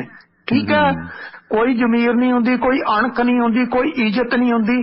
ਦੂਸਰੀ ਗੱਲ, ਪੋਲੀਟਿਕਸ 'ਚ ਕਦੀ ਕੋਈ ਕਿਸੇ ਦਾ ਮਿੱਤਰ ਨਹੀਂ ਹੋਇਆ ਤੇ ਕਦੀ ਕੋਈ ਕਿਸੇ ਦਾ ਦੁਸ਼ਮਣ ਨਹੀਂ ਹੋਇਆ। ਜਿਹਨੂੰ ਜਿੱਥੇ ਸੂਟ ਕੀਤਾ ਉੱਥੇ ਭੱਜ ਗਏ। ਤੁਸੀਂ ਆ ਹੁਣ ਦਾ ਦੇਖ ਲਓ, ਪਿਛਲਾ ਸਾਰਾ ਕੁਝ ਛੱਡ ਦੋ, ਕਿਸ ਤਰ੍ਹਾਂ ਲੋਕ ਧੜਾ ਧੜ ਬੀਜੇਪੀ 'ਚ ਗਏ ਆ। ਪਹਿਲਾਂ ਬੀਜੇਪੀ ਛੱਡ ਕੇ ਕਿੱਦਾਂ ਕੋਈ ਅਕਾਲੀਆਂ 'ਚ, ਕੋਈ ਕਾਂਗਰਸ 'ਚ, ਕੋਈ ਆਪ 'ਚ ਜਾ ਕੇ ਵੜਿਆ ਸੀਗਾ। ਠੀਕ ਹੈ, ਕੋਈ ਜ਼ਮੀਰ ਸੀਗੀ। ਹਰ ਵਿਅਕਤੀ ਦੇਖ ਰਿਹਾ ਸੀ ਕਿ ਯਾਰ 2022 ਬੜਾ ਮਾੜਾ ਆਉਣਾ, ਬੀਜੇਪੀ ਦਾ ਕੱਖ ਨਹੀਂ ਬਣਨਾ। ਲੋਕ ਛੱਡ ਭੱਜੀ ਜਾ ਰਹੇ ਸੀ। ਉਹੀ ਲੋਕ ਹੁਣ ਬਾਕੀ ਪਾਰਟੀਆਂ ਛੱਡ ਬੀਜੇਪੀ 'ਚ ਭੱਜੀ ਜਾ ਰਹੇ। ਇਸ ਕਰਕੇ ਨਾ ਕਦੀ ਕਿਸੇ ਦੀ ਅਣਖ ਹੋਈ ਆ, ਨਾ ਕਿਸੇ ਦੀ ਇੱਜ਼ਤ ਹੋਈ ਆ, ਨਾ ਕੋਈ ਕਿਸੇ ਦਾ ਮਿੱਤਰ ਆ ਤੇ ਨਾ ਕੋਈ ਕਿਸੇ ਦਾ ਦੁਸ਼ਮਣ ਆ। ਕੁਛ ਨਹੀਂ ਪਤਾ, ਜਿਹਨੂੰ ਜਿਹੜੀ ਥਾਂ ਮਿਲੀ ਉਹਨੇ ਉਸ ਜਗ੍ਹਾ ਤੇ ਚਲੇ ਜਾਣਾ। ਉਦੋਂ ਜਾ ਕੇ ਉਹਨੇ ਇੱਕੋ ਕਹਿਣਾ, ਫਲਾਨੀ ਜਗ੍ਹਾ ਤੇ ਮੈਂ ਬੜਾ ਹੀ ਦੁਖੀ ਸੀਗਾ ਬਸ। ਠੀਕ ਹੈ, ਮੈਂ ਬੜਾ ਦੁਖੀ ਸੀ, ਭਲੇ ਮਾਨਸਾ ਦੁਖੀ ਸੀ। ਹੁਣ ਕਿਸੇ ਨੇ ਗੁੜ ਦਿੱਤਾ ਸੀ, ਕਿਉਂ ਉੱਥੇ ਬੈਠਾ ਸੀ, ਨਾ ਬੈਠਦਾ। ਠੀਕ ਹੈ, ਪਰ ਲੋਕਾਂ ਦੀਆਂ ਮਜਬੂਰੀਆਂ ਨੇ। ਹੁਣ ਤੁਸੀਂ ਦੇਖੋ, ਮਤ ਸੋਚੋ ਕਿ ਠੀਕ ਆ ਗਾਗੋਵਾਲ ਪਰਿਵਾਰ ਨਾਲ ਕੁਝ ਲੋਕ ਚੱਲ ਜਾਣਗੇ, ਉੱਥੇ ਜਿਹੜਾ ਜ਼ਿਲ੍ਹਾ ਪ੍ਰਧਾਨ ਆ ਯੂਥ ਦਾ ਉਹਦੇ ਨਾਲ ਲੋਕ ਚਲੇ ਜਾਣਗੇ, ਕੋਈ ਨਾਜਰ ਸਿੰਘ ਮਾਨਸ਼ਾਹੀਆ ਨਾਲ ਚੱਲ ਜਾਣਗੇ। ਪਰ ਬਹੁਤੇ ਲੋਕ ਉਹ ਵੀ ਨੇ, ਜਿਹੜਾ ਅੱਜ ਮੈਂ ਵੀਡੀਓ ਦੇਖੀਆਂ ਜਿਹੜੀਆਂ ਸਿੱਧੂ ਮੂਸੇਵਾਲੇ ਦੀ ਪੂਛ ਫੜੀ ਫਿਰਦੇ ਆ, ਚੰਗੇ ਭਲੇ ਬਜ਼ੁਰਗ ਆ, ਉਹ ਕਹਿੰਦੇ ਆਓ ਸਰ ਜੀ, ਆਓ ਜੀ ਸਰ। ਮਤਲਬ 75 ਸਾਲ ਤੋਂ ਉੱਪਰ ਦਾ ਬਜ਼ੁਰਗ ਆ ਜਿਹੜਾ ਕਹਿੰਦਾ ਸਰ ਜੀ ਚਲੋ ਮੇਰੇ ਵਾਲੀ ਗੱਡੀ 'ਚ ਬੈਠੋ, ਇਹਨਾਂ ਨੂੰ ਵੱਖਰਾ ਜਾਣ ਦਿਓ, ਤੁਸੀਂ ਮੇਰੇ ਵਾਲੀ 'ਚ ਬੈਠੋ, ਬਹੁਤਾ ਇਕੱਠ ਨਾ ਕਰੀਏ, ਇਲੈਕਸ਼ਨ ਕਮਿਸ਼ਨ ਆਪਾਂ ਨੂੰ ਨੋਟਿਸ ਭੇਜ ਦੂਗਾ, ਆਪਾਂ ਨੂੰ ਔਖਾ ਹੋ ਜੇ, ਤੁਸੀਂ ਮੇਰੇ ਵਾਲੀ 'ਚ ਬੈਠੋ। ਮਤਲਬ ਕੱਲ ਦਾ ਜਵਾਕ ਆ 70 ਸਾਲ ਤੋਂ ਉੱਪਰ ਦਾ ਬਜ਼ੁਰਗ ਆ, ਉਹਨੂੰ ਸਰਜੀ ਕਰੀ ਜਾਂਦਾ। ਇਹ ਤਾਂ ਸਾਡੀ ਹਾਲਾਤ ਬਣੀ ਪਈ ਆ। ਇਸ ਕਰਕੇ ਕਿਸੇ ਦਾ ਕੁਝ ਨਹੀਂ ਕਹਿ ਸਕਦੇ। ਹੋ ਸਕਦਾ ਕੱਲ ਨੂੰ ਜਿਹੜੇ ਕਿਸਾਨਾਂ ਵੱਲੋਂ ਜਿੱਤਣ, ਉਹਦੇ ਵਿੱਚੋਂ ਹੀ ਕੁਝ ਨਿਕਲ ਕੇ ਜਿਹੜੇ ਅਕਾਲੀਆਂ 'ਚ ਚੱਲ ਜਾਣ। ਕੁਝ ਕਹਿ ਥੋੜੀ ਸਕਦੇ ਆ। ਠੀਕ ਹੈ ਨਾ, ਕਿਸੇ ਦਾ ਕੁਝ ਨਹੀਂ ਕਹਿ ਸਕਦੇ। ਜੇ ਬੀਜੇਪੀ ਦੇ 20 ਜਿੱਤੇ ਹੋਏ ਜਿਹੜੇ ਉਹ 'ਚੋਂ 12 ਭੱਜ ਸਕਦੇ ਆ, ਠੀਕ ਹੈ ਨਾ, ਤਾਂ ਫਿਰ ਕਿਸੇ ਤੇ ਕੀ ਆਸ ਰੱਖੀ ਜਾ ਸਕਦੀ ਆ ਕਿ ਕੱਲ ਨੂੰ ਜਿਹੜੇ ਆਮ ਆਦਮੀ ਪਾਰਟੀ ਦੇ ਜਿੱਤਣਗੇ ਵੀ ਉਹ ਕਿਸੇ 'ਚ ਨਹੀਂ ਜਾਣਗੇ। ਹੋ ਸਕਦਾ ਕੱਲ ਨੂੰ ਅਕਾਲੀ ਦਲ 'ਚ ਰਲ ਕੇ ਅਕਾਲੀ ਦਲ ਦੀ ਸਰਕਾਰ ਬਣਾ ਦੇਣ, ਕੋਈ ਪਤਾ ਥੋੜੀ ਆ। ਇਸ ਕਰਕੇ ਕਿਸੇ ਦੀ ਗਰੰਟੀ ਨਹੀਂ ਪੋਲੀਟਿਕਸ 'ਚ ਲਈ ਜਾ ਸਕਦੀ। ਇਹਨਾਂ ਨੇ ਕਿੱਥੇ ਚਲੇ ਜਾਣਾ ਤੇ ਕੀ ਕਰ ਦੇਣਾ। ਜੀ, ਸੋ ਬਹੁਤ ਬਹੁਤ ਧੰਨਵਾਦ ਬਾਬਿਓ। ਆਪਾਂ ਤਾਂ ਇਹੀ ਦੁਆ ਕਰਦੇ ਹਾਂ ਵੀ ਭਾਈ ਰੈਲੀਆਂ ਨਾ ਕਰੋ, ਘੱਟੋ ਘੱਟ ਪੰਜਾਬ ਬੰਬ ਧਮਾਕਿਆਂ ਤੋਂ ਬਚਿਆ ਰਹੇ। ਤੇ ਜਾਂਦੇ ਜਾਂਦੇ ਇੱਕ ਗੱਲ ਹੋਰ, ਆ ਜਿਹੜਾ ਪੁਰਾਣੀਆਂ ਯਾਦਾਂ ਜੀਆਂ ਤਾਜ਼ਾ ਹੋਈ ਜਾਂਦੀਆਂ ਨੇ ਕਿ ਫਲਾਣੇ ਤੋਂ RDX ਆ ਗਿਆ, ਇੰਟਰਨੈਸ਼ਨਲ ਯੂਥ ਫੈਡਰੇਸ਼ਨ ਜੀ, ਲਖਵੀਰ ਸਿੰਘ ਰੋਡੇ ਜੀ, ਫਲਾਂ ਕੀ ਕੁਛ ਲੱਗਦਾ ਇਸ ਤੋਂ? ਤੇ ਪ੍ਰਧਾਨ ਮੰਤਰੀ ਦੀ ਜਾਂਚ, ਇਲੈਕਸ਼ਨਾਂ 'ਚ ਇਹੀ ਕੁਛ ਹੋਇਆ ਹੁੰਦਾ। ਦੇਖੋ, ਮੈਂ ਇੱਕ ਗੱਲ ਹਮੇਸ਼ਾ ਕਹਿਣਾ ਹੁੰਦਾ, ਕਹਿਣ ਨੂੰ ਆ ਕਿ ਪੋਲੀਟੀਸ਼ੀਅਨ ਜਿਹੜੇ ਆ ਉਹ ਸਰਕਾਰ ਚਲਾਉਂਦੇ ਆ। ਪੋਲੀਟੀਸ਼ੀਅਨ ਕਦੀ ਸਰਕਾਰ ਨਹੀਂ ਚਲਾਉਂਦੇ, ਪੋਲੀਟੀਸ਼ੀਅਨ ਮੋਹਰੇ ਹੀ ਬਣਦੇ ਆ। ਠੀਕ ਹੈ, ਸਰਕਾਰ ਚਲਾਉਣ ਲਈ ਕੌਣ ਹੁੰਦਾ? ਬਿਊਰੋਕ੍ਰੇਸੀ ਤੇ ਏਜੰਸੀਆਂ। ਤੇ ਏਜੰਸੀਆਂ ਦੇ ਪਿੱਛੇ ਜਿਹੜੇ ਉਹ ਕਾਰਪੋਰੇਟ ਘਰਾਣੇ ਬੈਠੇ ਹੁੰਦੇ, ਜਿਨ੍ਹਾਂ ਨੇ ਫੰਡ ਦਿੱਤੇ ਹੁੰਦੇ ਆ ਇਹਨਾਂ ਪੋਲੀਟੀਕਲ ਪਾਰਟੀਆਂ ਨੂੰ ਇਹਨਾਂ ਦੀਆਂ ਚੋਣਾਂ ਲੜਨ ਦੇ ਲਈ। ਠੀਕ ਹੈ, ਤੇ ਇਸ ਕਰਕੇ ਉਹ ਏਜੰਸੀਆਂ ਦੇ ਕੰਮ ਆ। ਏਜੰਸੀਆਂ ਨੇ ਜੋ ਕੁਝ ਦਿਖਾਉਣਾ ਦਿਖਾ ਦੇਣਾ, ਹੋਣਾ ਵਾਣਾ ਕੁਛ ਨਹੀਂ ਹੈ। ਕਈ ਵਿਚਾਰੇ ਟੰਗੇ ਜਾਣੇ ਆ, ਕਈਆਂ ਦੇ ਮਾਂ-ਬਾਪ ਜਿਹੜੇ ਆ ਉਹ ਵਿਚਾਰੇ ਤਰੀਕਾਂ ਤੇ ਬੈਠਦੇ, ਸਵੇਰ ਤੋਂ ਜਾ ਕੇ ਬਹਿ ਜਾਣੇ, ਅੱਜ ਪੁੱਤ ਨੇ ਤਰੀਕ ਤੇ ਆਉਣਾ ਤੇ ਸ਼ਾਮ ਤੱਕ ਪਤਾ ਲੱਗਣਾ ਕਿ ਅੱਜ ਤੁਹਾਡੇ ਪੁੱਤ ਦੇ ਗਾਰਦ ਨਹੀਂ ਲੱਗੀ, ਉਹ ਆਇਆ ਨਹੀਂਗਾ, ਅਗਲੀ ਤਰੀਕ ਤੇ ਆ ਜਾਓ। ਵਿਚਾਰਿਆਂ ਨੇ ਵਾਪਸ ਮੁੜ ਜਾਣਾ। ਉਹਨਾਂ ਦੀ ਜ਼ਿੰਦਗੀ ਇਸੇ 'ਚ ਰੁਲ ਜਾਂਦੀ ਹੁੰਦੀ ਆ। ਆਪਾਂ ਰੋਲਦਾ ਪੰਜਾਬ ਦੇਖਿਆ, ਬਹੁਤ ਕੁਝ ਸਹਿਆ ਤੇ ਬੜਾ ਕੁਝ ਦੇਖਿਆ। ਇਸ ਕਰਕੇ ਇਹਨਾਂ 'ਚੋਂ ਨਿਕਲਣਾ ਕੁਛ ਨਹੀਂ ਹੈ। ਕੇਵਲ ਤੇ ਕੇਵਲ ਧੱਕੇ ਆ। ਜਿਹੜਾ ਟੰਗਿਆ ਗਿਆ ਉਹ ਧੱਕੇ ਖਾ ਲੂਗਾ ਤੇ ਬਾਕੀਆਂ ਲਈ ਮਜ਼ਾਕ ਦਾ ਪਾਤਰ ਬਣ ਕੇ ਜਿਹੜਾ ਉਹ ਰਹਿ ਜਾਏਗਾ। ਬਿਲਕੁਲ। ਸੋ ਸਿਹਤ ਕਿਵੇਂ ਆ? ਸਿਹਤ ਠੀਕ ਆ, ਬਸ ਉਹ ਖਾਂਸੀ ਦੀ ਪ੍ਰੋਬਲਮ ਆ। ਇਹ ਜਿਸ ਦਿਨ ਆਪਰੇਟ ਹੋਇਆ ਨਾ ਉਸ ਦਿਨ, ਕਿਉਂਕਿ ਪਤਾ ਕੀ ਆਪਰੇਟ ਲੰਬਾ ਚੱਲ ਗਿਆ 5 ਘੰਟੇ ਦੇ ਲਗਭਗ, ਤੇ ਉੱਥੇ ਠੰਡ ਜ਼ਿਆਦਾ ਲੱਗ ਗਈ। ਉਦੋਂ ਦੀ ਖਾਂਸੀ ਤੇ ਬਲਗਮ ਨੇ ਬਹੁਤ ਤੰਗ ਕੀਤਾ। ਬਲਗਮ ਤਾਂ ਕੰਟਰੋਲ 'ਚ ਆ ਗਈ, ਲੇਕਿਨ ਖਾਂਸੀ ਅਜੇ ਕੰਟਰੋਲ 'ਚ ਨਹੀਂ ਆਈ। ਤੇ ਉਹ ਹੌਲੀ ਆ ਜੂਗੀ, ਕੋਈ ਨਹੀਂ। ਰਾਜੇ ਵੜਿੰਗ ਤੋਂ ਖਾਂਸੀ ਵਾਲੀ ਦਵਾਈ ਮੰਗਾਈ? ਨਹੀਂ, ਉਹ ਮੈਨੂੰ ਸੂਟ ਨਹੀਂ ਕਰਦੀ। ਨਾ ਤਾਂ ਮੈਨੂੰ ਕੜਕਨਾਥ ਸੂਟ ਕਰਦਾ, ਨਾ ਮੈਨੂੰ ਉਹ ਕਰਦੀ, ਮੈਨੂੰ ਦੋਨੋਂ ਹੀ ਨਹੀਂ ਕਰਦੇ। ਅੱਛਾ, ਡਾਕਟਰ ਕੀ ਕਹਿੰਦਾ? ਇੱਕ ਮੁਰਗੇ ਹੁੰਦੇ ਆ ਉਹ ਡਾਕਟਰ ਨਾ ਜੰਮੂ ਦਾ ਇਹ, ਤੇ ਚਲੋ ਇਹ ਨਾ ਜਿਹੜੀ ਟੈਕਨੀਕ ਆ ਬੇਸਿਕਲੀ ਤੇ USA ਦੀ ਟੈਕਨੀਕ ਆ ਜਿਹੜੇ ਨਾਲ ਆਪਰੇਟ ਕੀਤਾ। ਤੇ ਇਹ ਜ਼ਿਆਦਾ ਤਾਂ ਪਹਿਲਾਂ ਆਈ ਆ ਕਰਨਾਟਕ 'ਚ ਆਈ ਆ, ਬੰਗਲੌਰ ਆਈ ਆ, ਉੱਥੋਂ ਅੱਗੇ ਪੂਰੇ ਇੰਡੀਆ 'ਚ ਆਈ ਆ। ਠੀਕ ਹੈ, ਉਹ ਮੈਨੂੰ ਸਿੱਖਿਆ ਦੇ ਰਿਹਾ। ਵੈਸੇ ਤਾਂ ਮੈਨੂੰ ਭਾਜੀ ਤੋਂ ਇਲਾਵਾ ਨਹੀਂ ਕਦੀ ਬੋਲਿਆ, ਵਿਚਾਰਾ ਮੇਰੀ ਬੜੀ ਰਿਗਾਰਡ ਕਰਦਾ ਸੀ। ਜਦੋਂ ਬਾਹਰ ਨੂੰ ਹੱਥ ਲਾਉਂਦਾ ਸੀ, ਬਾਹਰ ਦੁਖਦੀ ਸੀ, ਮੈਂ ਕਿਹਾ ਹੱਥ ਨਾ ਲਾ, ਵਿਚਾਰਾ ਚੁੱਪ ਹੋ ਜਾਂਦਾ ਸੀ। ਉਹ ਮਿਸੇਜ ਨੂੰ ਕਹਿੰਦਾ ਭੈਣ ਜੀ ਮੈਂ ਕੀ ਕਰਾਂ, ਮੈਂ ਉਹਨੂੰ ਕੁਛ ਨਹੀਂ ਕਹਿ ਸਕਦਾ। ਕਹਿੰਦਾ ਉਹ ਅੱਗੇ ਪੈ ਜਾਂਦਾ ਮੈਨੂੰ ਕਿਰਪਾਨ ਕੱਢ ਲੈ ਬੋਲਦਾ ਨਹੀਂ ਸੀ ਮੈਨੂੰ। ਕਹਿੰਦਾ ਨੌਨ ਵੈਜ ਖਾਣਾ ਚਾਹੀਦਾ। ਮੈਂ ਕਿਹਾ ਅੱਛਾ। ਮੈਂ ਵੀ ਸਵਾਦ ਲੈਣ ਲੱਗ ਗਿਆ ਕਿਉਂਕਿ ਤੰਗ ਤਾਂ ਬੈਠਾ ਸੀ, ਮੈਨੂੰ ਸੀ ਇੱਥੇ ਛੁੱਟੀ ਮਿਲੇ। ਕਹਿੰਦਾ ਇੱਕ ਕਾਲੇ ਰੰਗ ਦਾ ਮੁਰਗਾ ਹੁੰਦਾ। ਮੈਂ ਕਿਹਾ ਅੱਛਾ ਕਿੱਦਾਂ ਦਾ ਹੁੰਦਾ? ਕਹਿੰਦਾ ਬਹੁਤ ਵਧੀਆ ਹੁੰਦਾ, ਉਹ ਨਾ ਕਿਤੋਂ ਲੱਭ ਲਿਆ। ਮੈਂ ਕਿੱਥੋਂ ਲੱਭਦਾ? ਕਹਿੰਦਾ ਚੱਲ ਮੈਂ ਟਰਾਈ ਕਰੂੰਗਾ, ਮੈਂ ਦੱਸੂਗਾ ਤੁਹਾਨੂੰ। ਹਾਂ ਤੇ ਮੈਂ ਵੀ ਸਵਾਦ ਲੈਣ ਡਿਆ ਹੋਇਆ ਸੀ। ਹੁਣ ਯਾਰ ਕਿਤੇ ਨਾ ਕਿਤੇ ਇੱਕ ਜਗ੍ਹਾ ਬੈਠਾ ਬੰਦਾ ਬੋਰ ਤਾਂ ਹੁੰਦਾ ਹੀ ਹੈ, ਛੋਟੇ ਜਿਹੇ ਕਮਰੇ 'ਚ ਹੁੰਦਾ ਕਿ ਇੱਥੋਂ ਛੁੱਟੀ ਹੋਵੇ ਯਾਰ ਬਾਹਰ ਨਿਕਲੀਏ ਕਿੱਥੇ। ਅਜੇ ਡਾਕਟਰ ਸਾਹਿਬ ਨੂੰ ਇਹ ਨੀ ਪਤਾ ਲੱਗਿਆ ਵੀ ਉਹ ਕਾਲੀਆਂ ਵਾਲੇ ਮੁਰਗੇ ਆ, ਬਾਦਲ ਸਾਹਿਬ ਵਾਲੇ। ਨਾ ਮੈਂ ਵੀ ਨਹੀਂ ਦੱਸਿਆ, ਮੈਂ ਵੀ ਤਾਂ ਸਵਾਦ ਲੈਣ ਡਿਆ ਹੋਇਆ ਸੀ। ਮੈਂ ਕਿਹਾ ਅੱਛਾ ਕਿੱਦਾਂ ਦਾ ਹੁੰਦਾ? ਕਹਿੰਦਾ ਨਹੀਂ ਉਹ ਚ ਨਾ ਪ੍ਰੋਟੀਨ ਉਹ ਨਹੀਂ ਹੁੰਦੀ, ਫੈਟ ਨਹੀਂ ਹੁੰਦੀ, ਪਰ ਉਹ ਬੜਾ ਹੁੰਦਾ। ਜੇ ਤੁਸੀਂ ਕਹਿੰਦਾ ਜੇ ਤੁਸੀਂ ਉਹ ਲੈ ਆਓ ਨਾ ਤੇ ਜਿਹੜਾ ਜੋੜ ਇਹ ਆਪਣਾ 3 ਮਹੀਨੇ ਦੇ ਵਿੱਚ ਇਹ ਪੱਕਣਾ, ਕਹਿੰਦਾ 10 ਦਿਨਾਂ ਚ ਕਹਿੰਦਾ ਪੱਕ ਜਾਣਾ। ਤੁਸੀਂ ਉਹ ਫੜੋ ਕਿਤੇ ਨਾ ਕਿਤੇ, ਬਹੁਤ ਵਧੀਆ। ਕਹਿੰਦਾ ਮੈਂ ਕਿਹਾ ਚੰਗਾ, ਮੈਂ ਫੇਰ ਛੇੜ ਦਿਆ ਕਰਾਂ। ਮੈਂ ਫੇਰ ਜਦੋਂ 3 ਟਾਈਮ ਆਉਂਦਾ ਤਾਂ ਜਦੋਂ ਆਉਣਾ ਮੈਂ ਕਹਿਣਾ ਯਾਰ ਉਹ ਤਾਂ ਦੱਸੋ ਤੁਸੀਂ ਕੜਕਨਾਥ ਕਿੱਥੋਂ ਮਿਲਦਾ। ਮੈਂ ਵੀ ਸਵਾਦ ਲੈਣ ਲੱਗ ਗਿਆ। ਫੀਸ ਘਟਾ ਦਿਓ, ਤੁਹਾਨੂੰ ਕੜਕਨਾਥ ਰੋਜ਼ ਭੇਜ ਦਿਆ ਕਰਾਂਗੇ। ਆ ਜਿਹੜਾ ਵੱਡਾ ਸਾਰਾ ਬਿੱਲ ਬਣਾਇਆ ਨਾ ਥੋੜਾ ਜਿਹਾ ਘਟਾ ਦਿਓ, ਮੁਰਗਿਆਂ ਦਾ ਸਾਡੀ ਚਿੰਤਾ ਨਾ ਕਰੋ, ਰੋਜ਼ ਭੇਜ ਦਿਆ ਕਰਾਂਗੇ ਤਾਜ਼ਾ। ਜਾਂ ਕਿ ਸਾਡਾ ਠੇਕਾ ਕਰਾ ਦਿਓ ਹਸਪਤਾਲ ਵਾਲਿਆਂ ਦਾ, ਕਿ ਹੁਣ ਸਾਡੀ ਪੱਤਰਕਾਰੀ ਤਾਂ ਚੱਲਦੀ ਨਹੀਂ, ਪੋਲਟਰੀ ਫਾਰਮ ਹੀ ਪਾਲਣੇ ਤੁਹਾਡੇ ਦੇ ਨੇੜੇ ਨੂੰ। ਸੋ ਬਹੁਤ ਬਹੁਤ ਧੰਨਵਾਦ ਸੁਰਿੰਦਰਵੀਰ, ਹੁੰਦੀ ਮੁਲਾਕਾਤ। ਟੇਕ ਕੇਅਰ, ਥੈਂਕ ਯੂ, ਸਤਿ ਸ਼੍ਰੀ ਅਕਾਲ। ਸਤਿ ਸ਼੍ਰੀ ਅਕਾਲ, ਮਿਹਰਬਾਨੀ, ਸ਼ੁਕਰੀਆ। ਮਿਹਰਬਾਨੀ ਜੀ, ਮਿਹਰਬਾਨੀ। ਸੋ ਐਡਵੋਕੇਟ ਸੁਰਿੰਦਰ ਸਿੰਘ ਜੁੜੇ ਨੇ। ਸੋ ਹਾਸਾ ਠੱਠਾ ਵੀ ਜ਼ਰੂਰੀ ਹੈ ਸੋ ਜ਼ਿੰਦਗੀ ਦੇ ਵਿੱਚ। ਮਿਹਰਬਾਨੀ, ਧੰਨਵਾਦ ਸਾਡੇ ਸਬਸਕ੍ਰਾਈਬਰ ਦਾ, ਸਪਾਂਸਰ ਦਾ। ਤੇ ਮੈਂ ਸਾਡੇ ਕੁਝ ਸਬਸਕ੍ਰਾਈਬਰ ਸੱਜਣ ਨੇ, ਉਹਨਾਂ ਦਾ ਜ਼ਿਕਰ ਕਰਦੇ ਹਾਂ ਜਿਨ੍ਹਾਂ ਨੇ ਦਸੰਬਰ ਮਹੀਨੇ ਦੇ ਦੌਰਾਨ ਇਹ ਆਪਾਂ ਨੂੰ ਸਬਸਕ੍ਰਿਪਸ਼ਨ ਭੇਜੀ ਹੈ। ਤੇ ਦਸੰਬਰ ਮਹੀਨੇ ਦੇ ਦੌਰਾਨ ਸਮੀਤ ਜੌਲ ਹੋਰਾਂ ਨੇ, ਤੇ ਗੁਰਪ੍ਰੀਤ ਸਿੰਘ ਮੰਝ ਰੋਬੀ ਕੈਨੇਡਾ ਤੋਂ, ਸਮੀਤ ਜੌਲ US ਤੋਂ, ਤੇ ਜੌਲ ਪਰਿਵਾਰ ਭੈਣ ਹੋਣੀ thank you, Sukhbir Singh thank you, Harinder Singh ਸਰਾਂ ਥੈਂਕ ਯੂ, ਓਂਕਾਰ ਸਿੰਘ, ਰਾਜਵੀਰ ਬਰਾੜ, ਜਗਦੇਵ ਸਿੰਘ ਸਿੱਧੂ, ਗਮਦੂਰ ਸਿੰਘ ਮਾਨ, ਤੇ ਹਰਮੀਤ ਸੋਹਤਾ, ਤੇ ਕੁਲਜਿੰਦਰ ਸਿੰਘ ਬਲਗਣ ਆਸਟ੍ਰੇਲੀਆ ਤੋਂ, ਰੇਸ਼ਮ ਸਿੰਘ ਬਰਾੜ ਬਾਈ ਜੀ ਐਡਮਿੰਟਨ ਤੋਂ, ਤੇ ਕਰਮਜੀਤ ਸਿੰਘ ਥੈਂਕ ਯੂ। ਮੇਰੀ ਬੇਨਤੀ ਹੈ ਕਿ ਜਿਹੜਾ ਈਮੇਲ ਤੇ ਨਾ ਪ੍ਰੋਪਰ ਨਹੀਂ ਆਉਂਦਾ ਡਿਟੇਲ ਤੁਹਾਡੀ, ਸਿਰਫ ਇੰਨਾ ਹੀ ਆਉਂਦਾ, ਕਈ ਵਾਰੀ ਕੰਟਰੀ ਕੋਡ ਵੀ ਨਹੀਂ ਪਤਾ ਲੱਗਦਾ ਕਿ ਕੈਨੇਡਾ ਤੋਂ ਜਾਂ ਉੱਥੋਂ। ਜਿਨ੍ਹਾਂ ਨੇ ਸਬਸਕ੍ਰਿਪਸ਼ਨ ਲਈ ਹੈ ਨਾ ਵੀਰਾਂ ਨੇ, ਤੇ ਪਲੀਜ਼ ਮੈਨੂੰ WhatsApp ਤੇ ਮੈਸੇਜ ਜ਼ਰੂਰ ਕਰ ਦਿਆ ਕਰੋ, ਇੰਨੀ ਬੇਨਤੀ ਹੈ। ਇਸੇ ਤਰ੍ਹਾਂ ਜਸਵੀਰ ਸਿੰਘ ਚਾਲ ਐਡਮਿੰਟਨ ਤੋਂ ਨੇ, ਬੇਨੜੇ ਪਿੰਡ ਵਾਲੇ ਬਾਈ ਜੀ, ਤੇ ਦਰਵਿੰਦਰ ਧਾਲੀਵਾਲ, ਤੇ ਹਰਨੇਕ ਸਿੰਘ UP ਬ੍ਰਮਟਨ ਤੋਂ, ਗੁਰਦੀਪ ਸਿੰਘ ਔਲਵਾਲੀਆ US ਤੋਂ, ਸਤੀ ਸੁਭਾਸ਼ ਚੰਦਰ ਕੈਨੇਡਾ ਤੋਂ, ਯਾਦਵਿੰਦਰ ਸਿੰਘ ਥੈਂਕ ਯੂ, ਸਿਕੰਦਰ ਸਿੰਘ ਔਜਲਾ ਕਲੋਹੇ ਵਾਲੇ ਅਮਰੀਕਾ ਤੋਂ। ਧੰਨਵਾਦ ਇਹਨਾਂ ਵੀਰਾਂ ਦਾ ਜਿਨ੍ਹਾਂ ਨੇ ਦਸੰਬਰ ਮਹੀਨੇ ਦੇ ਦੌਰਾਨ ਸਬਸਕ੍ਰਿਪਸ਼ਨ ਭੇਜੀ ਹੈ। ਤੇ ਜਗਦੇਵ ਸਿੰਘ ਸੰਧੂ, ਮਿਹਰਬਾਨੀ। ਤੇ ਇਸੇ ਤਰ੍ਹਾਂ ਆਪਣੀ ਨਵੀਂ ਸਬਸਕ੍ਰਿਪਸ਼ਨ ਲਈ ਹੈ, ਨਵਾਂ ਜੁਆਇਨ ਕੀਤਾ ਆਪਣੀ ਸਬਸਕ੍ਰਿਪਸ਼ਨ ਬਾਈ ਜੁਗਰਾਜ ਸਿੰਘ US ਤੋਂ ਨੇ। ਇਹਨਾਂ ਨੇ ਹੋਰ ਡਿਟੇਲ ਨਹੀਂ ਭੇਜੀ, US ਤੋਂ ਨੇ ਜੁਗਰਾਜ ਸਿੰਘ, ਇਹਨਾਂ ਨੇ ਸਬਸਕ੍ਰਿਪਸ਼ਨ ਲਈ ਹੈ।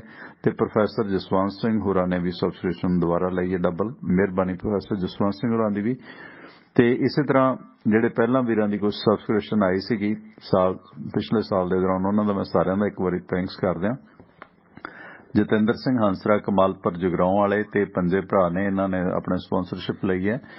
ਤੇ ਭਗਵੰਤ ਸਿੰਘ ਦੱਦਾ ਹੋਰ ਹੈ, ਜਗਜੀਤ ਸਿੰਘ, ਕੁਲਜੀਤ ਸਿੰਘ ਹਮੀਰਾ ਤੇ ਖੁਸ਼ਬੀਰ ਸਿੰਘ ਵੈਨਕੂਵਰ ਤੋਂ ਨੇ ਸਾਰੇ। ਜਤਿੰਦਰ ਹੰਸਰਾ ਹੋਰੀ, ਧੰਨਵਾਦ ਭਰਾਵਾਂ ਦਾ ਪੰਜਾਂ ਦਾ। ਤੇ ਸ਼ਿਕਾਗੋ ਤੋਂ ਵਰਿੰਦਰ ਧਾਲੀਵਾਲ, ਨਵਾਂ ਪਿੰਡ ਦੁਆਬਾ ਵਾਲੇ, ਇੰਦਰਪ੍ਰੀਤ ਟਵਾਣਾ ਮੇਰਾ ਗ੍ਰਾਹੀ, ਤੇ ਬਲਵਿੰਦਰ ਲਾਡੀ ਸੰਧੂ ਨਿਊਜ਼ੀਲੈਂਡ ਤੋਂ, ਤੇ ਸੰਦੀਪ ਗਰੇਵਾਲ ਆਸਟ੍ਰੇਲੀਆ ਤੋਂ, ਤੇ ਇਹ US ਤੋਂ ਨੇ ਬਾਈ ਮਧੀਰ ਪਿੰਡ। ਇਹਨਾਂ ਨੇ ਆਪਣਾ ਨਾਂ ਨਹੀਂ ਮੈਨੂੰ ਦੱਸਿਆ ਜੇ, ਪਲੀਜ਼ ਬੇਨਤੀ ਹੈ ਸੰਪਰਕ ਕਰ ਲੈਣ। ਇਸ ਤਰ੍ਹਾਂ UK ਤੋਂ ਪਰਮਜੀਤ ਸਿੰਘ ਕਾਹਲੋਂ ਨੇ, ਤੇ US ਤੋਂ ਸਤਿੰਦਰ ਸਿੰਘ ਰੰਧਾਵਾ, ਮਨਜੀਤ ਸਿੰਘ ਚਾਲ ਲੱਲਹੇੜੀ ਵਾਲੇ ਖੰਨਾ ਤੋਂ ਜਰਮਨੀ ਤੋਂ, ਤੇ ਰਘਵੀਰ ਸਿੰਘ UK ਗੰਗਾਨਗਰ ਤੋਂ, ਤੇ professor Jaswant Singh thank you. ਮਿਹਰਬਾਨੀ ਇਹਨਾਂ ਸਭ ਭਰਾਵਾਂ ਦੀ ਜਿਨ੍ਹਾਂ ਨੇ ਇਸ ਤਰ੍ਹਾਂ ਸਬਸਕ੍ਰਿਪਸ਼ਨ ਪਿਛਲੇ ਸਮੇਂ ਲਈ ਹੈ। ਤੇ ਕੁਝ ਦੇਰ ਤੁਸੀਂ ਗੱਲਬਾਤ ਕਰਨੀ ਹੈ ਤੇ ਕਾਲ ਕਰੋ। ਕੁਝ ਹੋਰ 2-4 ਬੰਦਿਆਂ ਦੀ ਵੀਰਾਂ ਦੀ ਸਬਸਕ੍ਰਿਪਸ਼ਨ ਆ, ਉਹਨਾਂ ਦਾ ਵੀ ਮੈਂ ਧੰਨਵਾਦ। ਉਹ ਸਲਿੱਪ ਮੇਰੇ ਕੋਲ ਹੁਣ ਇਸ ਵਕਤ ਹੈ ਨਹੀਂ। ਤੇ ਇਸ ਦੌਰਾਨ ਜਿਹੜਾ ਸਾਨੂੰ ਸਪੋਰਟ ਕੀਤਾ ਹੈ ਬਾਈ ਬਲਵੀਰ ਸਿੰਘ ਉਸਮਾਨਪੁਰ ਪਰਿਵਾਰ ਨੇ, ਜਿਨ੍ਹਾਂ ਦੇ ਅਮਰੀਕਾ ਦੇ ਵਿੱਚ ਕਈ ਸਾਰੇ ਕਾਰੋਬਾਰ ਨੇ। ਵਾਸ਼ਿੰਗਟਨ ਦੇ ਵਿੱਚ ਹੈ ਉਹਨਾਂ ਦਾ Arlington fuel stop 1801 Pioneer East Highway exit 208 ਤੇ। ਇਸ ਲੋਕੇਸ਼ਨ ਤੇ ਫ੍ਰੀ ਕਾਫੀ, ਈਮੇਲ, ਫੈਕਸ ਕਰਨ ਦੀ ਸੁਵਿਧਾ ਤੇ ਟਰੱਕ ਪਾਰਕਿੰਗ ਫ੍ਰੀ ਹੈ ਤੇ ਨਾਲ ਇੱਥੇ ਟਰੱਕਾਂ ਦਾ ਸਮਾਨ ਸਮੱਗਰੀ ਖਰੀਦ ਸਕਦੇ ਹੋ। ਦੂਸਰੀ ਲੋਕੇਸ਼ਨ ਹੈ ਇਹਨਾਂ ਦੀ ਕੈਲੀਫੋਰਨੀਆ ਦੇ ਵਿੱਚ ਲੌਸਟਿਲ ਟਰੈਵਲ ਸੈਂਟਰ 14814 ਲੋਮਾ ਸਟਰੀਟ ਲੌਸਟਿਲ ਐਗਜ਼ਿਟ 278 ਤੇ। ਇਸ ਲੋਕੇਸ਼ਨ ਤੇ ਫ੍ਰੀ ਚਾਹ, ਸ਼ਾਵਰ, ਲਾਂਡਰੀ ਤੇ ਓਵਰਨਾਈਟ ਟਰੱਕ ਪਾਰਕਿੰਗ ਫ੍ਰੀ ਹੈ। ਨਾਲ ਲਿਕਰ ਸ਼ਾਪ ਹੈ, ਫ੍ਰੀ ਨਹੀਂ ਹੈ, ਸਦਉਪਯੋਗ ਕਰੋ। ਇਸੇ ਤਰ੍ਹਾਂ ਬਾਈ ਬਲਵੀਰ ਸਿੰਘ ਉਸਮਾਨਪੁਰ ਹੋਰਾਂ ਦਾ ਫਿਊਲ ਕੰਪਨੀ ਦਾ ਕਾਰੋਬਾਰ ਹੈ। ਇਹਨਾਂ ਦੀਆਂ ਜਿਹੜੀਆਂ ਕੰਪਨੀਆਂ ਨੇ ਫਿਊਲ ਅਤੇ ਫਰੈਂਚਾਈਜ਼ ਕੰਪਨੀਆਂ, ਉਹਨਾਂ ਦੀ ਤੁਸੀਂ ਫਰੈਂਚਾਈਜ਼ ਲੈ ਸਕਦੇ ਹੋ। ਇਹਨਾਂ ਦੀਆਂ ਫਿਊਲ ਕੰਪਨੀਆਂ ਨੇ delta fuel company, mobile action, Marathon fuel ਕੰਪਨੀਆਂ ਨੇ, ਜਿਨ੍ਹਾਂ ਤੋਂ ਗੈਸ ਸਟੇਸ਼ਨ ਨਾਲ ਵੀਰ ਫਿਊਲ ਫਰੈਂਚਾਈਜ਼ ਬ੍ਰਾਂਡਡ ਤੇ ਅਨਬ੍ਰਾਂਡਡ ਡੀਜ਼ਲ ਲੈ ਸਕਦੇ ਨੇ। ਕੋਈ ਡੀਲ ਬਣਾਉਣੀ ਹੈ ਤਾਂ ਬਲਵੀਰ ਸਿੰਘ ਉਸਮਾਨਪੁਰ ਹੋਰਾਂ ਦੇ ਭਰਾ ਸਰਜਾਪ ਸਿੰਘ ਦਾ ਨੰਬਰ ਨੋਟ ਕਰ ਲਓ 425 232 8413। ਇਸ ਤਰ੍ਹਾਂ ਬਾਈ ਸੰਦੀਪ ਗਰੇਵਾਲ ਨੇ ਆਸਟ੍ਰੇਲੀਆ ਤੋਂ, ਇਹਨਾਂ ਨੇ ਵੀ ਬੀਤੇ ਵਰੇ ਆਪਣੇ ਸਬਸਕ੍ਰਿਪਸ਼ਨ ਲਈ ਸੀ, ਮਿਹਰਬਾਨੀ ਇਹਨਾਂ ਦੀ ਵੀ। ਮਨਦੀਪ ਸਿੱਧੂ ਵੀ ਸੀਗੇ ਪਹਿਲਾਂ, ਇਹਨਾਂ ਦਾ ਵੀ ਧੰਨਵਾਦ ਹੈ, ਪੁਰਾਣੀ ਸਬਸਕ੍ਰਿਪਸ਼ਨ ਸੀ ਇਹਨਾਂ ਦੀ।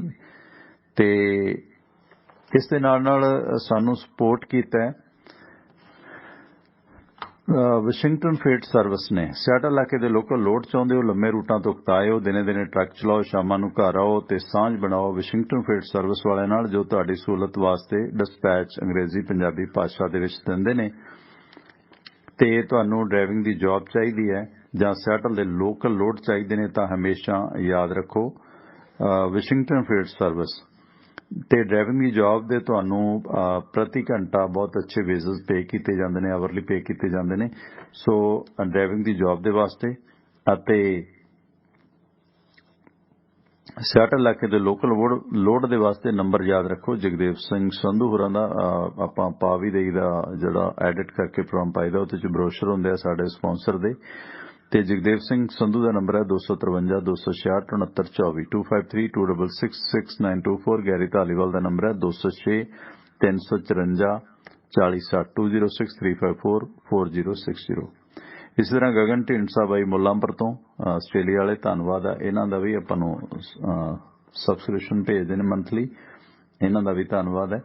ਤੇ ਸਾਨੂੰ ਸਪੋਰਟ ਕੀਤਾ ਹੈ ਬਾਈ ਸੁਖੀ ਘੁੰਮਣ ਹੋਰਾਂ ਨੇ। ਬੇਕਰਸਫੀਲਡ ਇਲਾਕੇ 'ਚ ਵਿਚਰ ਰਹੇ ਹੋ ਤਾਂ ਮਾਰੋ ਆਪਣੇ ਟਰੱਕ ਟਰਾਲੇ ਨੂੰ brake Union Village Truck Stop ਤੇ, ਜਿੱਥੇ ਤੁਸੀਂ ਦੇਸੀ ਘਿਓ ਦੇ ਪਰੌਂਠਿਆਂ ਦਾ ਲੁਤਫ ਲਓ ਇਹਨਾਂ ਦੇ ਇੰਡੀਅਨ ਰੈਸਟੋਰੈਂਟ ਤੋਂ। ਤੇ ਇਸ ਤੋਂ ਇਲਾਵਾ ਹੋਰ ਉੱਥੇ ਭਾਰਤੀ ਵਿਦੇਸ਼ੀ ਖਾਣੇ ਛਕੋ ਛਕਾਓ। ਦੇਸੀ ਘਿਓ ਦੇ ਪਰੌਂਠੇ ਇਹਨਾਂ ਦੀ ਖਾਸੀਅਤ ਹੈ। ਜਿੱਥੇ ਟਰੱਕ ਯੂਨੀਅਨ ਸਕੂਲ ਹੁੰਦਾ ਸੀ ਉਸੇ ਜਗ੍ਹਾ ਤੇ ਹੈ ਯੂਨੀਅਨ ਵਿਲੇਜ ਟਰੱਕ ਸਟਾਪ ਤੇ Indian restaurant 2201 100 Union Avenue, Bakersfield, California. Zip code 93307। Roadways transport ਵਾਲੇ ਸੁਖੀ ਘੁੰਮਣ ਹੋਰਾਂ ਦਾ ਕਾਰੋਬਾਰ ਹੈ, ਜਿਨ੍ਹਾਂ ਦਾ ਨੰਬਰ ਹੈ 661 304 7500 661 304 7500।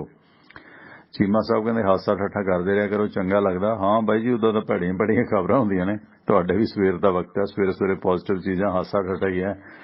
ਅਦਰਵਾਈਜ਼ ਪਤਾ ਹੀ ਹੈ ਕਿ ਮੁਲਕ ਮੇਰੇ ਦੇ ਕੀ ਹਾਲਾਤ ਨੇ। ਤੇ ਇਸ ਦੌਰਾਨ ਸਾਨੂੰ ਸਤਰਕ ਰਹਿਣਾ ਚਾਹੀਦਾ ਇਹਨਾਂ ਚੀਜ਼ਾਂ ਤੋਂ। ਤੇ ਸੁਖੀ ਘੁੰਮਣ ਹੋਰਾਂ ਦਾ ਰੋਡਵੇਜ਼ ਟਰਾਂਸਪੋਰਟ ਵਾਲਿਆਂ ਦਾ ਨੰਬਰ ਨੋਟ ਕਰ ਲਓ ਇੱਕ ਵਾਰੀ ਫਿਰ। ਬੇਕਰਸਫੀਲਡ ਇਲਾਕੇ 'ਚ ਅਗਰ ਵਿਚਰ ਰਹੇ ਹੋ ਤਾਂ ਆਪਣੇ ਟਰੱਕ ਟਰਾਲੇ ਨੂੰ ਮਾਰੋ brake Union Village Truck Stop ਤੇ 2201 100 Union Avenue, Bakersfield, California. Zip code 93307।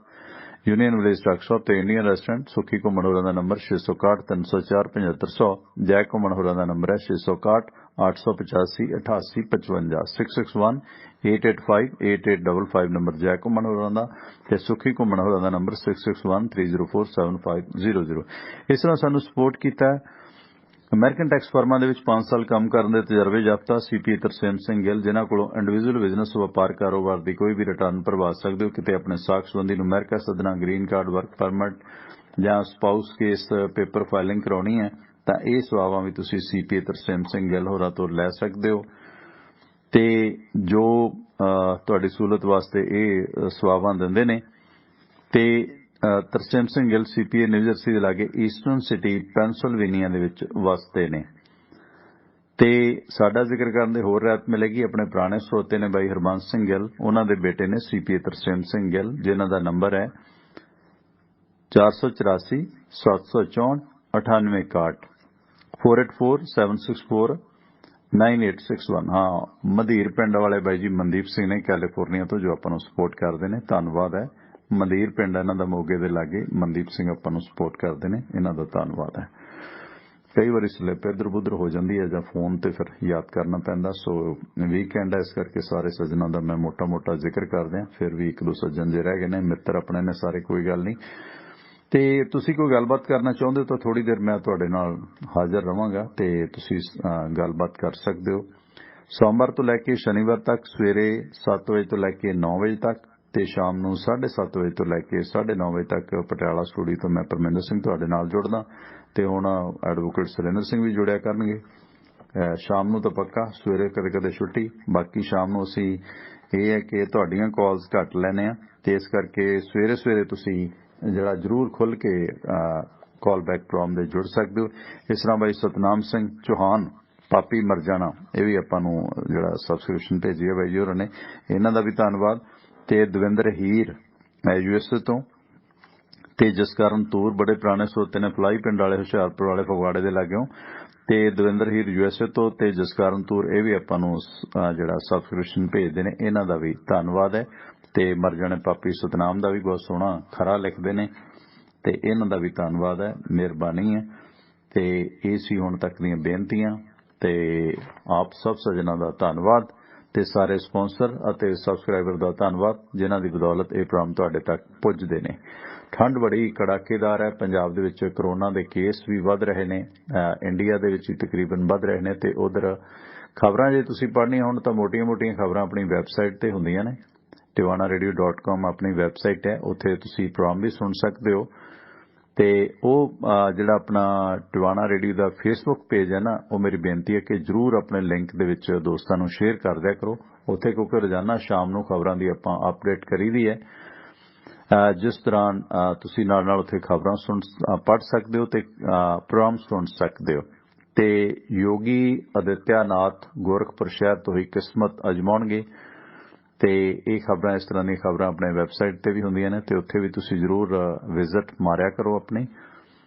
ਤੇ ਯੂਪੀ ਦੀ ਸਿਆਸਤ ਦੇ ਵਿੱਚ ਕਾਫੀ ਉਤਰਾਅ ਚੜ੍ਹਾਅ ਆ ਰਹੇ ਨੇ, ਪਰ ਕਿਸਾਨ ਅੰਦੋਲਨ ਦੀ ਤਰਫੋਂ ਜਿਹੜਾ ਡੈਂਟ ਪਿਆ ਸੀ ਉਸ ਨੂੰ ਫਿਲਹਾਲ ਦੀ ਘੜੀ ਨਿਜਾਤ ਮਿਲੀ ਹੈ। ਹਾਲਾਂਕਿ ਜਿਹੜਾ ਖਾਸ ਕਰਕੇ ਦਲਿਤ ਭਾਈਚਾਰਾ ਉਹ ਬਹੁਤ ਸਾਰੇ ਮਾਮਲਿਆਂ ਦੇ ਵਿੱਚ ਕਿਤੇ ਨਾ ਕਿਤੇ ਹੁਣ ਬਗਾਵਤ ਦੇ ਮੂਡ ਦੇ ਵਿੱਚ ਹੈ। ਇਸ ਤਰ੍ਹਾਂ ਸੁਸਾਇਟੀ ਦੇ ਵਿੱਚ ਬੜਾ ਕੁਝ ਮੰਦਭਾਗਾ ਵੀ ਵਾਪਰ ਰਿਹਾ ਜਿਹੜਾ ਸਮਾਜਿਕ ਸਾਰੋਕਾਰਾਂ ਨੂੰ ਖਤਮ ਕਰਦਾ ਹੈ।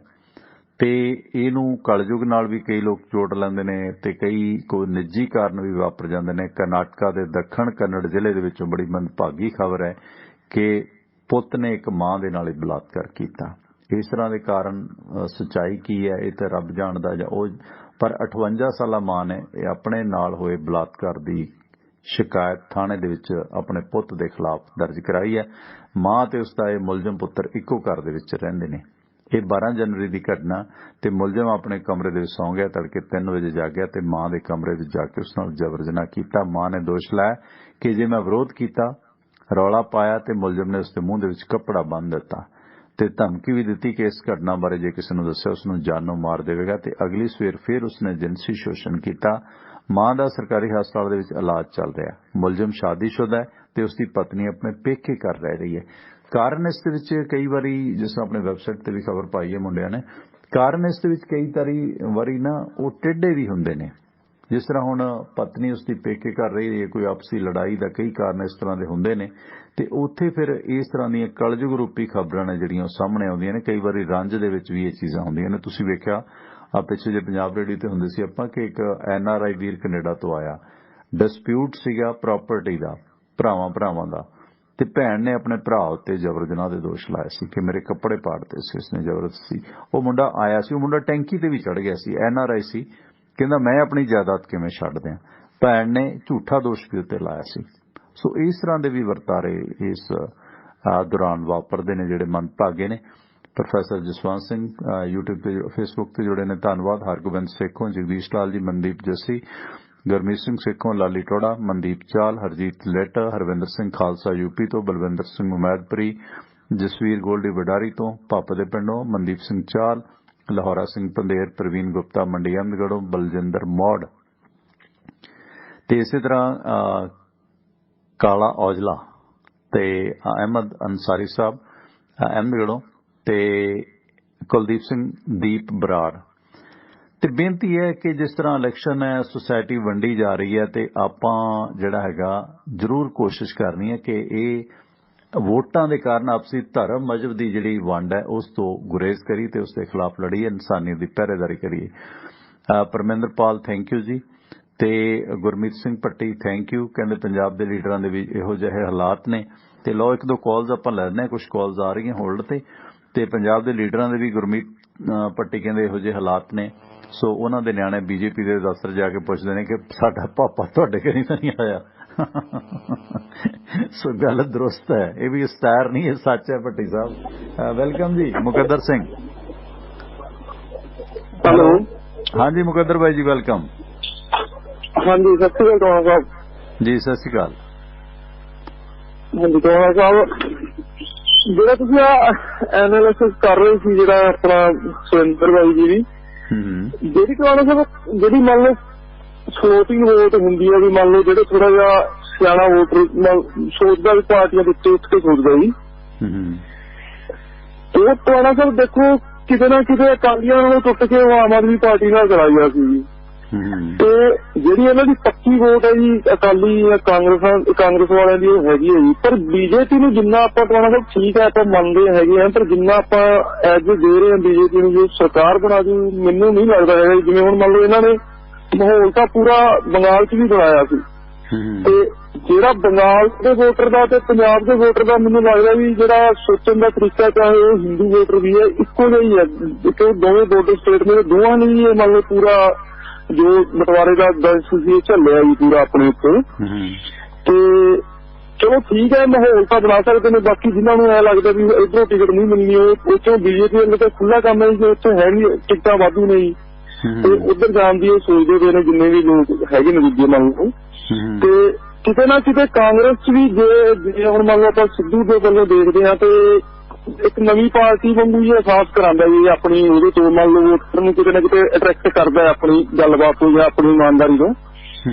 ਤੇ ਕਾਂਗਰਸ ਦਾ ਆਧਾਰ ਵੀ ਹੈਗਾ ਜੀ, ਦੇਖੋ ਸ਼ਹਿਰਾਂ ਦੇ ਵਿੱਚ ਵੀ ਹੈਗਾ ਆਧਾਰ ਇਹਨਾਂ ਦਾ, ਅਕਾਲੀ ਦਲ ਦਾ ਜ਼ਿਆਦਾ ਆਧਾਰ ਪਿੰਡਾਂ ਦੇ ਵਿੱਚ ਹੈ ਜੀ। ਤੇ ਪਰ ਇਹ ਨਹੀਂ ਲੱਗਦਾ ਆਪਣਾ ਮੁਕੱਦਰ ਜੀ ਕਿ ਜਿਹੜਾ ਮੋਗੇ ਦੀ ਟਿਕਟ ਸੀ ਨਹੀਂ ਸੀ ਕਰਨਾ ਚਾਹੀਦਾ, ਕਿਉਂਕਿ ਉਹ ਚੀਜ਼ਾਂ ਬੀਜੇਪੀ ਦੇ ਰਾਸ ਆ ਰਹੀਆਂ ਨੇ। ਕਿਉਂਕਿ ਮਾਲਵਿਕਾ ਆਇਆ, ਨਵੀਂ ਆਈ ਹੈ, ਜੇ ਠੀਕ ਹੈ ਭਰਾ ਉਹਦਾ ਹੀਰੋ ਹੈ ਤੇ ਇਹਦਾ ਮਤਲਬ ਇਹ ਥੋੜਾ ਵੀ ਪੁਰਾਣੇ ਐਮਐਲਏ ਦੀ ਟਿਕਟ ਕੱਟ ਕੇ ਤੁਸੀਂ ਉਹਨਾਂ ਨੂੰ ਦੇ ਦਿਓ। ਉਹਦਾ ਕੰਟਰੀਬਿਊਸ਼ਨ ਪਾਰਟੀ ਨੂੰ ਕੀ ਹੈ, ਪੰਜਾਬ ਨੂੰ ਕੀ ਹੈ?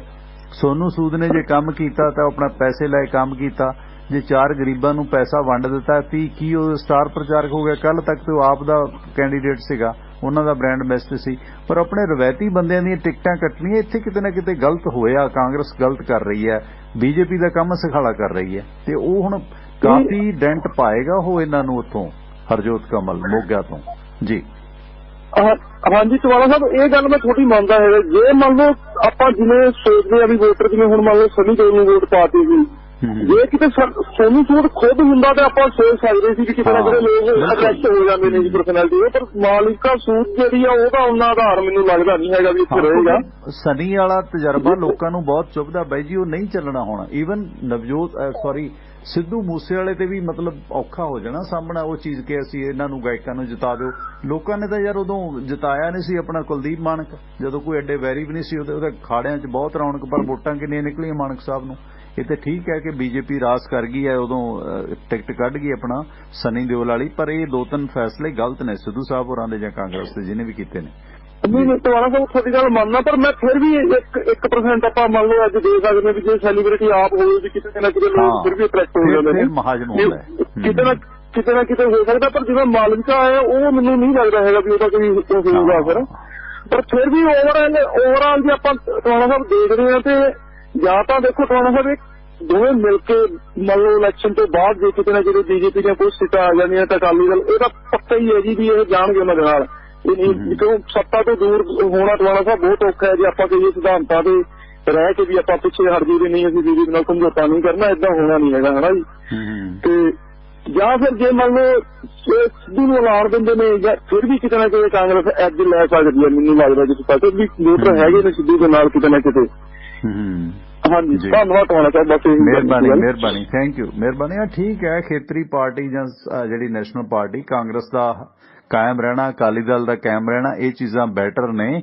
ਪਰ ਇਸ ਦੌਰਾਨ ਇਹ ਜਿਹੜਾ ਸਾਰਾ ਸਿਲਸਿਲਾ ਚੱਲਦਾ ਨਾ, ਇਸ ਸਿਲਸਿਲੇ ਵਿੱਚ ਕਿਤੇ ਨਾ ਕਿਤੇ ਜਿਹੜਾ ਬੀਜੇਪੀ ਨੂੰ ਓਡਾ ਬਹੁਮਤ ਦੇਣਾ ਤੇ ਕਿਤੇ ਨਾ ਕਿਤੇ ਦੇਸ਼ ਵਾਸਤੇ, ਲੋਕਤੰਤਰ ਵਾਸਤੇ ਗੋਡੀਆਂ। ਠੀਕ ਹੈ, ਨਵਜੋਤ ਸਿੰਘ ਸਿੱਧੂ ਐਫਰਟਸ ਕਰ ਰਿਹਾ, ਉਹਦੀ ਐਫਰਟਸ ਨੂੰ ਹੋਰ ਪੈਣਾ ਚਾਹੀਦਾ ਇਸ ਸਿਲਸਿਲੇ ਦੇ ਦੌਰਾਨ।